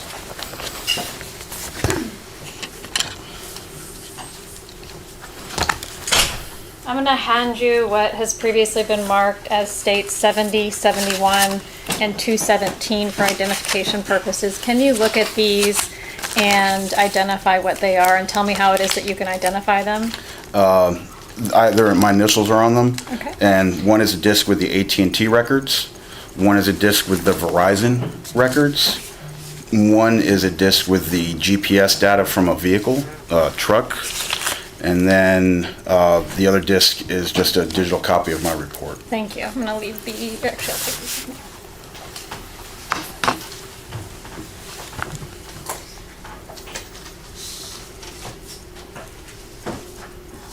What are the phone numbers associated with state 70 on the Verizon disc? On Verizon, there are 2 numbers, 210-612-7199 and 210-627-4788. And what is your understanding as to who those phone numbers belong to? Those phones, I was told, were utilized by Elizabeth Contreras. Okay, Elizabeth Contreras, and Contreras, so sorry. hers are both Verizon. Yes, ma'am. Okay, and what about the AT&T on state 71? What number is associated with that one? That's 210-840-3645, and that's associated with a Guadalupe Contreras. And on state 72, the truck GPS, what is that associated with, or where was that obtained? It was for a business truck or a work truck, and it was identified in those records as truck 4526. Thank you. Your Honor, at this time, the state moved to enter 70, 71, and 72 pursuant to business records that were previously timely filed.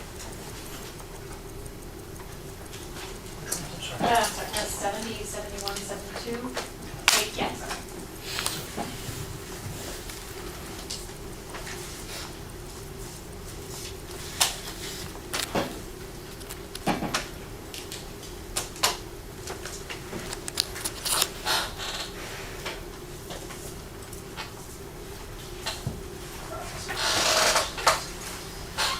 No objection, Judge. If they're admitted.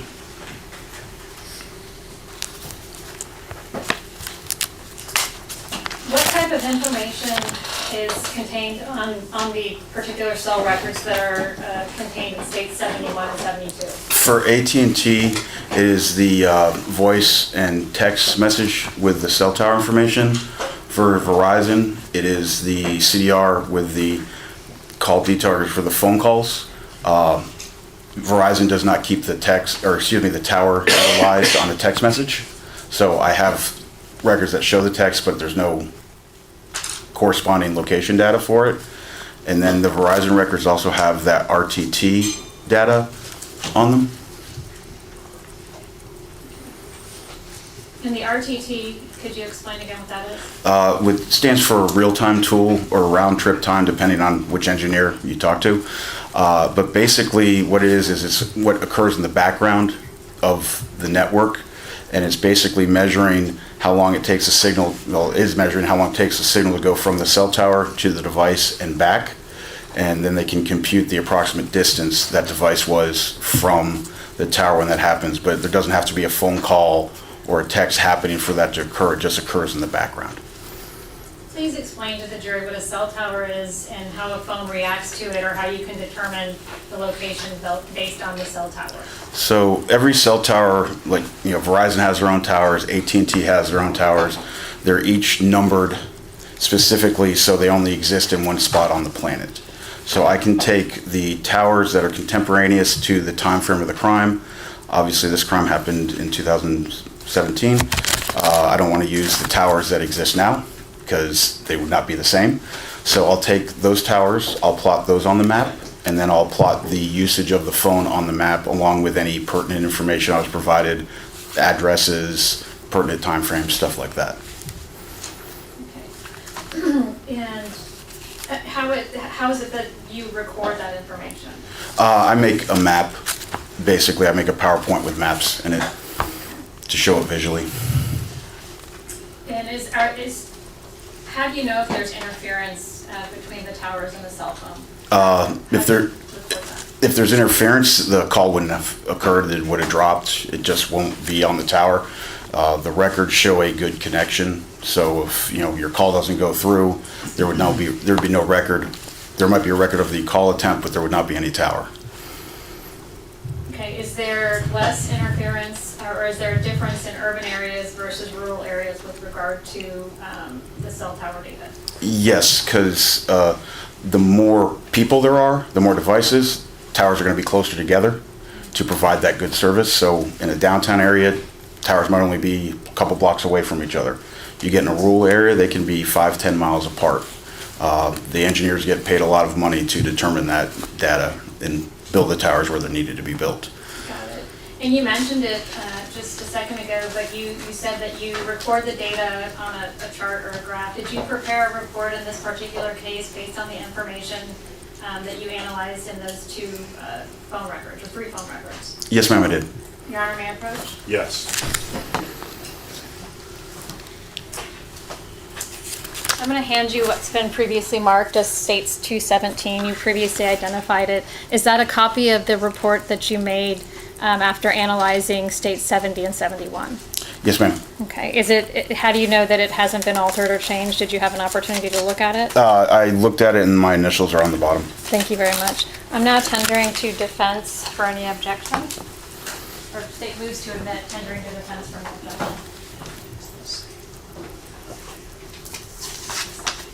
No objection, Judge. It's admitted.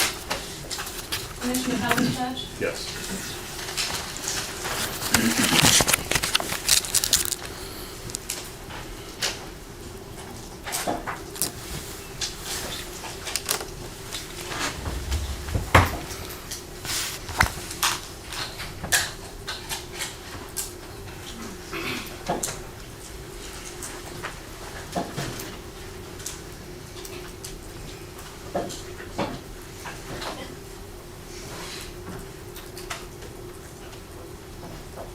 While we're getting it set up, can you explain, we talked about, we mentioned it, the GPS, can you explain to the jury exactly what GPS is?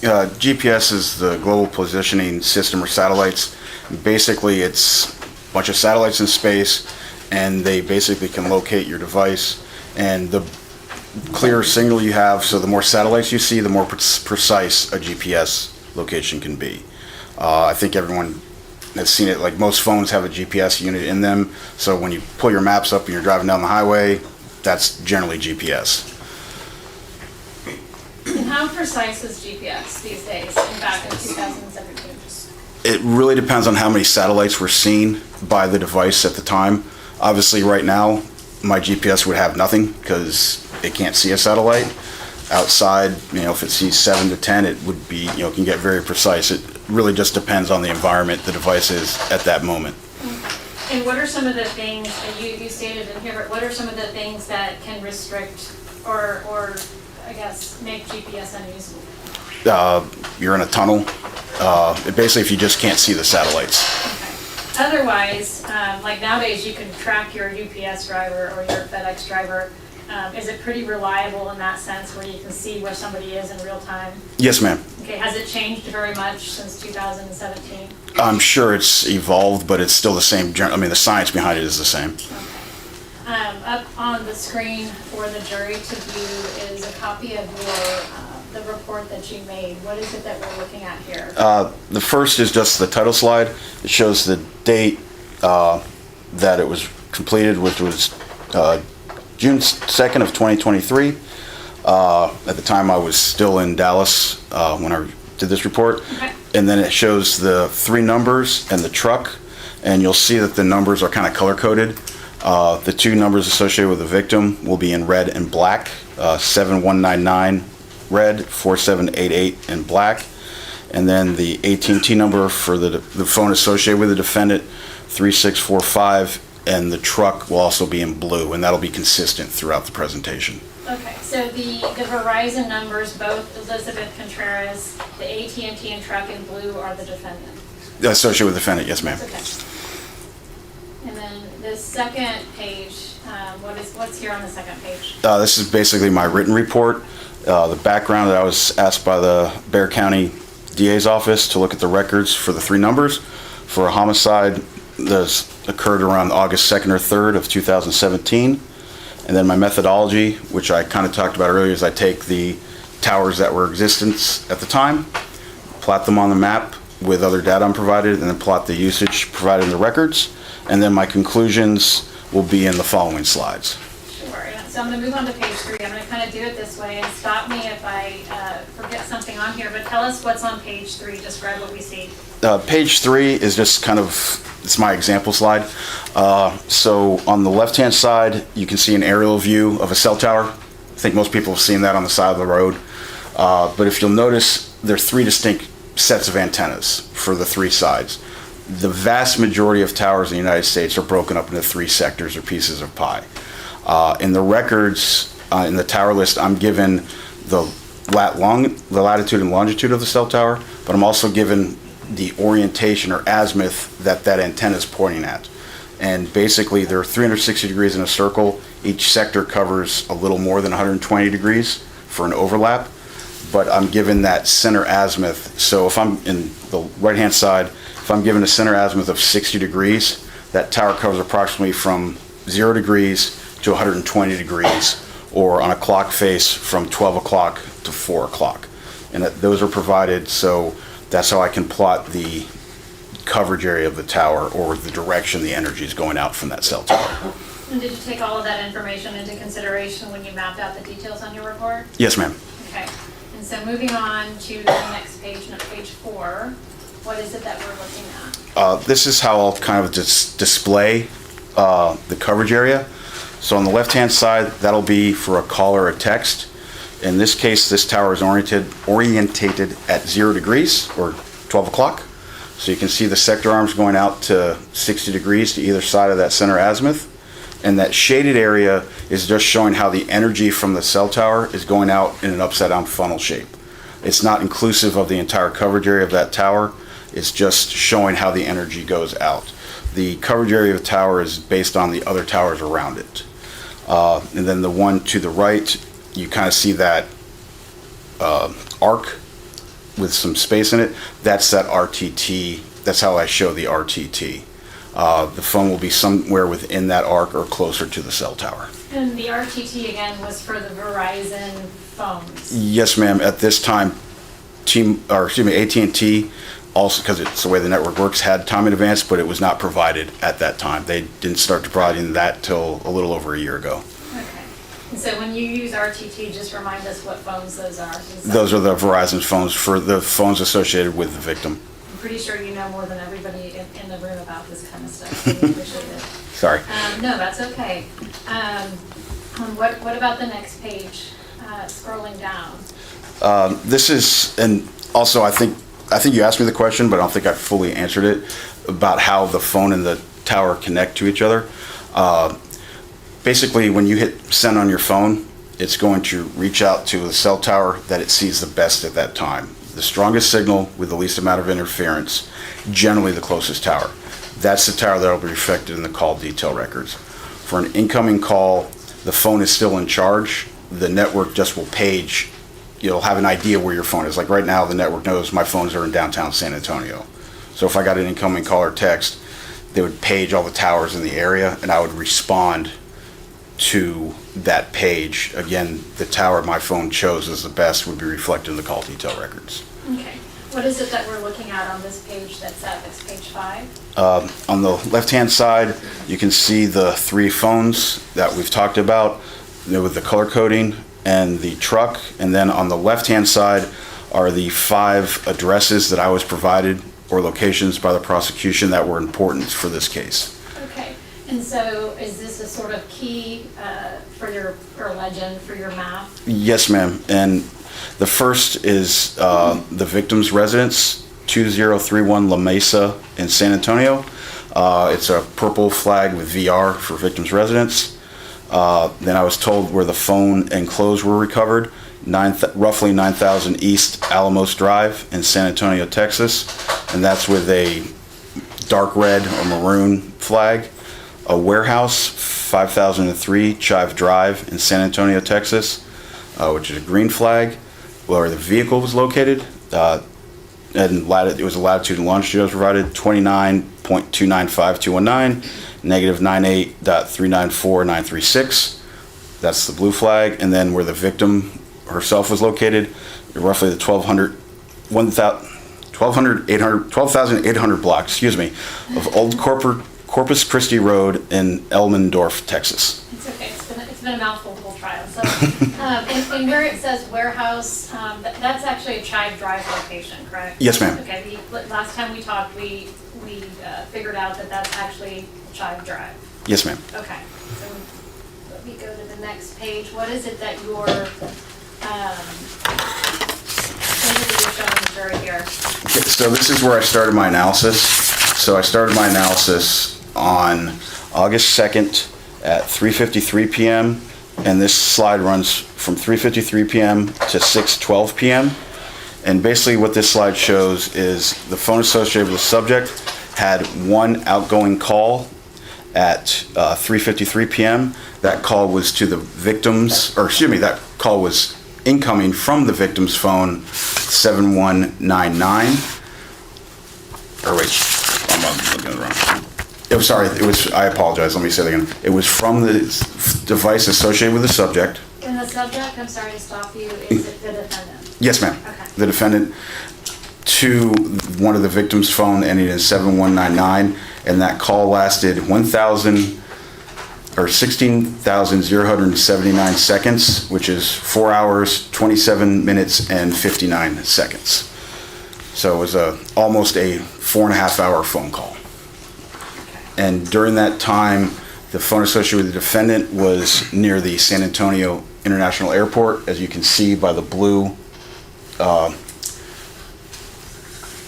arc or wet piece of pie or wedge. And then the victim's phone was pretty much located a little west of downtown San Antonio, east of their residence, but during that entire 2.5-hour period that this is showing was in the same general area, both the devices associated with the victim. And I should have asked you this first, but what day was that? Oh, I'm sorry, August 2nd, 2017. Were there also a series of texts on the defendant's phone? Yes, ma'am. There were outgoing and incoming texts between 4:10 and 5:23 p.m. Was it between the two phones? No, ma'am. Okay.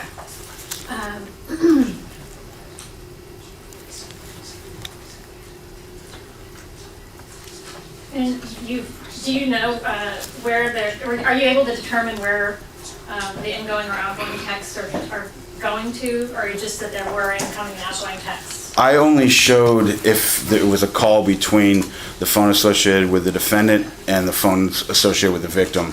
Those numbers are in the records. I just did not include them. Okay. And on the next slide, what is it? So I guess I should ask you, in the box with the green numbers, what are all of those? What's blue on the screen up there? Yeah, should be blue. In the blue box, what are those numbers represent? Where it says CID, that is the cell identification number. So that's how the system, the network identifies that particular cell tower and sector. And then it has the number associated with the call, the date of the call. Well, the date is at the top, then the time of the call in local time. AT&T provides the records in UTC, Universal Time Coordinates, so you have to adjust them for local time. The name associated with the phone, and then whether it's an outgoing call, incoming call, outgoing SMS, or incoming SMS. So is there anything I missed on that page before I move on? No, ma'am, just that there was that 4-hour call and the phones were not near each other during that time frame. Okay. And is there any GPS location data at this time? No, ma'am. Okay. This next page, describe for the jury what's going on here. Okay, now this is from August 2nd, 2017, from 6:25 to 9:05 p.m. And there's one incoming call from the phone associated with the victim, the 7199, to the phone associated with the subject. And that call lasts 1 hour, 45 minutes, and 44 seconds. But you can see when that call was initiated, it's, you can see if you look where you can see kind of that blue line, that's all the GPS points from the truck. So when the truck is turned on, the GPS starts. It started at 8:36 p.m. And then it starts moving south and it drives towards the warehouse area, getting there around 9:05 p.m. So the phone call started at 8:21 p.m. and then the truck started moving roughly 15 minutes later. And at this point, the phones associated with the victim had moved to an area near her residence. And that's, you can see those on the box zoomed in on the left. You can see those arcs, and majority of them are arcing over her residence, so that'd be consistent with that device, those devices being at the residence or in the area. And you can see in the box to the right that by 8:56, the truck has exited the highway and is getting close to the warehouse, or the store, the store around 9:01 p.m. And just so that the jurors don't get confused, because we keep calling it warehouse, is that the Chive Drive location? The Chive Drive location, Okay, sorry. so let's call it Chive Drive. Yes, ma'am. Just, I want to make sure that I understand what you just said. What you've mapped out here it's consistent with the victim's phone being at her residence at Yes, this ma'am. time, and that's around 8:36 or 8:21? From 6:25 to roughly 9:05 p.m. and the defendant is traveling his GPS and his phone towards that Chive Drive location. Yes, ma'am. There's only one phone call, so that shows them in the area where the truck starts, but there's no other phone calls, so it just shows that vehicle, but it shows the vehicle traveling south towards the Chive Drive location. And so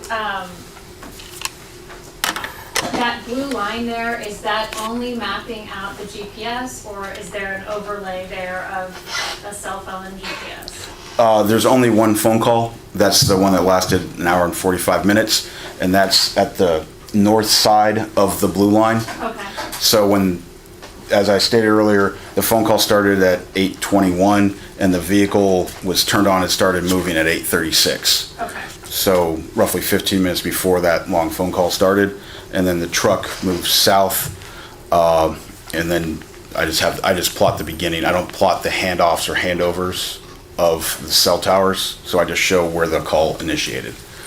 Thank you.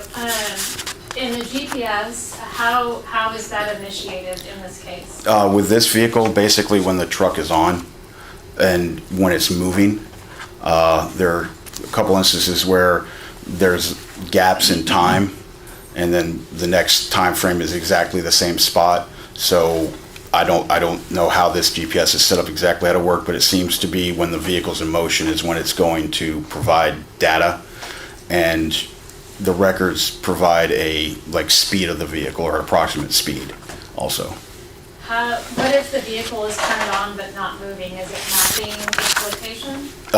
Generally no, from what I could attest from the records. And moving on to the next page, is there anything else on this page that I forgot? No, ma'am. Thank you. Moving on to the next page, what is it that we're looking at here?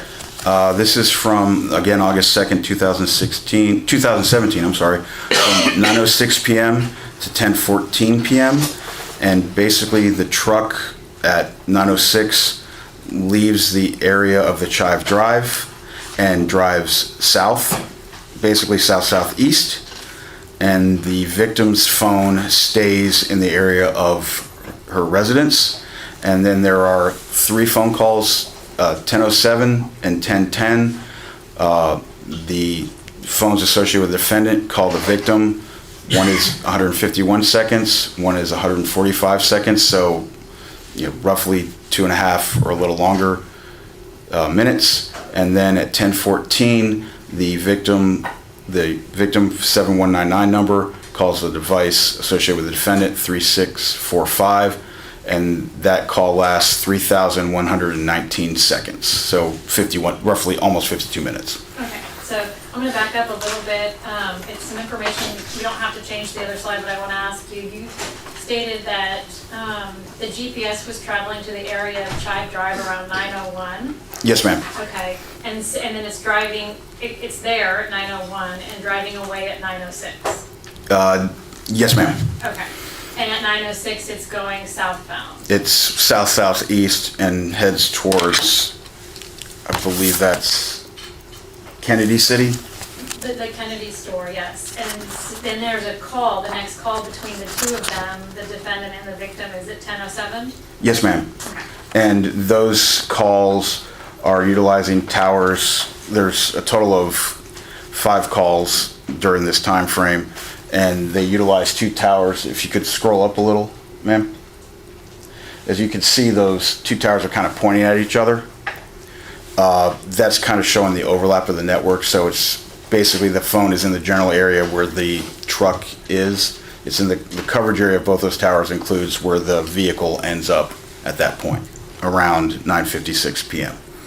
Sure, and you can touch the screen if it's helpful to you. Oh. Because it, and I'm sorry. Oh no, last one it wasn't working, so I.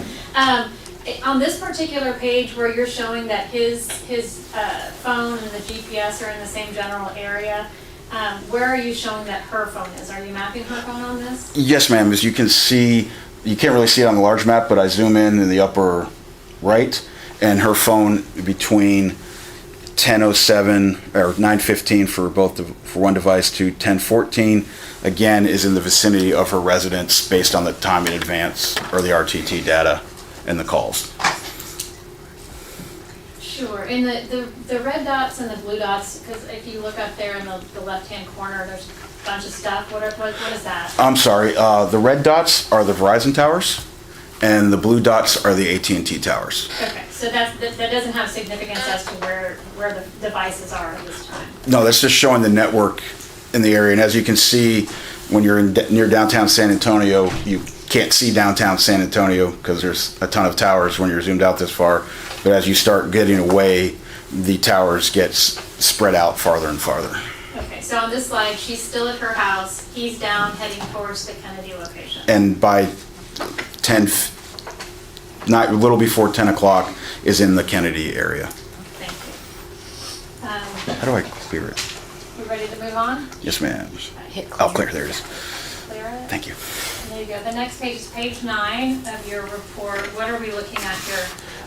Basically, I didn't show all the activity of the victim's device, but basically the victim's device starts moving away from her residence and starts heading towards the Chive Drive area, and the truck around at 10:17 starts traveling northwest back towards the Chive Drive location.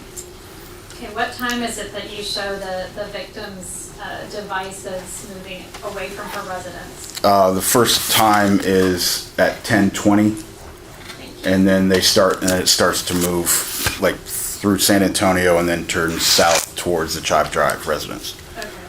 Or location, sorry. And is that all that's mapped out here?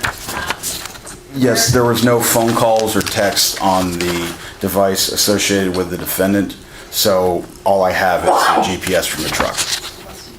Thank you. Is there anything else on this slide of note? No, ma'am. So moving on to page 10 of your report, what are we looking at here? Again, this is a overview slide from 1101 to 1104. Basically shows that the devices associated with the victim are moving towards the Chive Drive location, and the truck GPS shows the truck also arriving towards the Chive Drive location, both of them getting very close around 11:04 p.m. Anything else on this slide? No, ma'am, and again, there was no activity on I do an overview, some slides, just because there's so much RTT that if I try to put all of it on the slide, it would not make any sense. So I'm just trying to show that gross movement. But if you don't see the blue device or the subject's phone making a call or text, there was just no activity during that time frame. And so the defendant's isn't showing up because it doesn't have that RTT data that hers does. That's why you can follow hers the entire way, the movement the entire way, even if there isn't a phone call incoming or outgoing. Yes, ma'am. Okay.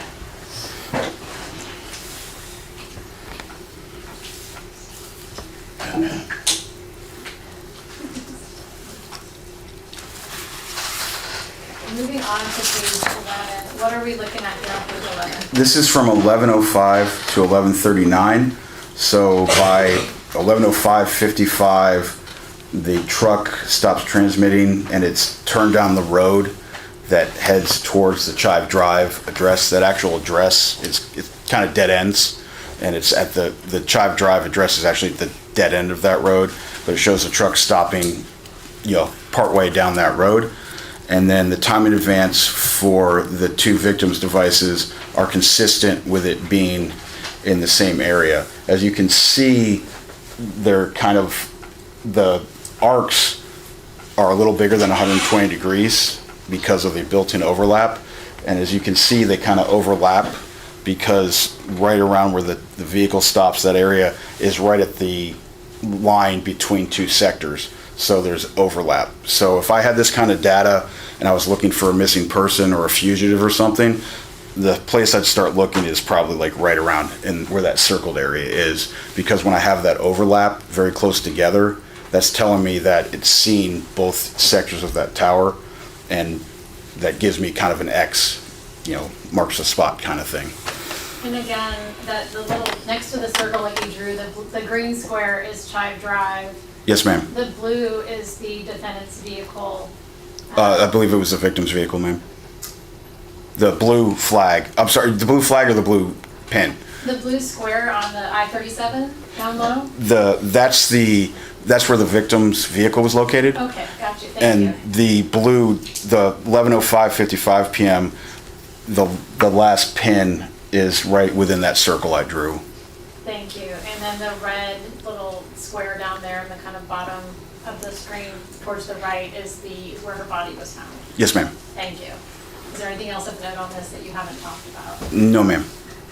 So I guess I'll just ask, so at 11:05 is when it seemed as though they were in the same area there at Chive Drive? They're in the same general area. The truck is, and both phones associated with the victim. I can't say where the defense phone is at this time because there's no calls or texts. Thank you.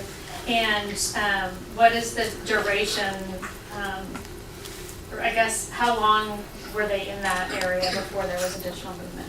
This is 11:05 to 11:39 p.m., so roughly 25 minutes.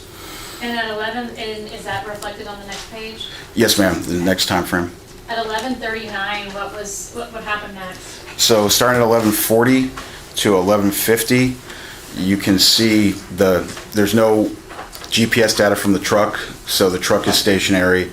The phones associated with the victim start to move away and wind up basically going past where the victim's body is found and then continue past that. So basically those devices are traveling southwest from the Chive, southeast, excuse me, from the Chive Drive address and basically pass by where the victim's body was located. Okay. And there is one call, there's an incoming text, excuse me, to the subject's device, and that is utilizing a tower that has a coverage area that includes all three locations, where the body was located, where the vehicle is located, and the Chive Drive address. Okay, so help me out with that. So because he received a text, you're able to put his cell phone in that area as well? Yes, ma'am. Okay, so that, I didn't know how to interpret that.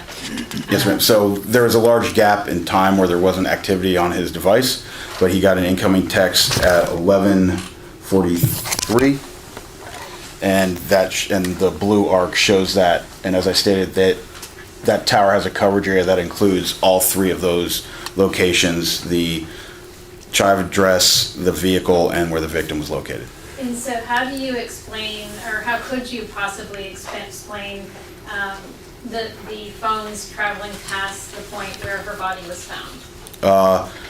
Based on the time, most likely one is someone might have been able to walk it, but they would have been moving pretty fast, but they could have been driving a vehicle, and those devices could have been in that vehicle and driving down the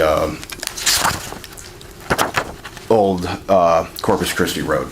Okay, so it could have gone a little bit past, and because they were driving, is there could the RTT timing advance affect where it's mapped out as well? Well, I can only say it's somewhere along that arc, Okay. but the way the arcs are, and I only have one tower and sector, so I don't have those X's, but it would be consistent with that vehicle or those phones, or the phones moving down Old Corpus Christi Road. And the other road it probably could have been moving down is 181 also. Do you provide a distance for the timing advance here, In- measurement? Yes, ma'am, I do. And basically, it starts out at 0.93, 0.101, 1.37, 1.3, 1.37, 1.3, which is not unusual to have if it's kind of stationary for a little bit to, it's 0.07 miles. It's not that far. And then it shows by 11:50, it's moved out to the farthest.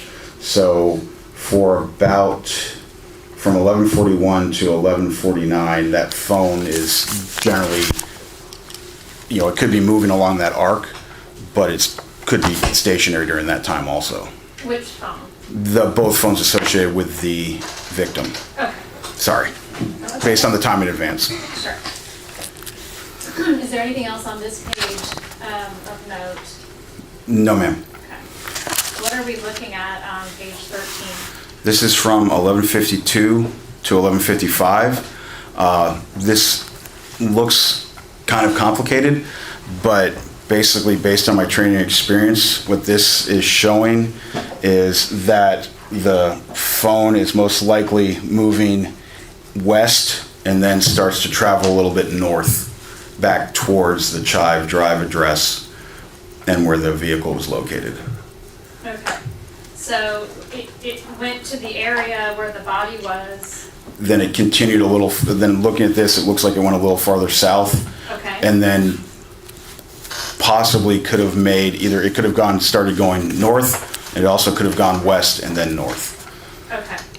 I can't, just because I don't, as you can see, there is some intersecting, so I know for a little bit it was very close because this is within 3 minutes, but it's consistent with the device traveling a little farther down Old Corpus Christi Road and then possibly traveling back up north.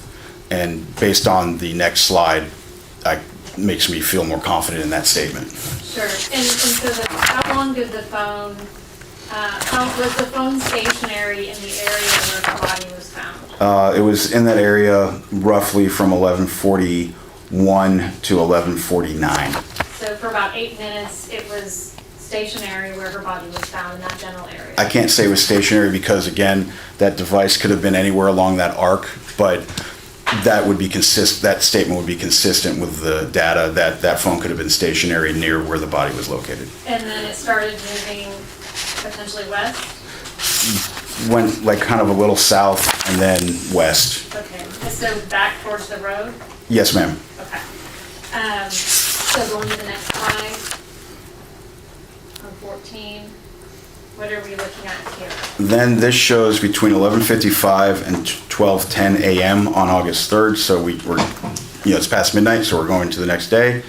This shows the victim's devices moving a little slower north from where the vehicle was found back towards the Chive address. And when you say slow, it's moving slow from where the vehicle was found, and you're talking about the victim's vehicle? Yes, ma'am. To the Chive address, how slow? It covers roughly 1,000, maybe 1,500 feet, so less than half a mile in 15 minutes. Would that be consistent with somebody walking from the location where the car was found back to Chive Drive? Yes, ma'am, that could be one explanation. So the victims, so right now, all you're mapping are the victims, all that's displayed here on your report on page 14 are the victims' phones. Yes, ma'am, there's no activity on the phone associated with the defendant, and there's no GPS for the truck.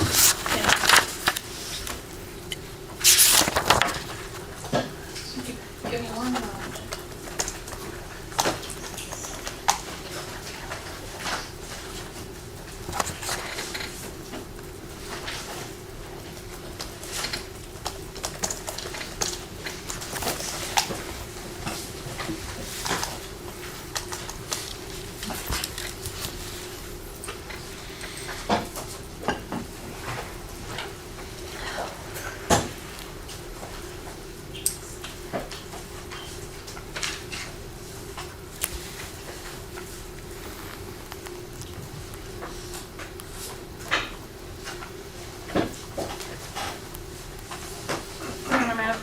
Yes. Thank you.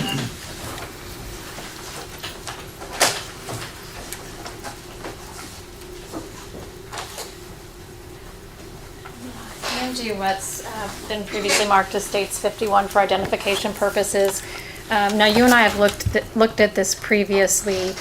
Can you identify for the jury what it is? I believe this is a detective put together a map showing the 3 locations where the victim was located, where the victim's car, the blue Hyundai, was located, and basically the Chive Drive area. And so it's an aerial Google map like we've all seen. Yes, ma'am. Okay. Do you think that this would be helpful for the jury to have a kind of a visual of what you were talking about as far as the path that was taken to walk from the car back to Chive Drive? Yes, ma'am. Thank you.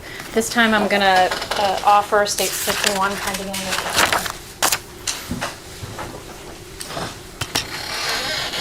No objection, Judge. Submitted? Permission to publish, Judge? Yes.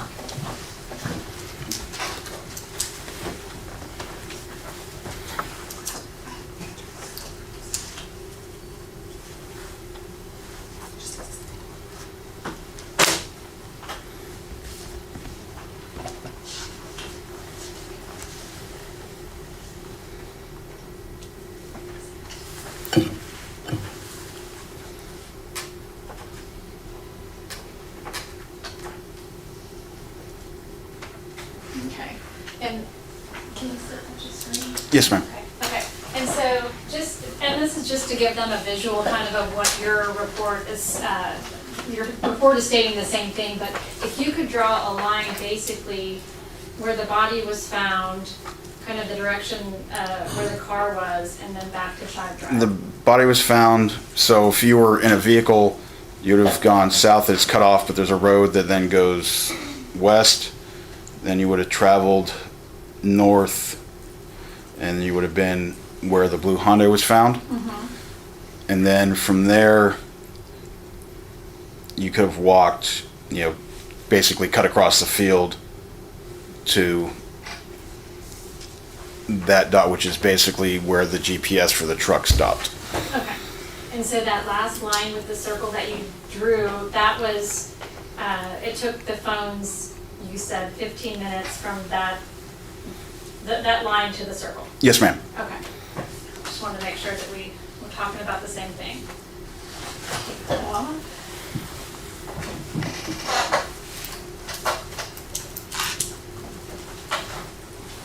Going back to your report, is there anything else on page 14 to note? No, ma'am.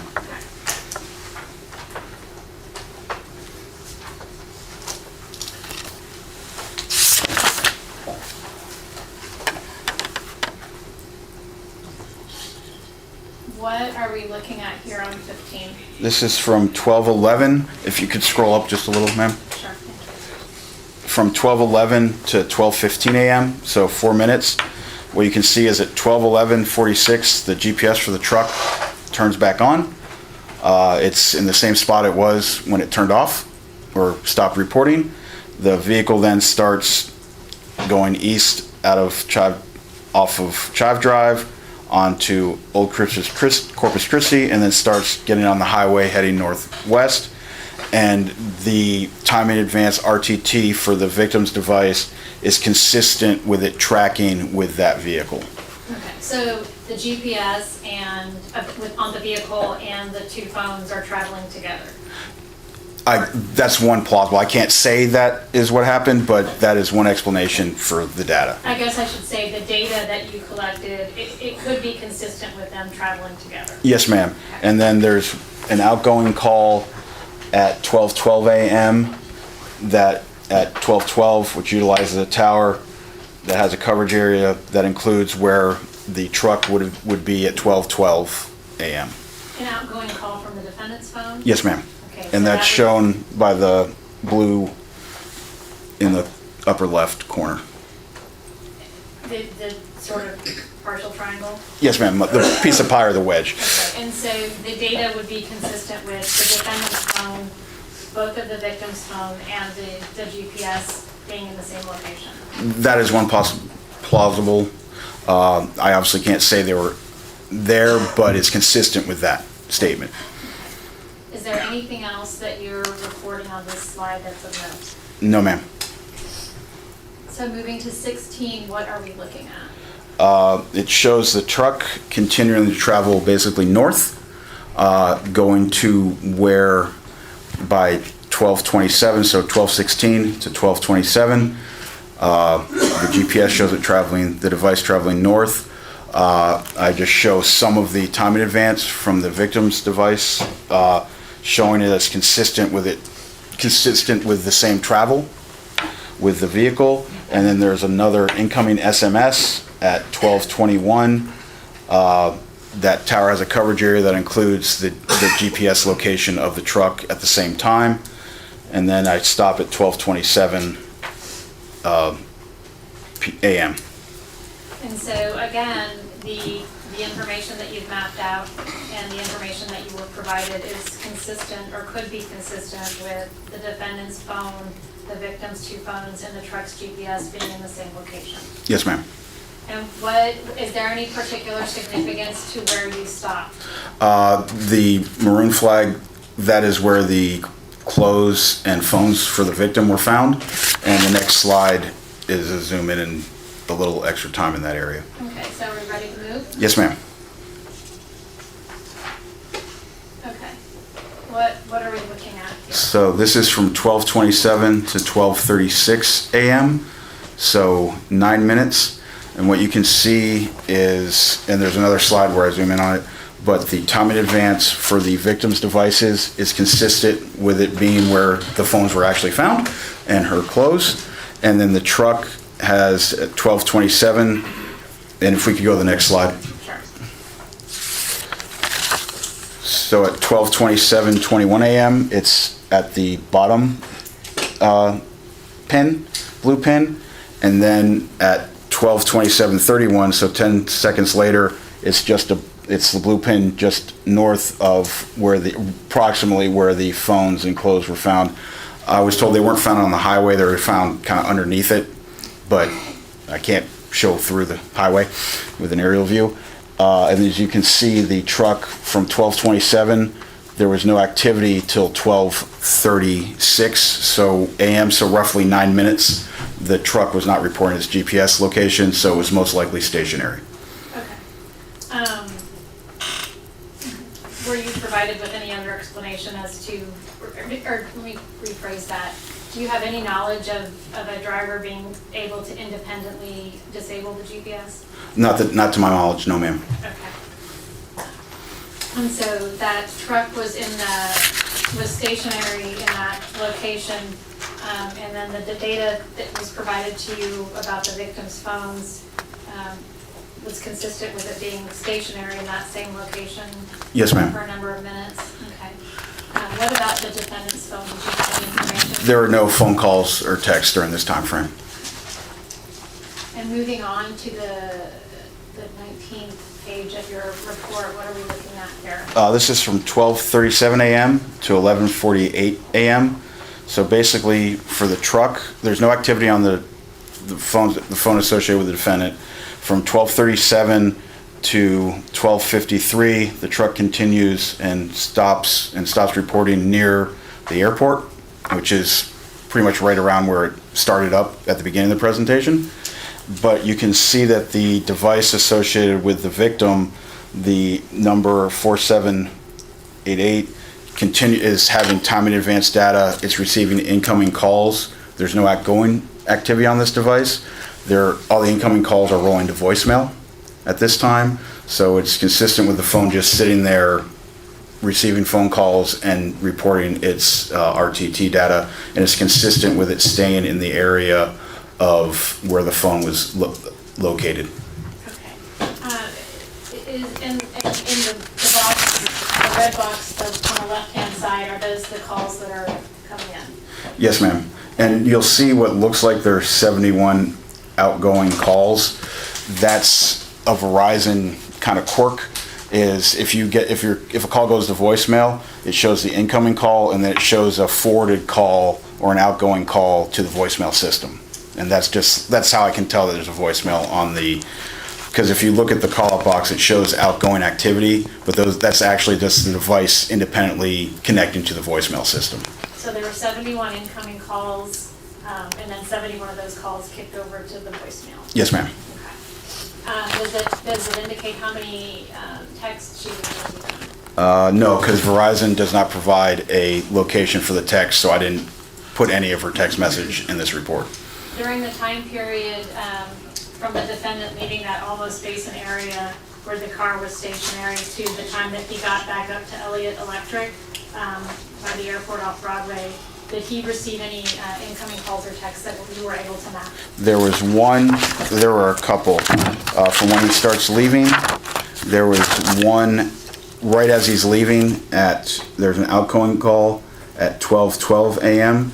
and that was the one where he was just north of the tower was just north of the Chive address. And then there was one incoming SMS at 12:21 a.m. and the tower utilized and sector was consistent with the GPS of the truck. Did you have the speed, were you able to determine the speed of this vehicle with the information that you were provided? It was in the report, but I'd have to go back to the raw data to see what the speed was. Okay. And we're ready to move on? Yes, ma'am. What are we looking at on page 20 of your report? This is from 12:01 p.m. on August 3rd to 3:59 p.m. And basically, there's activity, incoming, outgoing calls and texts on the subject's device. He's kind of to the west of downtown San Antonio, moving around. But the one victim's, the 4788 device is still reporting location through time in advance, and the tower for the incoming calls rolling to voicemail. And it's consistent with it being in the area where those devices were located. Okay, and so this is the following day on the 3rd? On the 3rd, yes, ma'am. And that was 12:01 p.m.? Till 3:59 p.m. So basically, the victim's devices, until they are consistent of staying in the same area after 12:27 p.m. a.m. Excuse me, on the 3rd. And do you, are you at this point still mapping both phone numbers? No, ma'am. The red phone basically probably battery died or something, so it's no longer. There's no more data with tower information on the red phone. And I guess I should have asked that initially. Can I be register with a tower or locate a tower if your phone is off? No, ma'am. And anything else on this page of note? No, ma'am. So the following day, it looks like the defendant's moving around on his phone, or at least that's what the data appears to show, and the victim's singular phone is still located in the place where they were found. Yes, ma'am. Then the last slide is from 4 p.m. to 11:48 p.m. And that's basically 11:48 p.m. is the last time there's any data for the victim's 4788 number. After that, it dies. I'm assuming the battery dies. But that phone is consistent with not having moved at all during that time frame. And there is some activity. There's activity on the subject's devices near the airport. And at 4:06 p.m., there is one call from the defendant's device to the victim's 7199 number. That lasts 8 seconds, but there's no tower information or anything like that because that phone was already dead. Okay, so it was only it's that long because that was his phone calling. It was in his records, showed an 8-second call. Okay, and how would you have an 8-second call if a phone hung up? I mean, if a phone was dead? Well, I mean, I think if you've ever called somebody and their phone's off, they're on a plane, if you'll notice it doesn't ring, the voicemail just automatically picks off. That's kind of, okay, like if I'm looking for someone and we decide to like ghost call their phone and it does that, I'm like, okay, their phone's off, it's rolling straight to voicemail. They've turned their phone off or turned it off or whatever. So in this case, that call would have just gone immediately to voicemail because the network's not, once the network knows your phone's off the network, it doesn't try to locate it because it wastes energy, it wastes resources. Page 22 is Just the end slide. Okay, was there anything I asked you about the information that you analyzed, or anything I didn't ask you about the information that you analyzed that is important for the jury to understand? Basically, I'd kind of like to do a broad overview, and basically it's consistent with the subject's device and truck, leaving winding up in the area of the tribe address, going farther south, turning around and coming back. At that point, the victim's devices start to move towards the tribe address. Everything was kind of in that same area, and then it was consistent with the victim's devices going to the area where her body was located, where the vehicle was located, back to the tribe address area, and then it was consistent with all the devices in the truck moving to the area where the phone and clothes were located, and then the victim's phone stayed there, and the truck moved away and went back to its, I'm assuming where, the work address. And then the one victim's phone was continued to have power for about a day, and then it died at the end of the day. Could you explain how, or you may not have this knowledge, but how somebody could get a Facebook, how did they ping? A Facebook ping, if you will, if her family received a Facebook ping at that location where her phones were found, how does that work? Well, Facebook, if something's done on Facebook, if you leave the app on in the background and someone posts something to Facebook, Facebook will sometimes pull location from your device. It's something that Facebook you can report location through Facebook. So if they got that, they could have reached out through her Facebook, and if the app was open in the background, it could have generated that. I'd have to see the actual data from Facebook to know exactly what happened. Sure, so if they reached out to her Facebook and she had that on her phone in the background, it could register that location? Yes, ma'am. Okay. Aside from analyzing the information that you've discussed with the jury on the phones, on the 3 cell phones and the GPS, were you asked to do anything additional on this case? No, ma'am. Thank you. Pass the witness. So we know that there's 3 phones involved, right? Yes, sir. 2 belonging to Elizabeth Contreras. Yes, sir. 1 belonging to Elizabeth, and 1 belonging to Guadalupe. Yes, sir. And did you know that so Elizabeth kind of had, on her 2 phones, one was the phone that she used exclusively for her at Guadalupe. Did you know that? No, sir. I did notice that he seemed to be connected. There weren't a lot of other activity from anyone else, but I had 2 or 3 days worth of records, so I couldn't make that conclusion. Well, in the records you do have, we know that the phone that ends in 7199, for example, you mentioned a phone call from Elizabeth, from that number, ends in 7199, to Guadalupe that lasted, I think you said 50-something minutes. I want to make sure I have the direct... I forgot.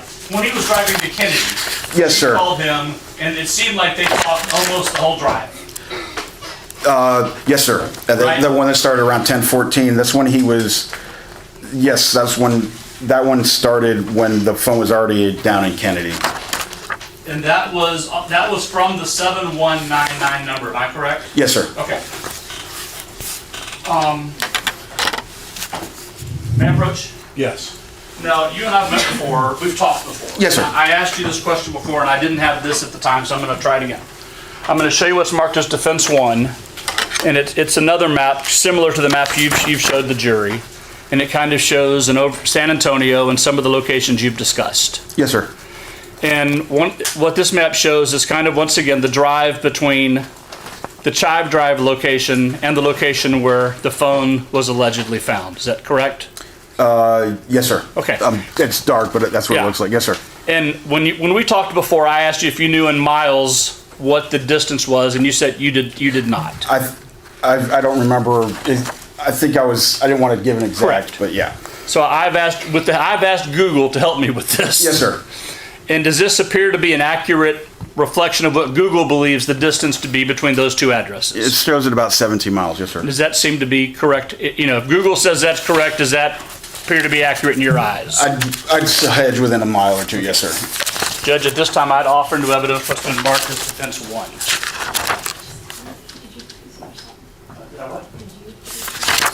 Yes. All right, it's admitted. You said I don't have an objection? I don't, I'm sorry, and I just asked Charles if he produced it himself. Yes, I did. It's admitted. And I'm sorry, so on Defense 1, is it correct in saying that the distance between specifically 5,000 Chive Drive and 900 East Olmos Drive is 17.8 miles. Yes, sir, that's what it says. All right, okay, thank you, sir. Now, the other thing we talked about last time was the area where the phone was found. That part of 281 is elevated, is that correct? Yes, sir, I drove over it last night, so. Okay. And we talked about if you wanted to get below Yes, sir. where the items were found, there's a series of U-turns and clover leaves involved to get down to the ground level. Do you remember that? Yes, sir, if you used a vehicle, yes, sir. And do your maps, or are you able to tell by your maps if either of those, if the phone or the truck did any of that navigating to get down to the street level, or can you tell that from the information you have? I can't tell with the phones. There's no way to tell that with the phones. But with the truck, I can say that did not happen because there was no GPS for that 9 minutes. So if that truck was moving, I'm assuming that GPS would have shown that. The GPS data would have shown that movement on the truck. Your evidence is more consistent with the truck would have been on what is called 281. Yes, sir. And then parked on the side of 281 in that spot for 9 minutes, kind of above the location where the items were allegedly found. Yes, sir. Okay. That's all I have, Judge. And so, just in case the jury isn't familiar with that area, it's elevated, meaning that the highway kind of goes over that almost basin area. Yes, ma'am. Okay. And so, and on the side of the highway, it's a wooded area for part of it. Yes, ma'am. At least where the items were found. Have you been down there below it? I haven't been below it. I drove over it and tried to stop for a little bit, and not because I was doing it during rush hour, so I was able to stop a little bit and look at it, but I couldn't see down to it. Okay, but if somebody were on the side of that road, parked stationary, it wouldn't be difficult to get out of the car and toss the items over the side of the highway. No, ma'am, that'd be very easy, especially at that time of night. I have nothing further. All right, the rule's been invoked.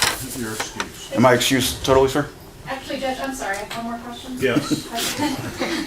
I just thought of something, or keyed into something that you said. You said that you drove the area. Did you happen to drive out to the area where the body was found, the Chive Drive area and the Almost Basin area, all of that? Yes, ma'am, I did that when I got into town yesterday. Okay, and the defense counsel just asked you the distance, and how long did it take you? I guess tell us about what you did. Well, I drove down, I drove to the Chive address first, then I drove to where the victim was found, then I kind of did what I showed, that drive to the thing, and then I basically retraced it because I didn't drive down the Chive Drive address the first time. I drove past it. Okay. Because I saw the road, but I drove past it, so I wanted to drive down the road. And then I left the Chive Drive address and drove straight to the where the clothes were found. Okay, and so on that exhibit that defense counsel gave you, was that distance that he measured from the Chive Drive to the place where the phone and the clothing was found? Yes, ma'am. And how long did it take you during rush hour? 20, 25 minutes. Okay, to travel that distance? Yes, ma'am. It was 17 miles? 17, I believe his map said 17.8, and I'm not going to squabble that. Okay, so would you imagine that at midnight, you could probably do it a lot faster? Yes, ma'am. We'll pass it. All right, is he excused for Yes, good? Judge. All right, yes. Thank you, Your Honor. You want to approach? Yes. Logistics.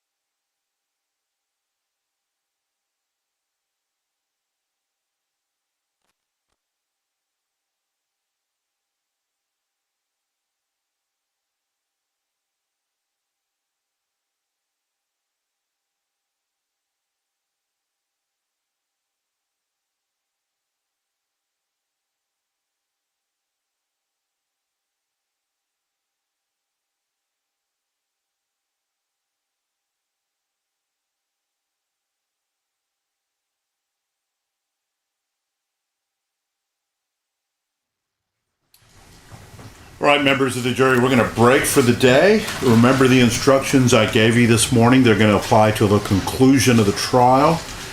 I'm going to instruct you to come back tomorrow no later than 9:30. Remember, meet in the jury room like you did today.